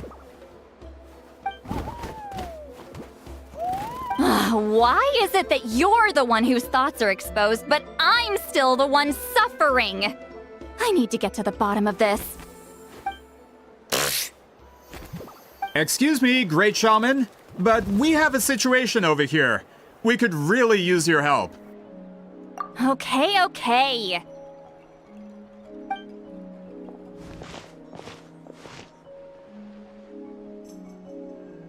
Of course the Battle of Seven Colors happened. The woven scroll proves it. Huitziling used a mysterious color to construct a maze and trap the enemies inside. That's just your interpretation. There's more than one way to understand that scroll. Besides, constructing a maze out of color is ridiculous. Huitziling was one of the most powerful shamans of her time. She definitely could have pulled it off. That's the biggest problem. She had students. Why not pass it down? A technique that powerful? And no shaman since has ever used it? Her students are keeping it a secret, of course. If you knew a technique like that, you'd be a fool to show it to just anyone.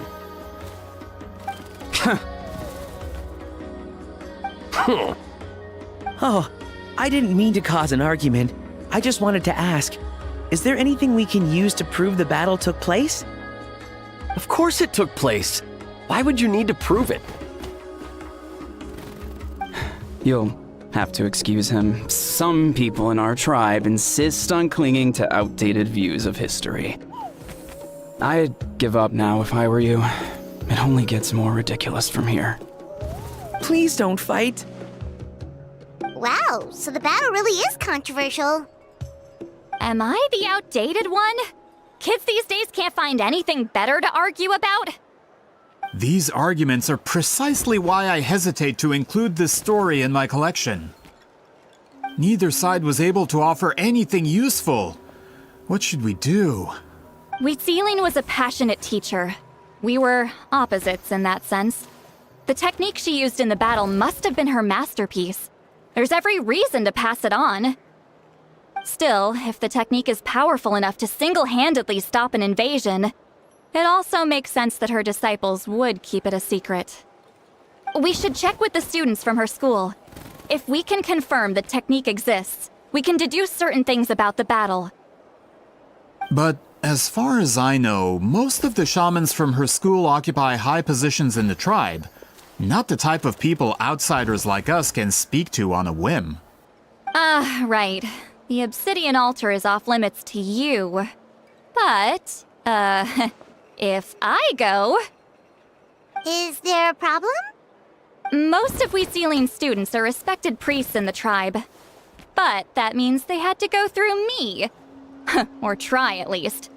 I, of course, humiliated them from a young age.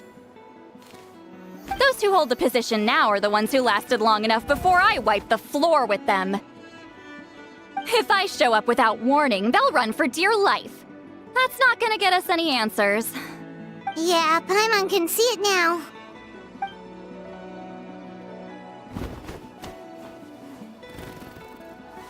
Hey, don't jump to conclusions. That was just a metaphor.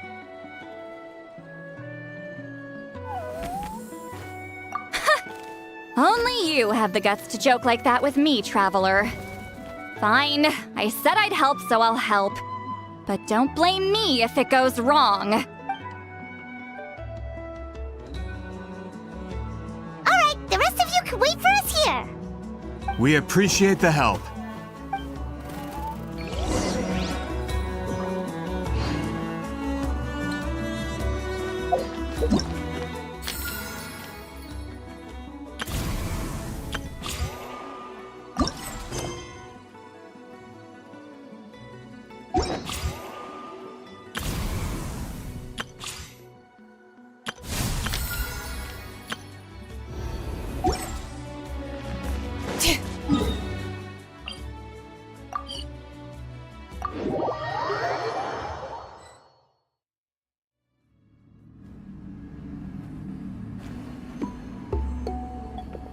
Oh, are you in the middle of a ceremony?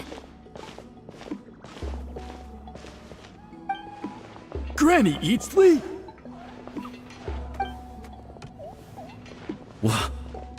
What is she doing here? Did some coward not show up after challenging her to a fight?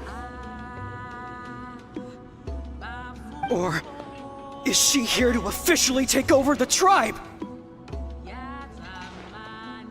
Whoa, it's like they really do see her as some kind of tyrant. No matter what, we'll defend our dignity as priests to the end.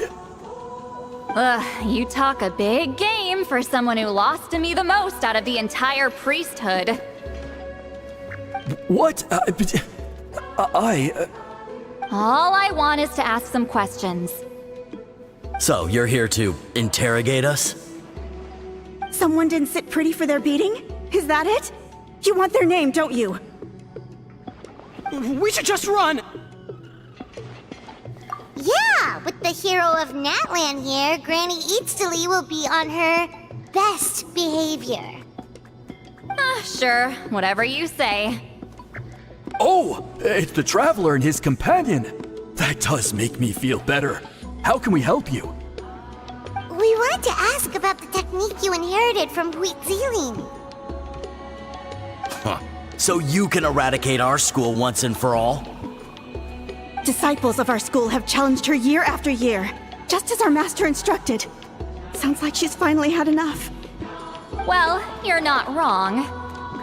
If we want to protect our legacy, one of us needs to run! Not this again. Just how much did you traumatize them, Sweet Lolly?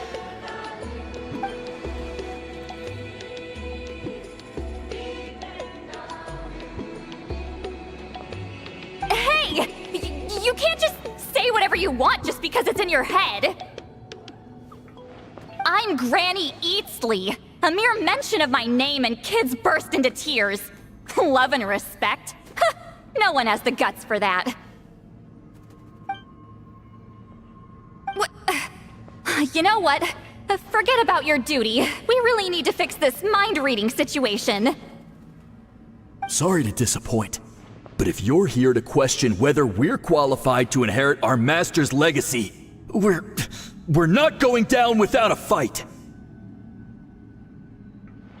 We're not getting anywhere. What should we do, Traveler?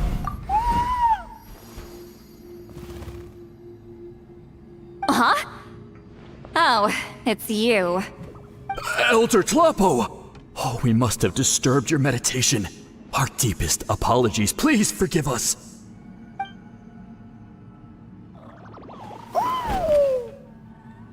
Did Elder Tlapo just issue a declaration?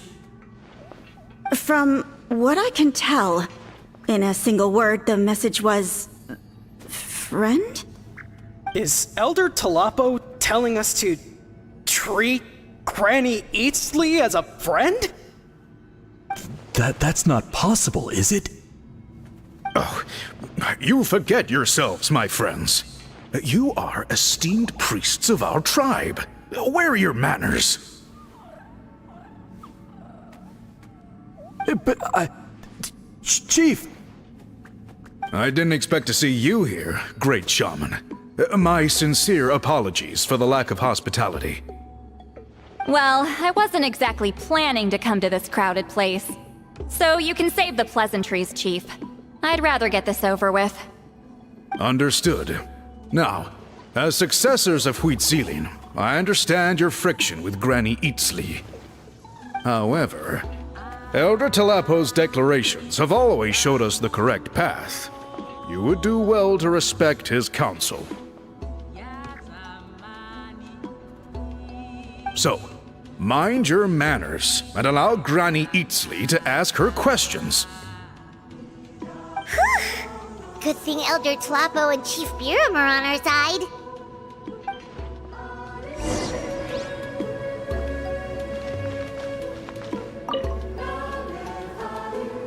Hi there, Elder Tlapo!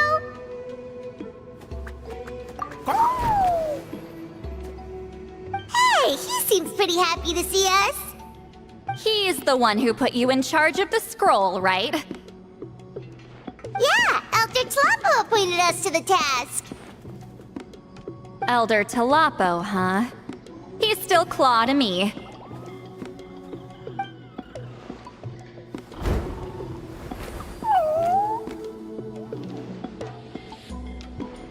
Hey, don't pull that cutesy stuff with me.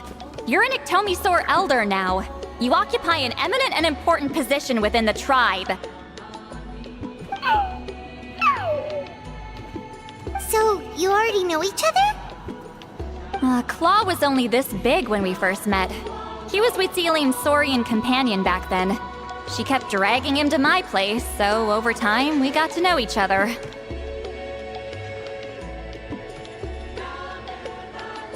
She only came to my place to fight me. But at the same time, she always claimed to be my friend. She was the only one who dared to try, at least.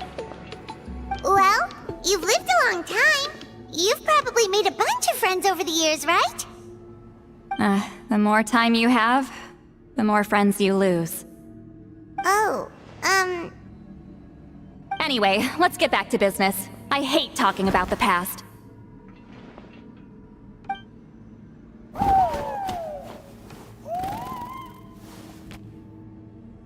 Oh, 200 years and you still haven't given up, Claw? I still haven't made up my mind, so you should head back. Traveler, Paimon, let's go.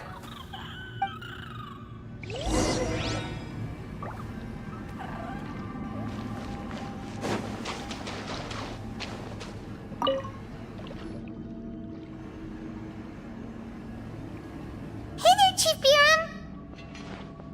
Oh, wait. We haven't reached out since the last time we failed the task, huh? I'm just grateful you haven't forgotten that duty. Actually, we have good news! We found another clue! I'm all ears. It's the Battle of Seven Colors. Huitzilin's claim to fame? That sounds promising.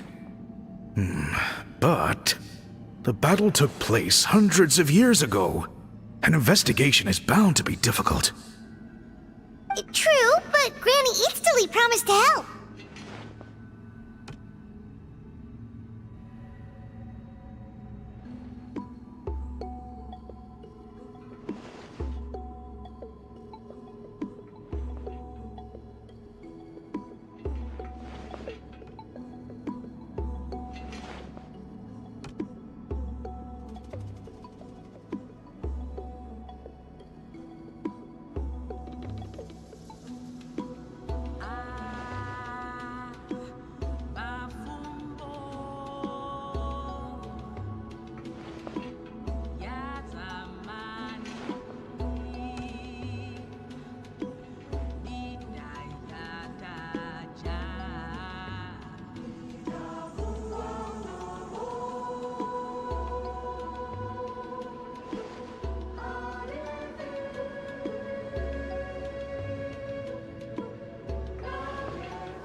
Is that so? Huh. I've tried seeking her help in the past, but I never managed to coax her out. You should cherish this opportunity. Hey, don't complain! None of the previous chiefs succeeded either.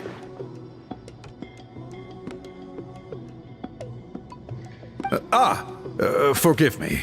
That wasn't my intention. It was a comment on my own failings.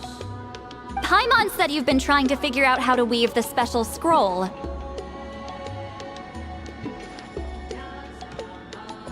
It is my duty, great shaman. Why bother? The scrolls always end up completed on time. So what's the point of figuring it out for yourself? If I may, this task concerns the history of Natlan as a whole. And in many ways, history is the memory of a people. Memory is sacred to our tribe. I'm sure a great shaman understands that better than a humble junior like myself. Something this important cannot be left to baseless rumors.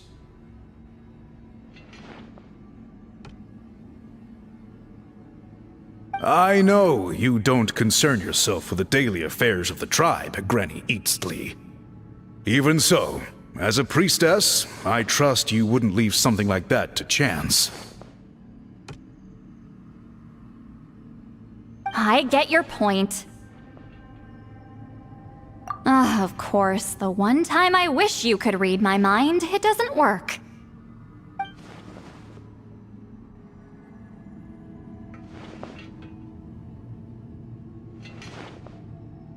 No, that's not it! Huh?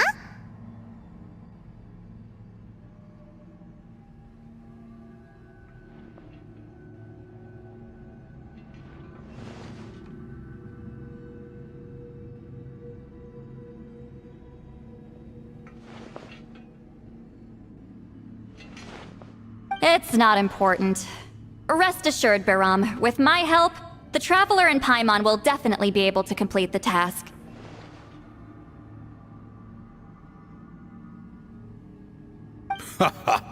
You have my thanks, then.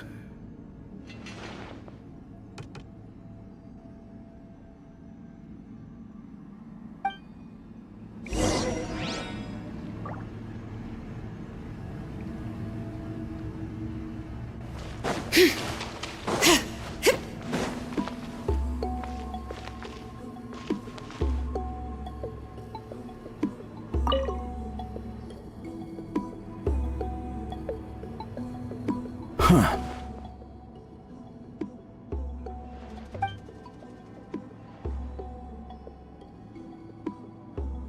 So are you here to test whether we're qualified to inherit Master Wheatselian's legacy?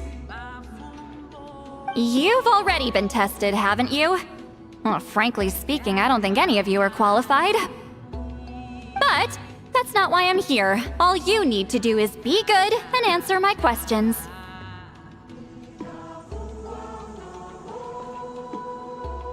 Fine. Ask away. You've heard of the Battle of Seven Colors, right? Of course. It's our master's claim to fame. An immortal legend inscribed in the very history of our tribe.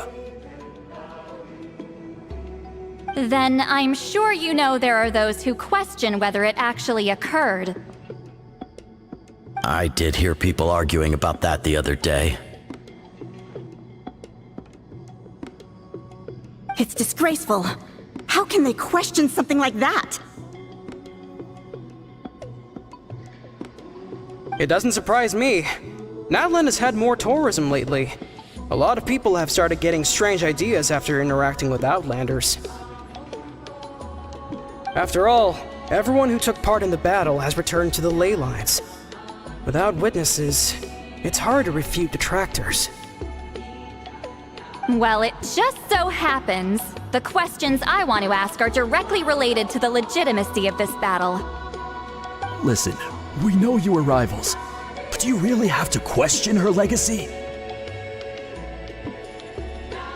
You think she's like you? Someone who can't survive a little scrutiny? No, of course not. Then let me finish. During the battle, Wheatsealing most likely used a technique powerful enough to turn the tides of war. I'm sure she was very proud of it. Proud enough to pass it on to her disciples. So, which one of you inherited that technique?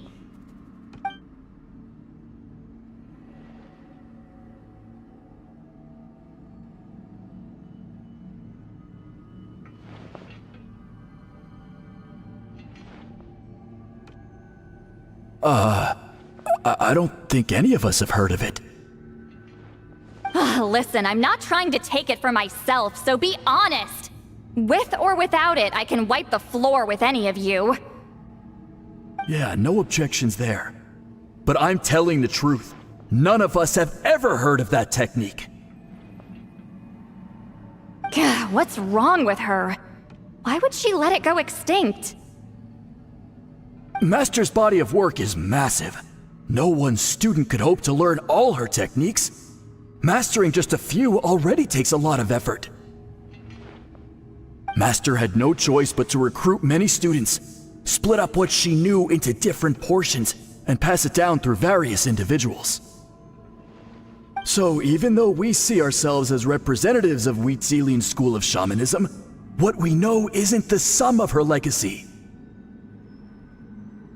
Actually, I know of a shaman family that inherited some of Master's techniques. The family fell on hard times and lost the right to the priesthood.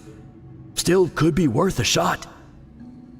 But if they inherited Wheatsealing's secret technique, shouldn't the family be thriving? Well, it's the only thing I can think of. All right, give me their address. I'll mark it out on your map. To be honest, I'm not optimistic about the future of this investigation. That's because the request came from you. You don't know the power of your own words, do you?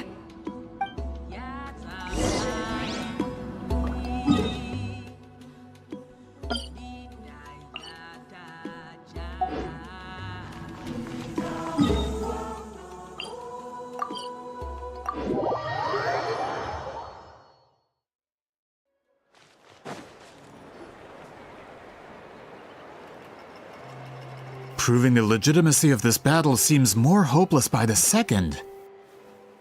Nothing we can do about that.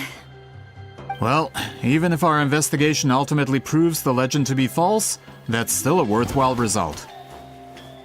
Although I'm here for business purposes, I have a personal interest in this as well. I'm drawn to matters of historical truth. That's exactly why I chose to follow you, Monsieur Montluçon.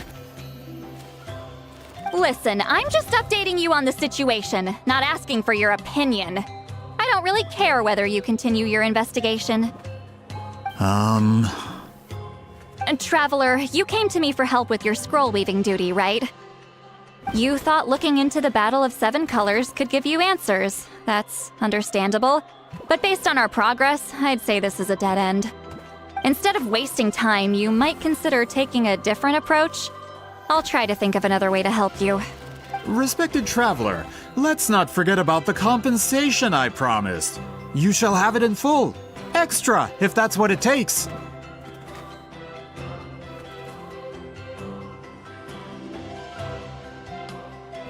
What makes you say that?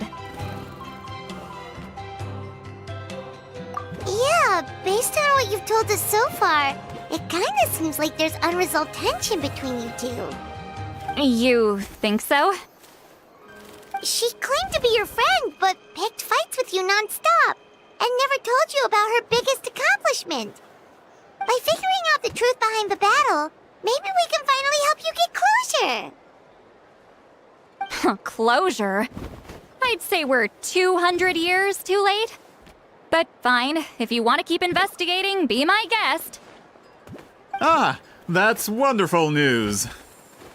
Alright, let's go visit the Shaman family!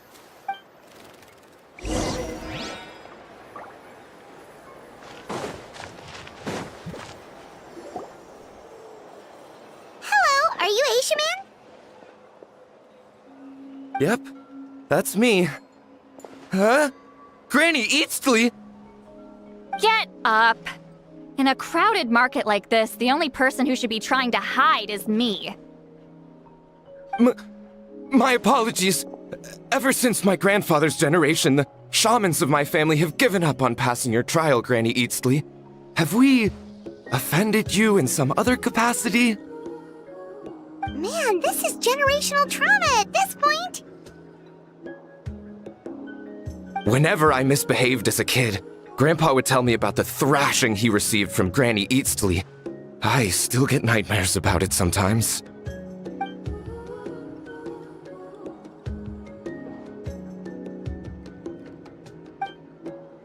Hey, don't get any funny ideas. This was your idea, remember? Keep asking your questions. I'm going to find somewhere quiet to wait.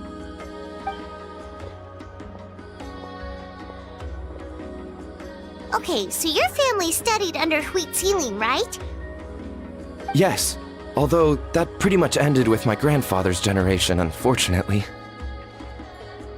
The techniques my family learned from Huitziling didn't have much practical use in terms of tribal affairs, so during my grandfather's time, we quit the priesthood. Turns out, shaman techniques aren't that useful outside the priesthood either. So over time, we abandoned them altogether. Of course, it's possible that we were just too foolish to understand the true power of those teachings. After all, Huitziling was a genius. None of her students have been able to fully reproduce her talent. Do you know which techniques were passed on to your family? I'm not sure.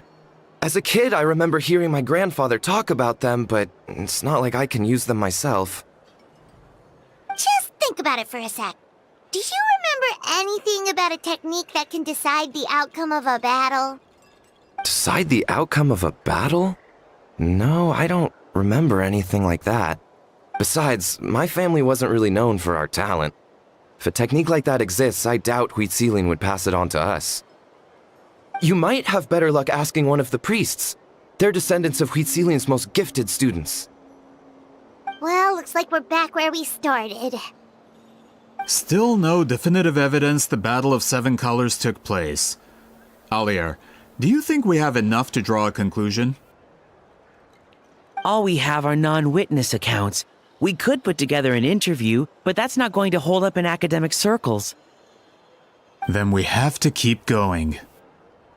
Oh, you're investigating the Battle of Seven Colors? Yeah, you know about it? Not a lot, but there's something special about my family. In addition to shaman techniques, Huitzilian's stories were passed down to us as well. Say what you want about my ancestors' dedication to shamanism, but they definitely paid attention to those stories. And of course, the Battle of Seven Colors is the most exciting story of them all. We don't need another story. We need something concrete. Does no one in your tribe understand that? I'm not sure if this is helpful, but the story passed down in my family is a little different from the one told in the tribe. Really? Well, it's Huitzilian's personal account of the events, so it's a lot more detailed. For example, in the version I heard, the battle took place in a location known as Chico Mostuk Cave. That means you can tell us where to find it. Have you ever been to this place? Unfortunately not. I studied maps of Natlan before we left, Monsieur Montluçon. I don't remember ever seeing such a name. Could your ancestors be mistaken, Mr. Shaman? It's unlikely. My family may have let the shamanism side of things fall by the wayside, but we're serious about these stories. In the words of my grandfather, some things deserve to be passed down more than secret arts. If Huitzilian's version of events differs so much from the general understanding, that makes it even more likely the battle is completely made up. Yeah, that's disappointing. Oh, hold on. You mentioned the Chico Mostuk Cave? Oh, yes? Can I clear something up for you? It's been more than 200 years. Huh. I never thought I'd hear that name again. What do you mean?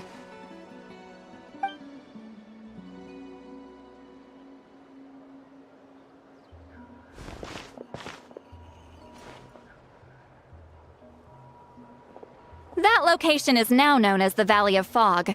The Chico Mostuk Cave is what it was called 200 years ago. Precisely when Huitzilin was alive. That means, Monsieur Montluçon, we can confirm the original site of the battle. Once we get there, the evidence we need should be at our fingertips.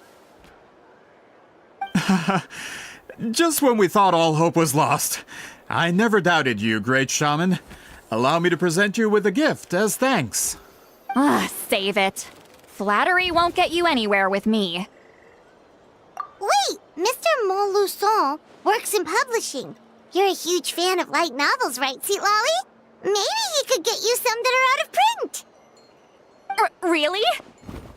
Out of print, huh? Sure. Do you have any in mind? Well, if we're talking collectibles, then the first edition of Shogun Almighty reborn as Raiden with unlimited power is a must. It's the first major hit of the isekai genre. Several editions have gone to print, but copies of the first edition are exceedingly rare and valuable. I see. There's also its sister work, Pretty Please Kitsune Guji. It was Yae Publishing House's attempt at gauging the new market trends. It's opened the door to a new genre after readers grew tired of isekais. The sales speak for themselves.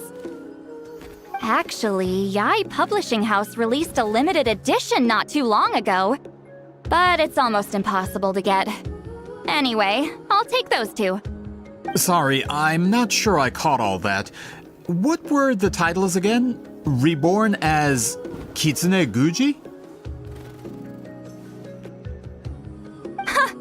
These two titles are among the most successful and well-known works in the entire industry. You're telling me, as someone who works in publishing, you've never heard of them? I'm a merchant from Fontaine, after all. Regarding this particular genre from Inazuma, I'm afraid I lack your level of expertise. Huh. Amateur.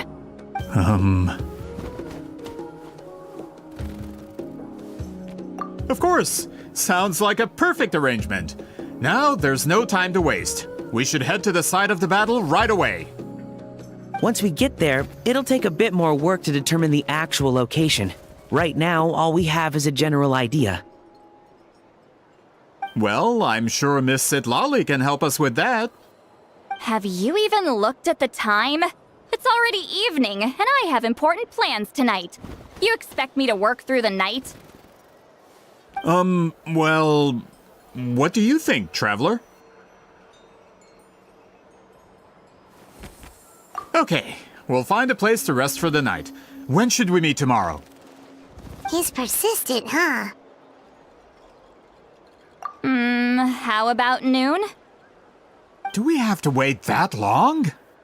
Great shamans have important matters to attend to in the morning. That's only because I have important tasks to complete at night.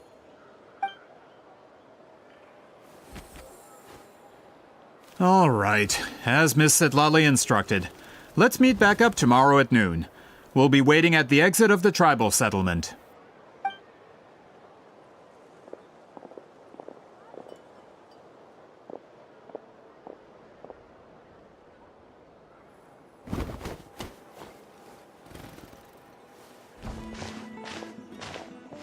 Sorry, I just wanted to ask, is Granny Eatsley satisfied with my answer?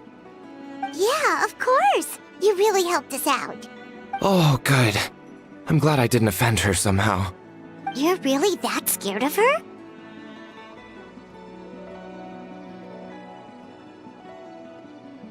To be honest, Granny Eatsley almost never interacts with ordinary tribespeople like us.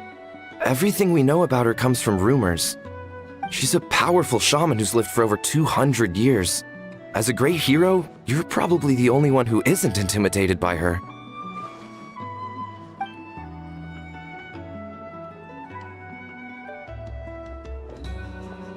Well, thanks for today, Sea Lolly.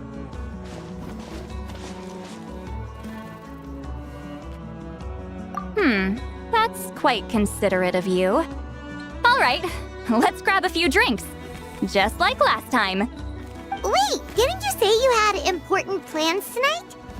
What did you think I meant? Does that mean you've gone drinking every night for the past 200 years? Now Paimon's worried about your health. No, I've had enough socializing for one day. I know somewhere quiet. We can just buy some drinks and head over.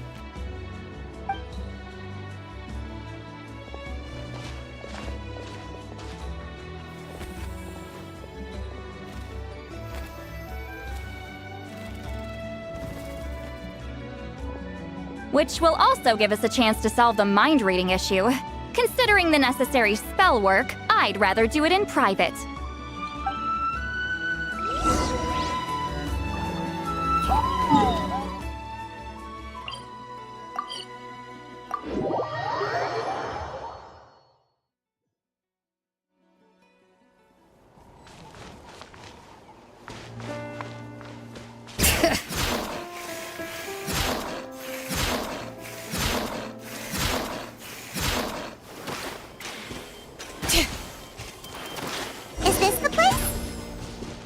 No, further up. Further up?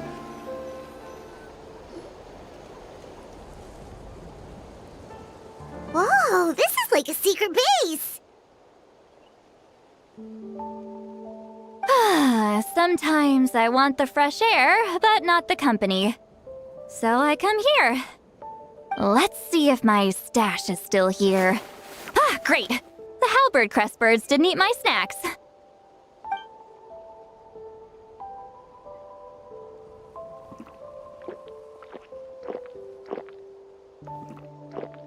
Now for the mind reading issue. Give me your hand. It might take a little longer, actually. I just need to share my senses, make a clean break.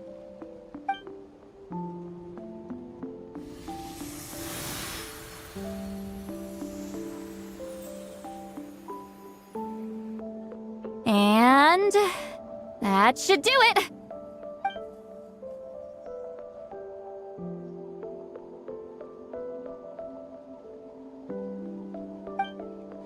You're not wrong. Hold on. Why do I still hear you in my head? Oh, did I not separate our senses completely? Maybe using my palm isn't enough? Close your eyes.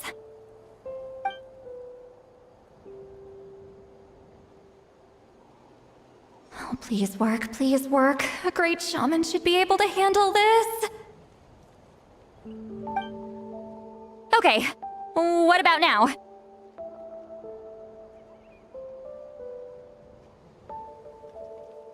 Huh? And now? Huh. Whenever I try to remove the effect, it just flips direction and gets worse.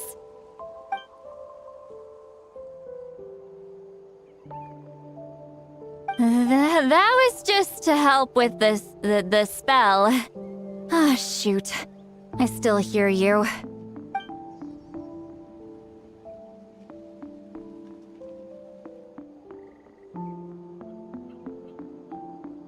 For a human soul, to lose the boundaries of the mind is to drown in the sea of consciousness without a concept of self. Wait, that sounds bad.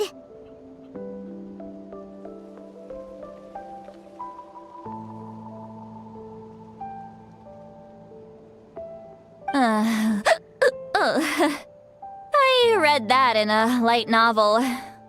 When it comes to the real world, I think it's pretty accurate. Is Lolly drunk?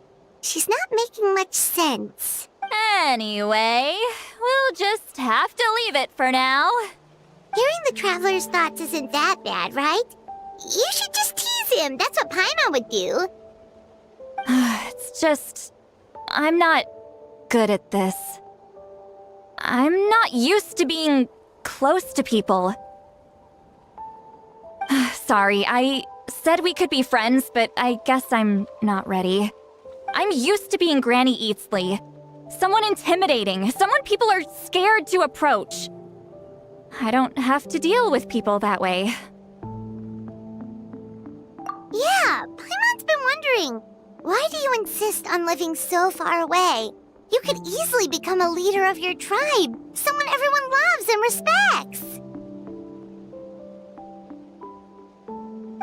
When you live as long as me, a person is like a flower. The color draws you in. You water it to see it bloom. It rewards you with its fragrance. But it doesn't last. With the passing of the seasons, everything withers away. You can try to water it, but it will never bloom again. Even if the same plot of soil is covered in flowers the following year, the one you remember won't be there. That's just how it is. Most of the people in my life will be gone one day, just like a flower. Getting close means losing friend after friend for hundreds of years, until the weight of their memories crushes my soul. If people don't care about me, then I don't have to care about them. It's better if the people in my memories are nothing more than fleeting strangers. See, Lolly. You won't live as long as me, so you don't have to worry about that. Really? Then you should understand. Nearly everyone you know will be gone one day.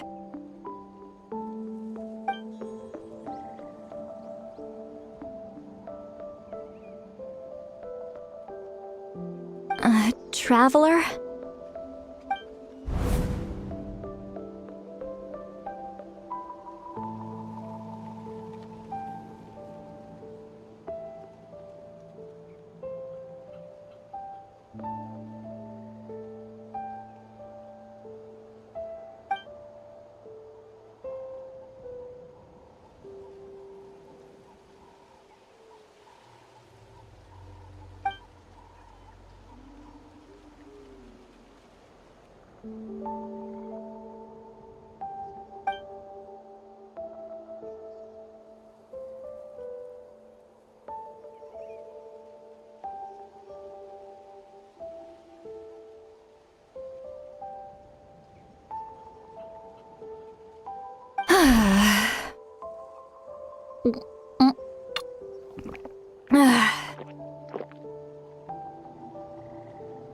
Is something wrong.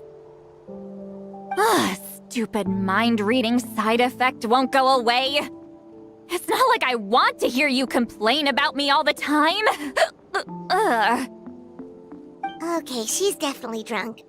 See, Lolly, maybe take it easy? At this rate, you might sleep past noon tomorrow.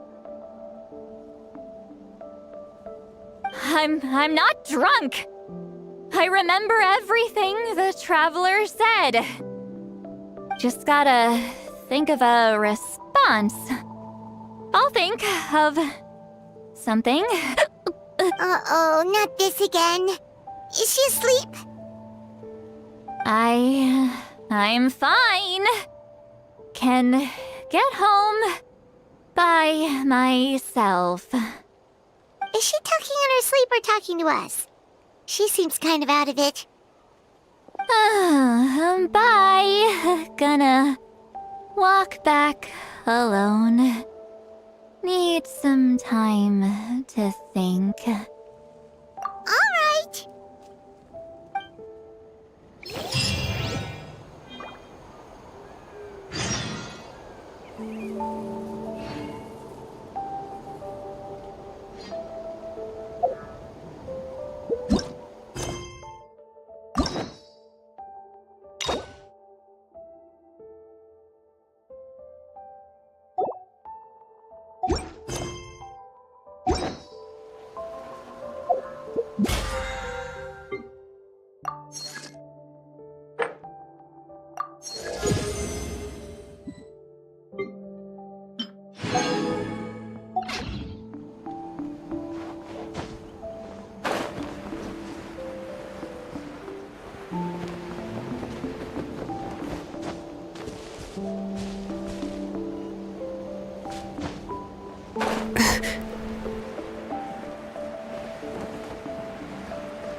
We should, take a break after all. Running around. Yeah, let's rest here for a bit. Interesting.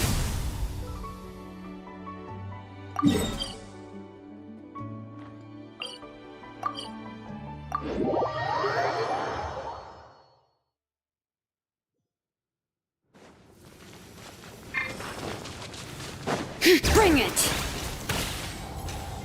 If you insist on putting yourself to the test, then tested you should be. Now that more advanced.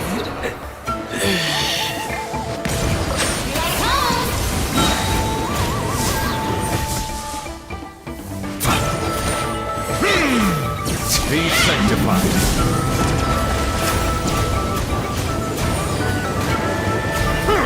A dash of color brings the spirit to life. Bow your head.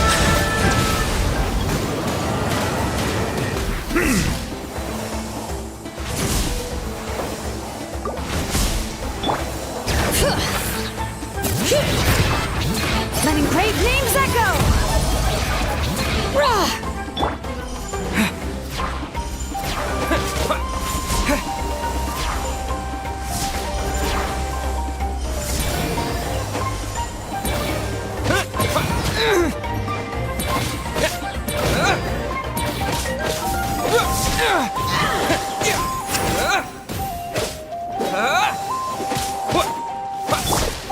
Bring it! Rah!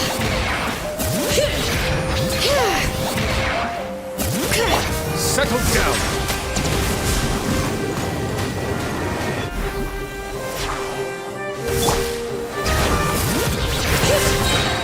Let the mountain's veins boil!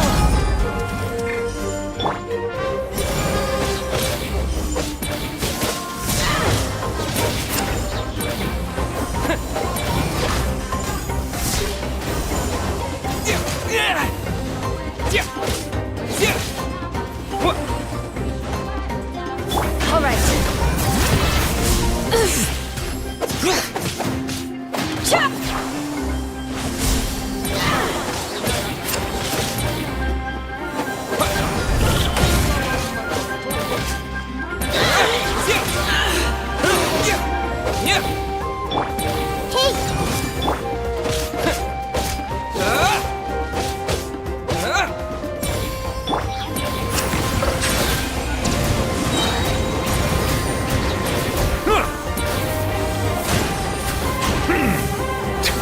Let the mighty be humble.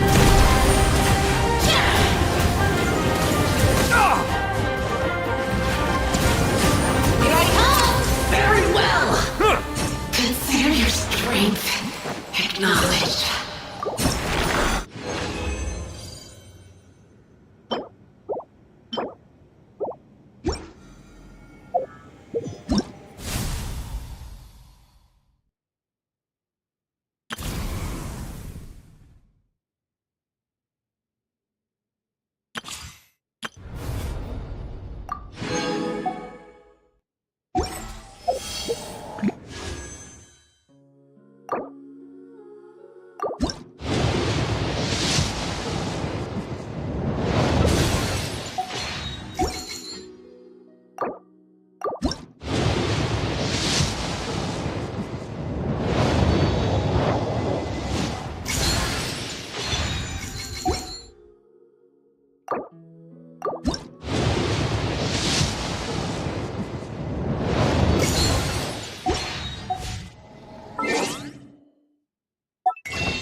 Yourself to the test.